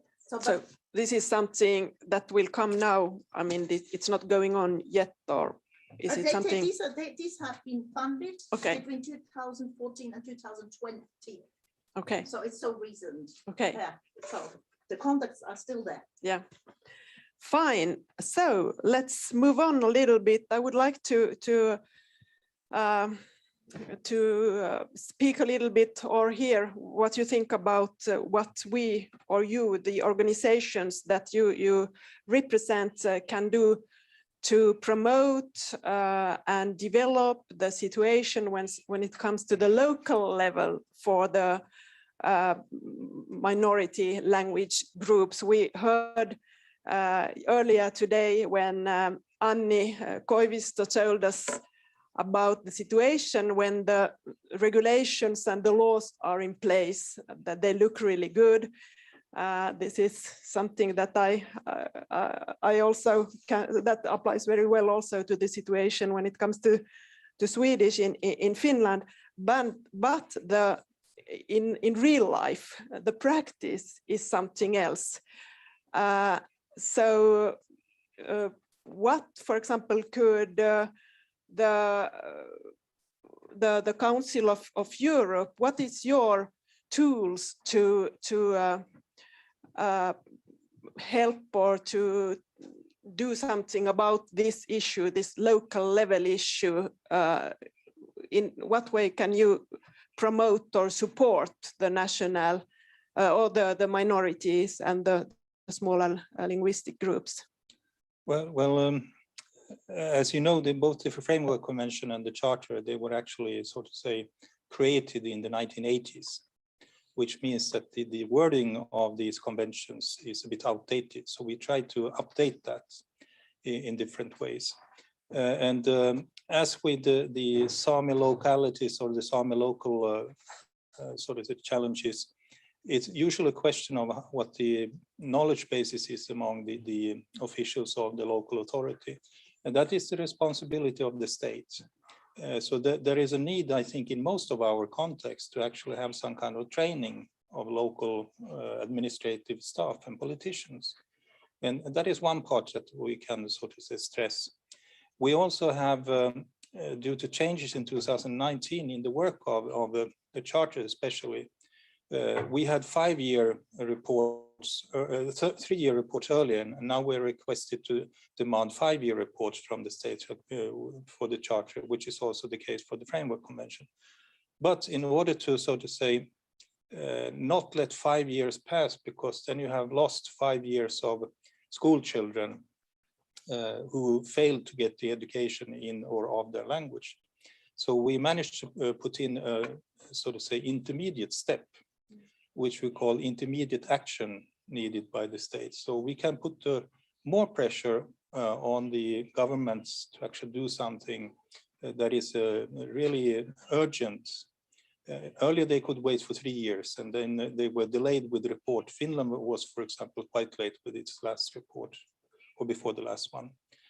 And we meet NGOs, and there are possibilities to also get in contact with the Secretariat by writing complaints. We cannot deal with, there are 79 languages and 203 minorities using these languages throughout the ratifying states. So we cannot deal with all the urgent issues at the local level, but we can try to find structures that the state is in charge of in order to improve the knowledge of the charter and the national legislation and so on. It's a long-term perspective again. It's difficult to have this short. We have a long-term and you have a short-term. We should meet somewhere in the middle. Maybe the youth will do that. Andor, would you like to comment this? How do you see this local level and the charter and the work that Council of Europe does? Thank you. On the local level, it's really hard to say something because I'm the representative of the international organization. But as far as I'm concerned, and as far as I see it here in Europe, there is, I think the Council of Europe needs to put more pressure on the member states when talking about the Framework Convention on the Protection of National Minorities, and also on the European Charter of Regional and Minority Languages, to respect these minority rights and also to support them.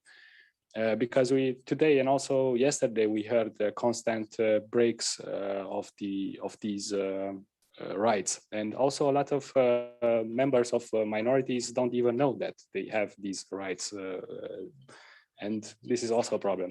And we at Youth of European Nationalities, when we do our seminars, we do through non-formal education.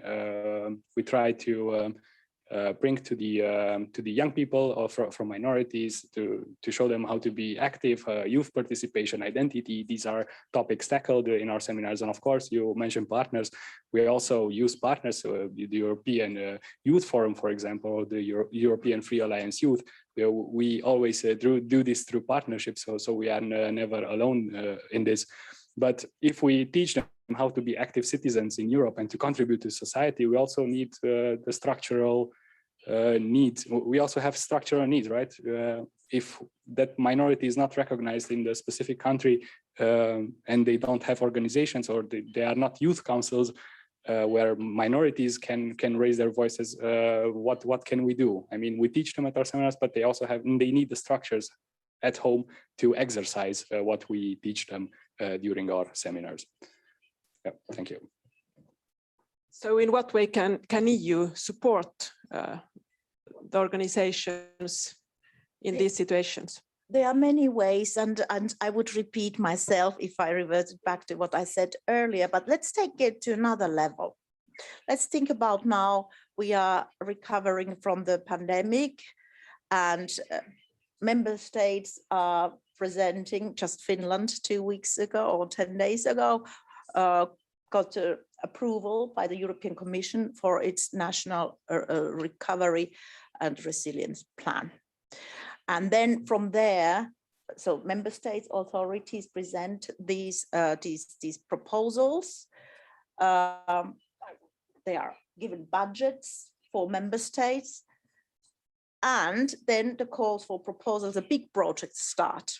I take this perspective from the top to the concrete level.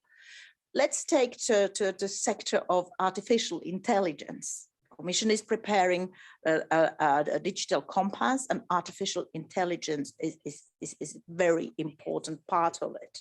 Now, take this angle also in your thinking and deliberations, perhaps sometimes to see for promoting minor or regional minority and regional languages. Well, how could artificial intelligence be used for this to with a very efficient manner? And then so follow this the development of the projects and programs and try to insert your ideas in this. Just like this helicopter view with an example. Yes, that sounds very good, but I guess that many times it can be difficult for small groups, for minority and regional language group to get heard, to get perhaps the government to listen to them and to take them into account when they plan these programs. So I guess this is a problem, but Jarmo, Yeah. would you like to comment this? Yeah, I think, as you say, artificial intelligence and digitalization are possibilities, but they also create problems for minorities. When you, for example, have earlier had the possibility of calling somebody if you're in need of healthcare or something like that. Now you're switched to somebody in Estonia or in Nigeria or something like that, and you don't get the answer you want, and you cannot use your own language. So there is a problematic consequence of automatic life, I would say, and this doesn't seem to stop.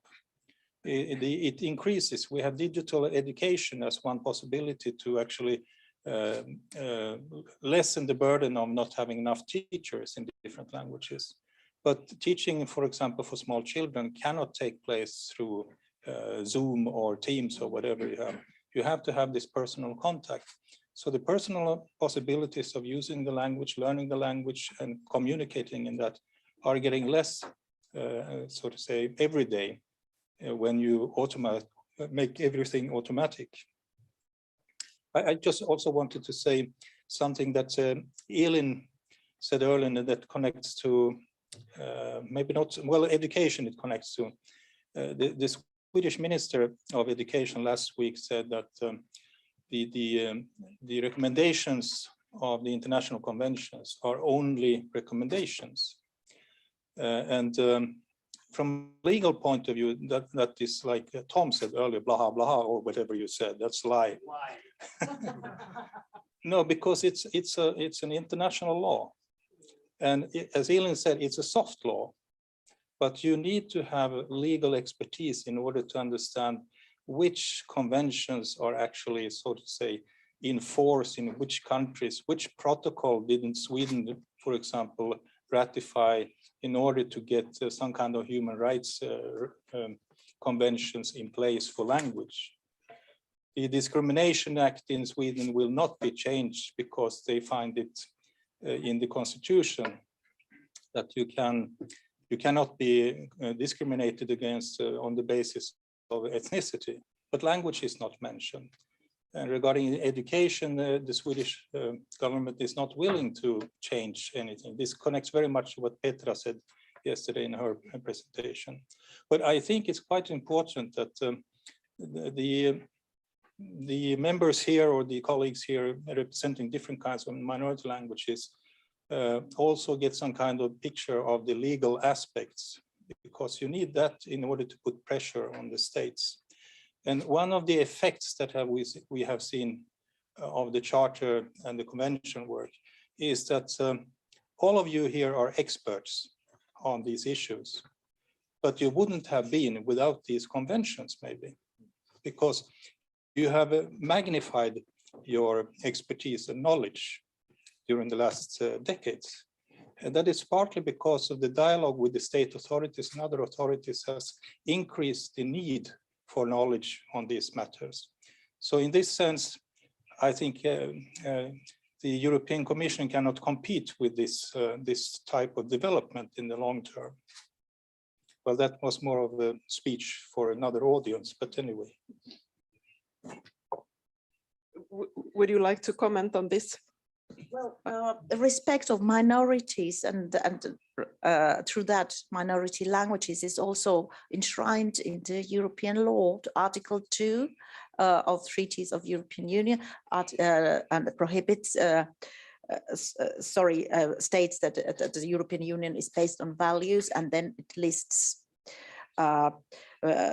human dignity, human rights, equality, rule of law, and then comes also the respect for minorities. And then you have to Article 3, which states that the Union shall respect its rich cultural and linguistic diversity and shall ensure that Europe's cultural heritage is safeguarded and enhanced.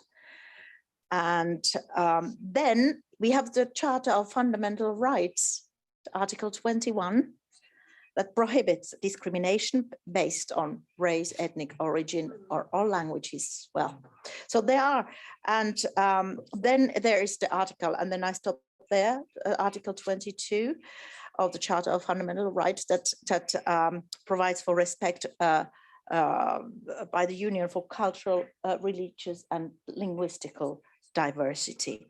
So it is enshrined in the European law.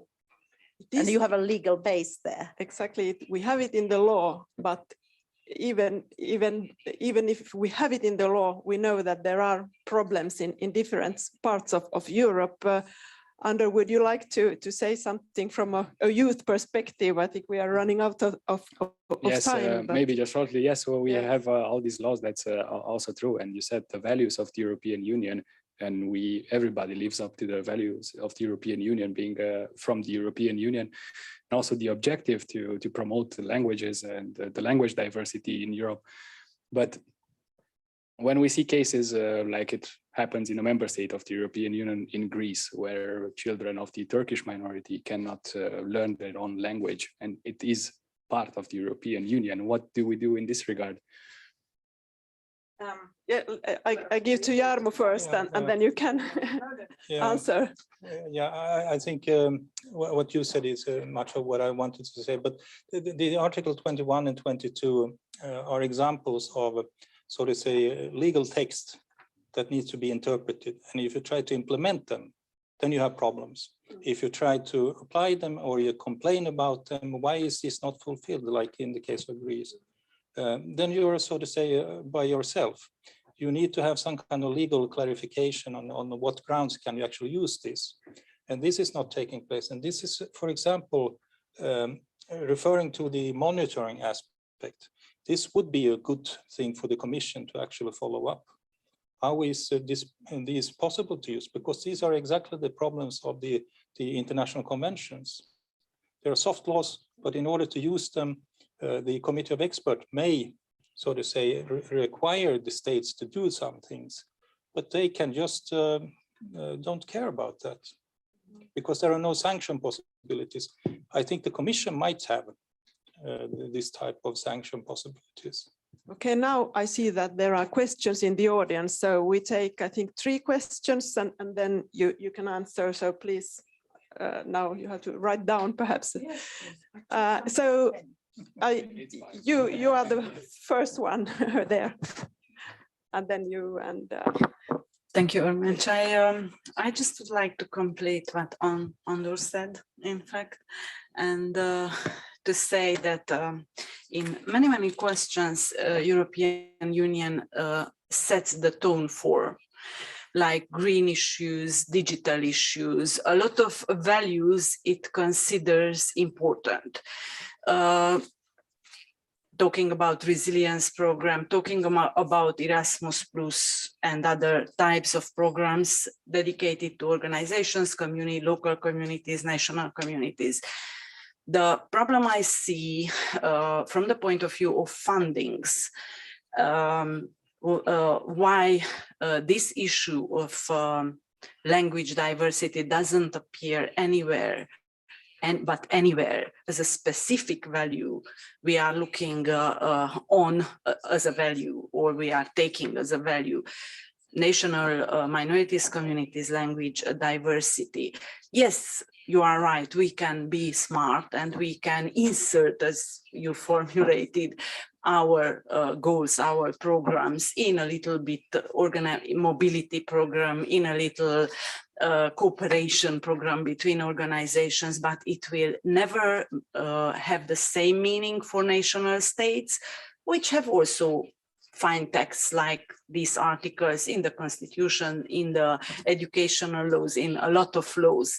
But funding, mentioning in some programs as horizontal values, as horizontal issues, taking into account, means that for European Union, for national states, this should be an important issue, taking into consideration when proposing programs, when having initiatives. That is what is lacking completely in this moment, in my opinion. Thank you. Thank you, and then over there. Yes. Me? Yeah, thanks. Craig Willis from the European Centre for Minority Issues in Flensburg. My question sort of attaches to this in a way. It's regarding EU funds, and you quite rightly pick up on what Creative Europe and Erasmus Plus can do, because these are cultural focused, and language maybe first comes as a cultural aspect, but when you consider minority language speakers, the needs are often socioeconomic based, and so the real big funds where most of the money goes to, the European structural and investment funds, these are not mentioned at all really in this discussion a little bit. I wonder what more the EU can do to encourage this as a trendsetter, as a goal, and also to combat the lack of research that is done, because we know that minorities often live in regional peripheral areas. Thank you, and now you.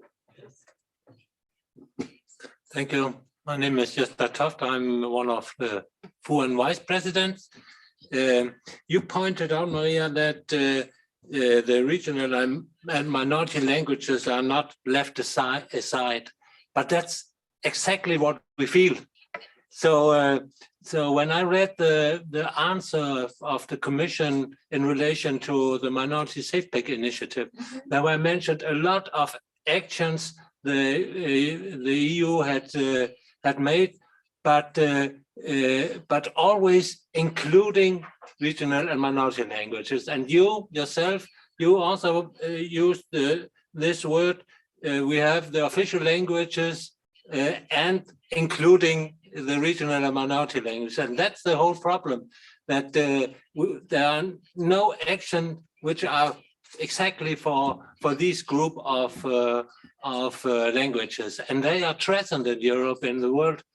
So it's difficult to understand, and yes, we need a legal basis. And now you have mentioned that that we have the Charter, we have the European Treaty, but this is not a legal basis for action of the EU. That's the whole problem. And what we need is a legal basis for action so that the EU can go on with this. And what can we do? From my point of view, it's important that in the first step, maybe you cooperate with the Council of Europe and adopt some of the ideas and the content of the Charter and the Framework Convention. If this could be a first step, you have done it with the Human Rights Convention. If we could do the same process with the Charter and the Framework Convention, we would have a big step forward. Thank you. And I have two more questions coming up, and we take them, and then you can answer a last tour. So Tom Mooring, and then over there. Just to add to Justas, because he said a lot of what I would have liked to say. The question of a legal base is something very different from the Fundamental Rights Charter. when the fundamental rights charters articles 21 and 22 were decided, the president of France, Jacques Chirac, came into the room. This is according to Gunnar Jansson. He has repeated this 2 times. He was the vice president of the convention. He came in and said, if anything more concrete is written into this charter, France will decline from signing it.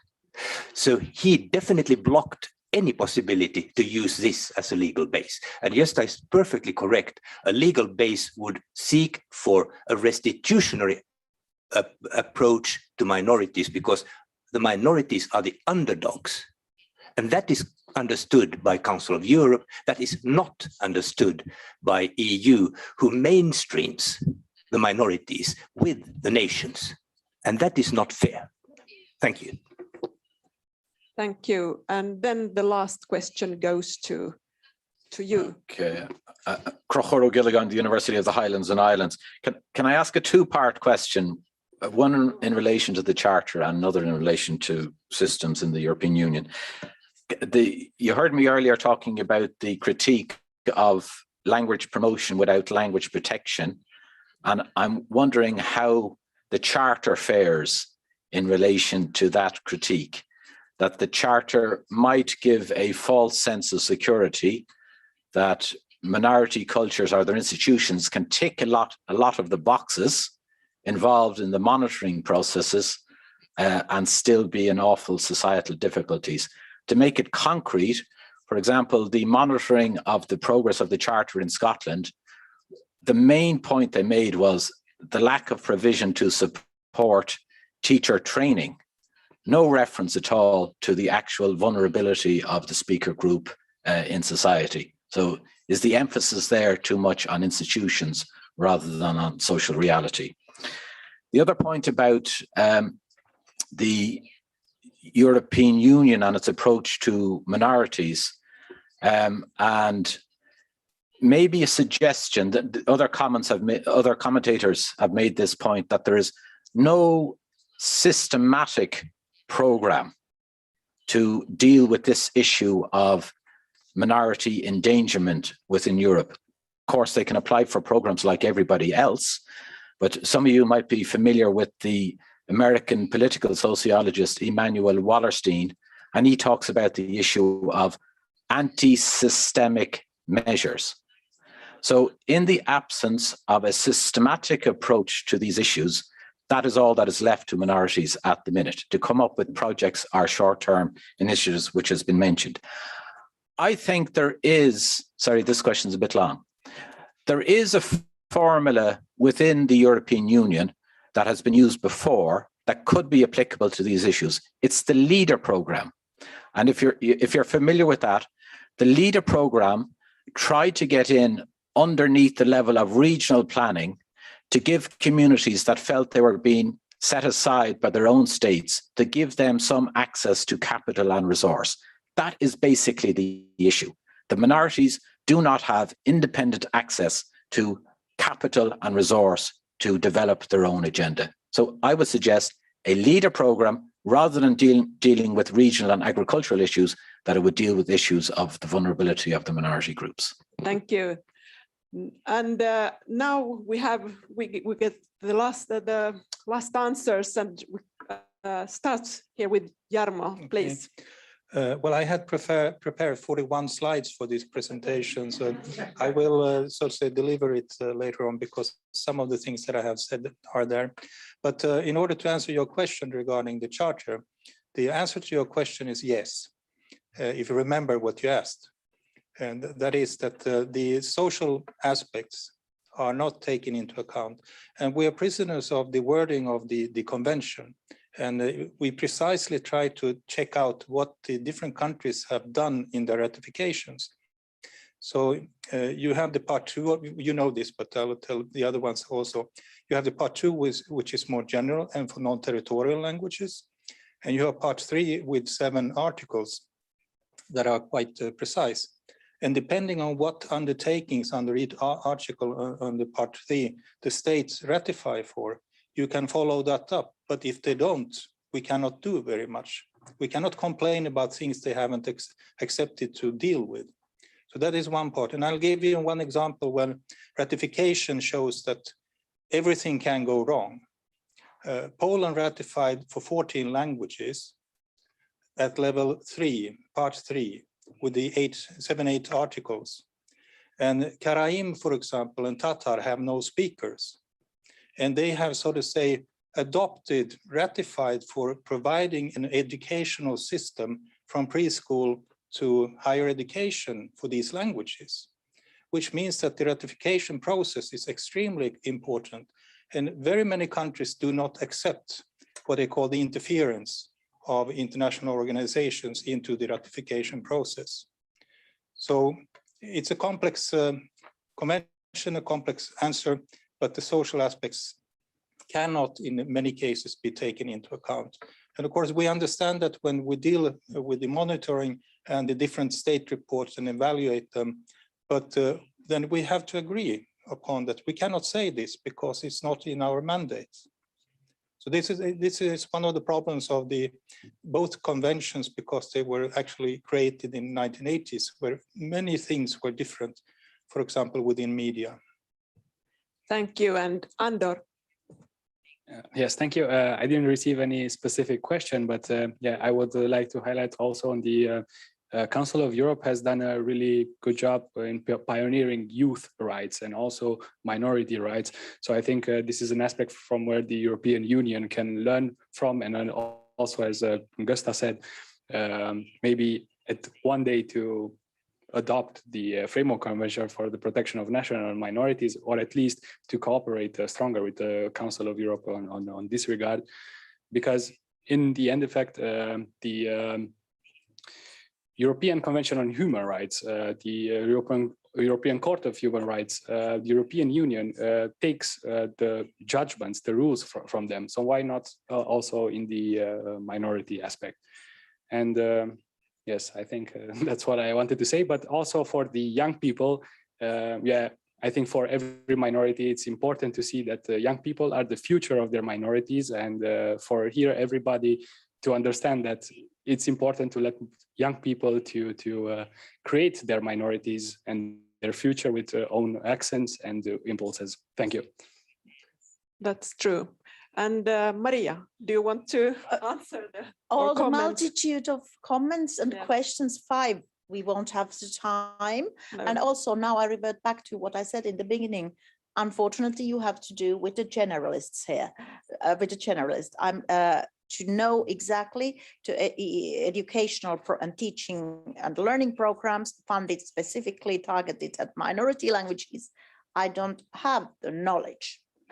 But as I said, all these target groups are embedded in the current ones. And yes, we do mainstream respect of minorities and minority languages and regional languages. Yes, it is mainstream, but there are also targeted actions for minorities. It is not only short-term, it's not only these, if you say short-term project, I showed you the brochure and I continue, but a concrete example is for 2020, 2030, the EU Roma strategic framework for equality, inclusion, participation that will promote. This is just an example for minority language, art, history, culture, social innovation, as well Roma policy experimentation in the field of language teaching. That's an example. And the current commission has made has taken several initiatives that are targeted to support and foster minorities. And that's why we say this is also a geopolitical commission. I'm talking for the commission, not for all the institutions, but at the same time, but it is also works for a union of equality. Thank you very much for that, and thank you, the 3 of you, for very good interventions and for this discussion, which has shown us that we must continue the work and the discussions. And I think that it's really, really important that we in events like this can have this communication also with EU, because as you can see, there are things that perhaps don't work as good as they could work, but it's good to hear that there are plans. So thank you also for very good comments and questions. And yeah, let's continue another time.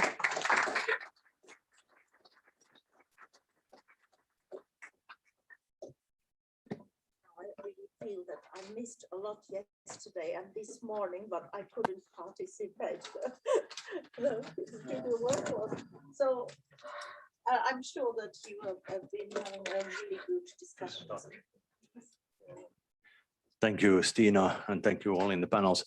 Now we reach the final part, the conclusions by Bane Bansen.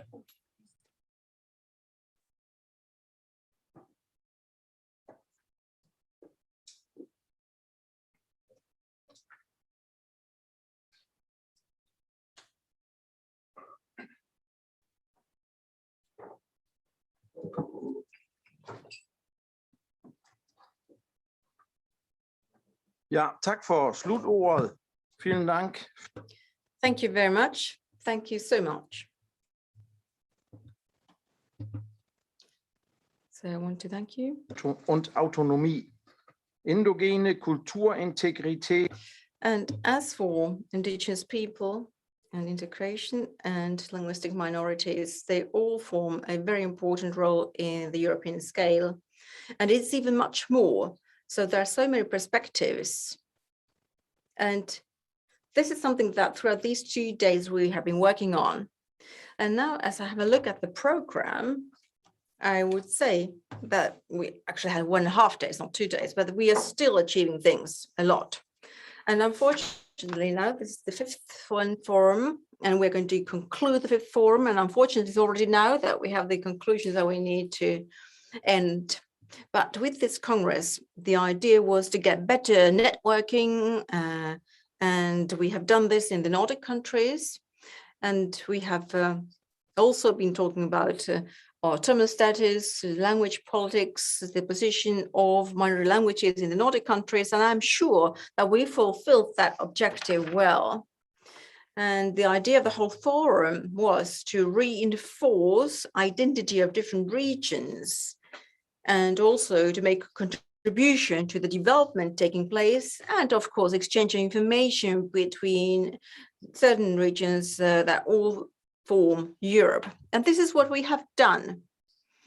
Indeed, we have incorporated different areas. So Catalan was incorporated. We've been talking about Scotland and Ireland and the Welsh language and Irish language positions. So we have dealt with all of this. This forum of 2 days has been a great success. And I think we did have great discussions. We have heard great presentations here, and this is the added value for the whole European community. Of course, there's still a lot of work ahead of us, but I would say that my impression is that there's minority questions like the snail speed, its work ongoing, but snails do reach the goal, the finishing line eventually. I personally have been involved in many minority conferences throughout my life, but this particular one and the depth that we have had concerning this subject is very special. I would say that we have reached a lot.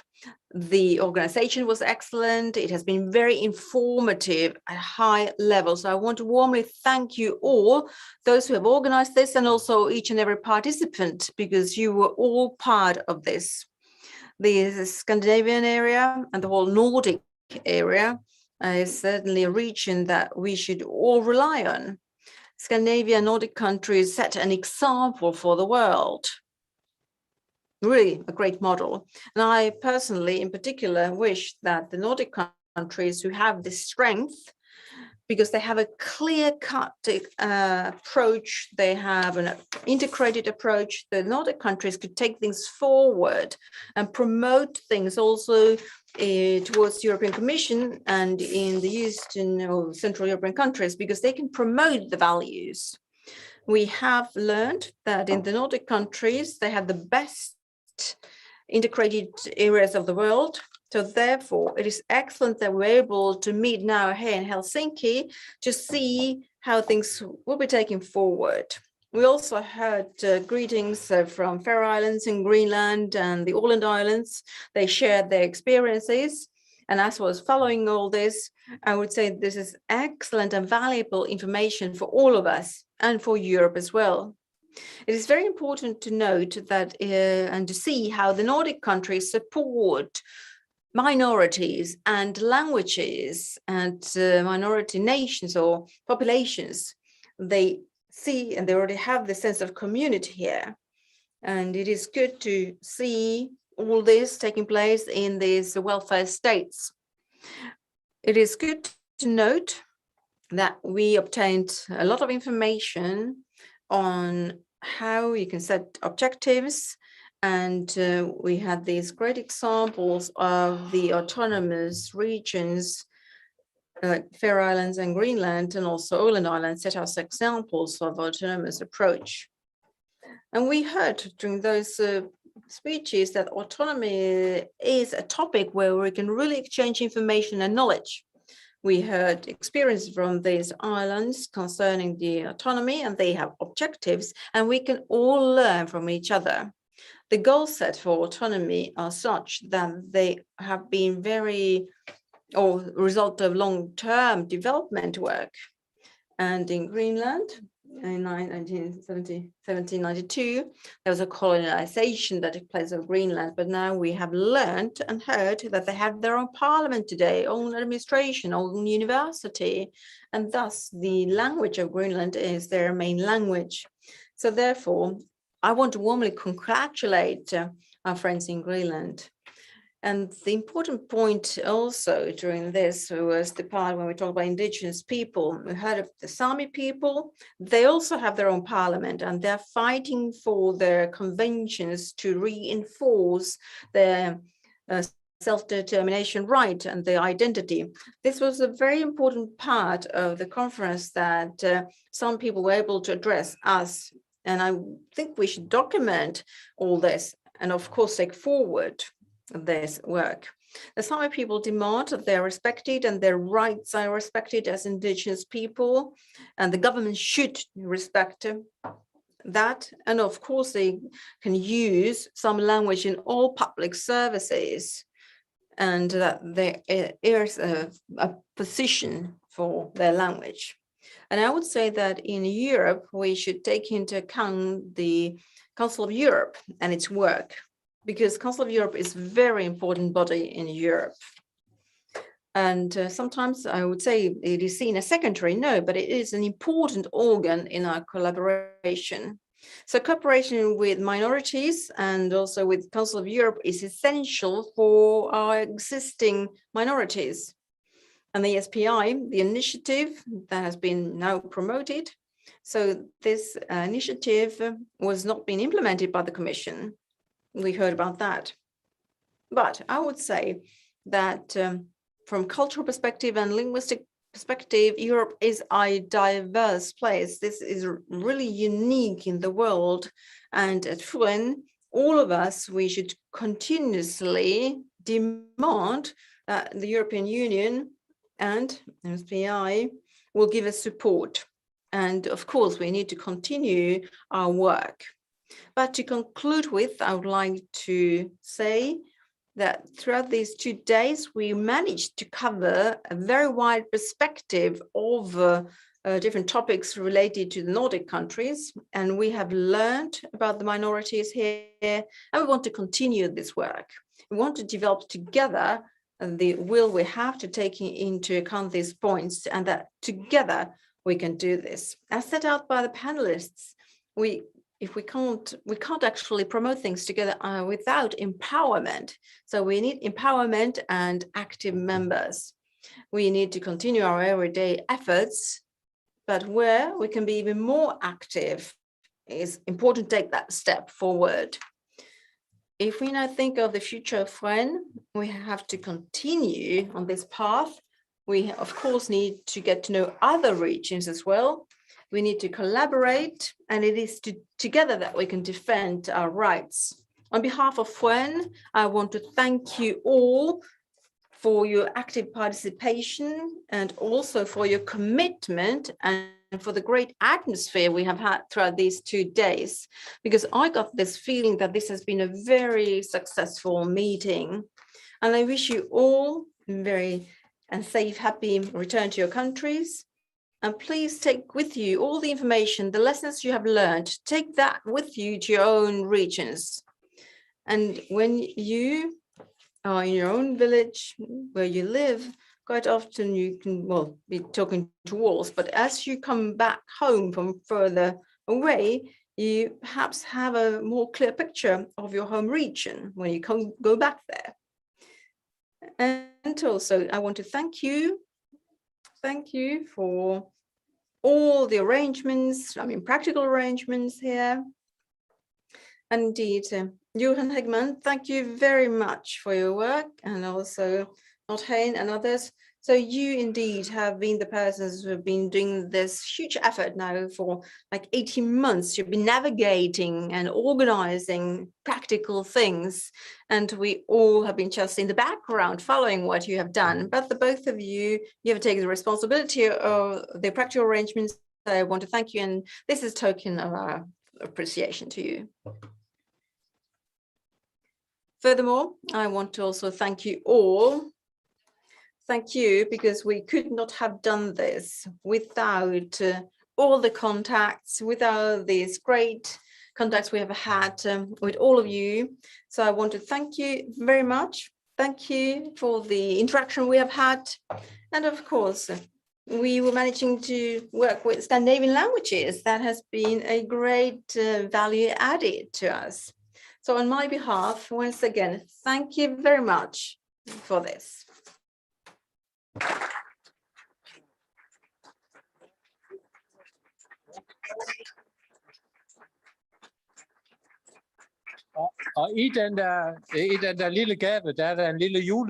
And indeed, also there is this token, which is a sort of a Christmas gift from Denmark. It is a Christmas figure. It's both feminine and masculine figure. And I would say it will represent the two persons here. So the organizers, thank you very much. Thanks a lot to my team, to Jenny and Arvid and Merle, and also the back team in Flensburg and Berlin. And of course, also the Hanna Holmen team with Henrik Huldén and the interpreters. Thank you all.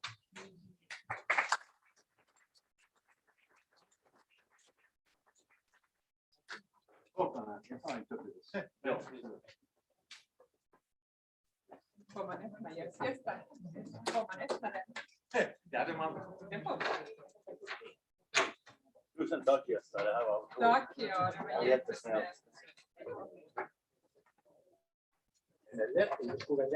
Ja, det är bra. Vi drar på ishockey ikväll. Jag kommer att hälsa.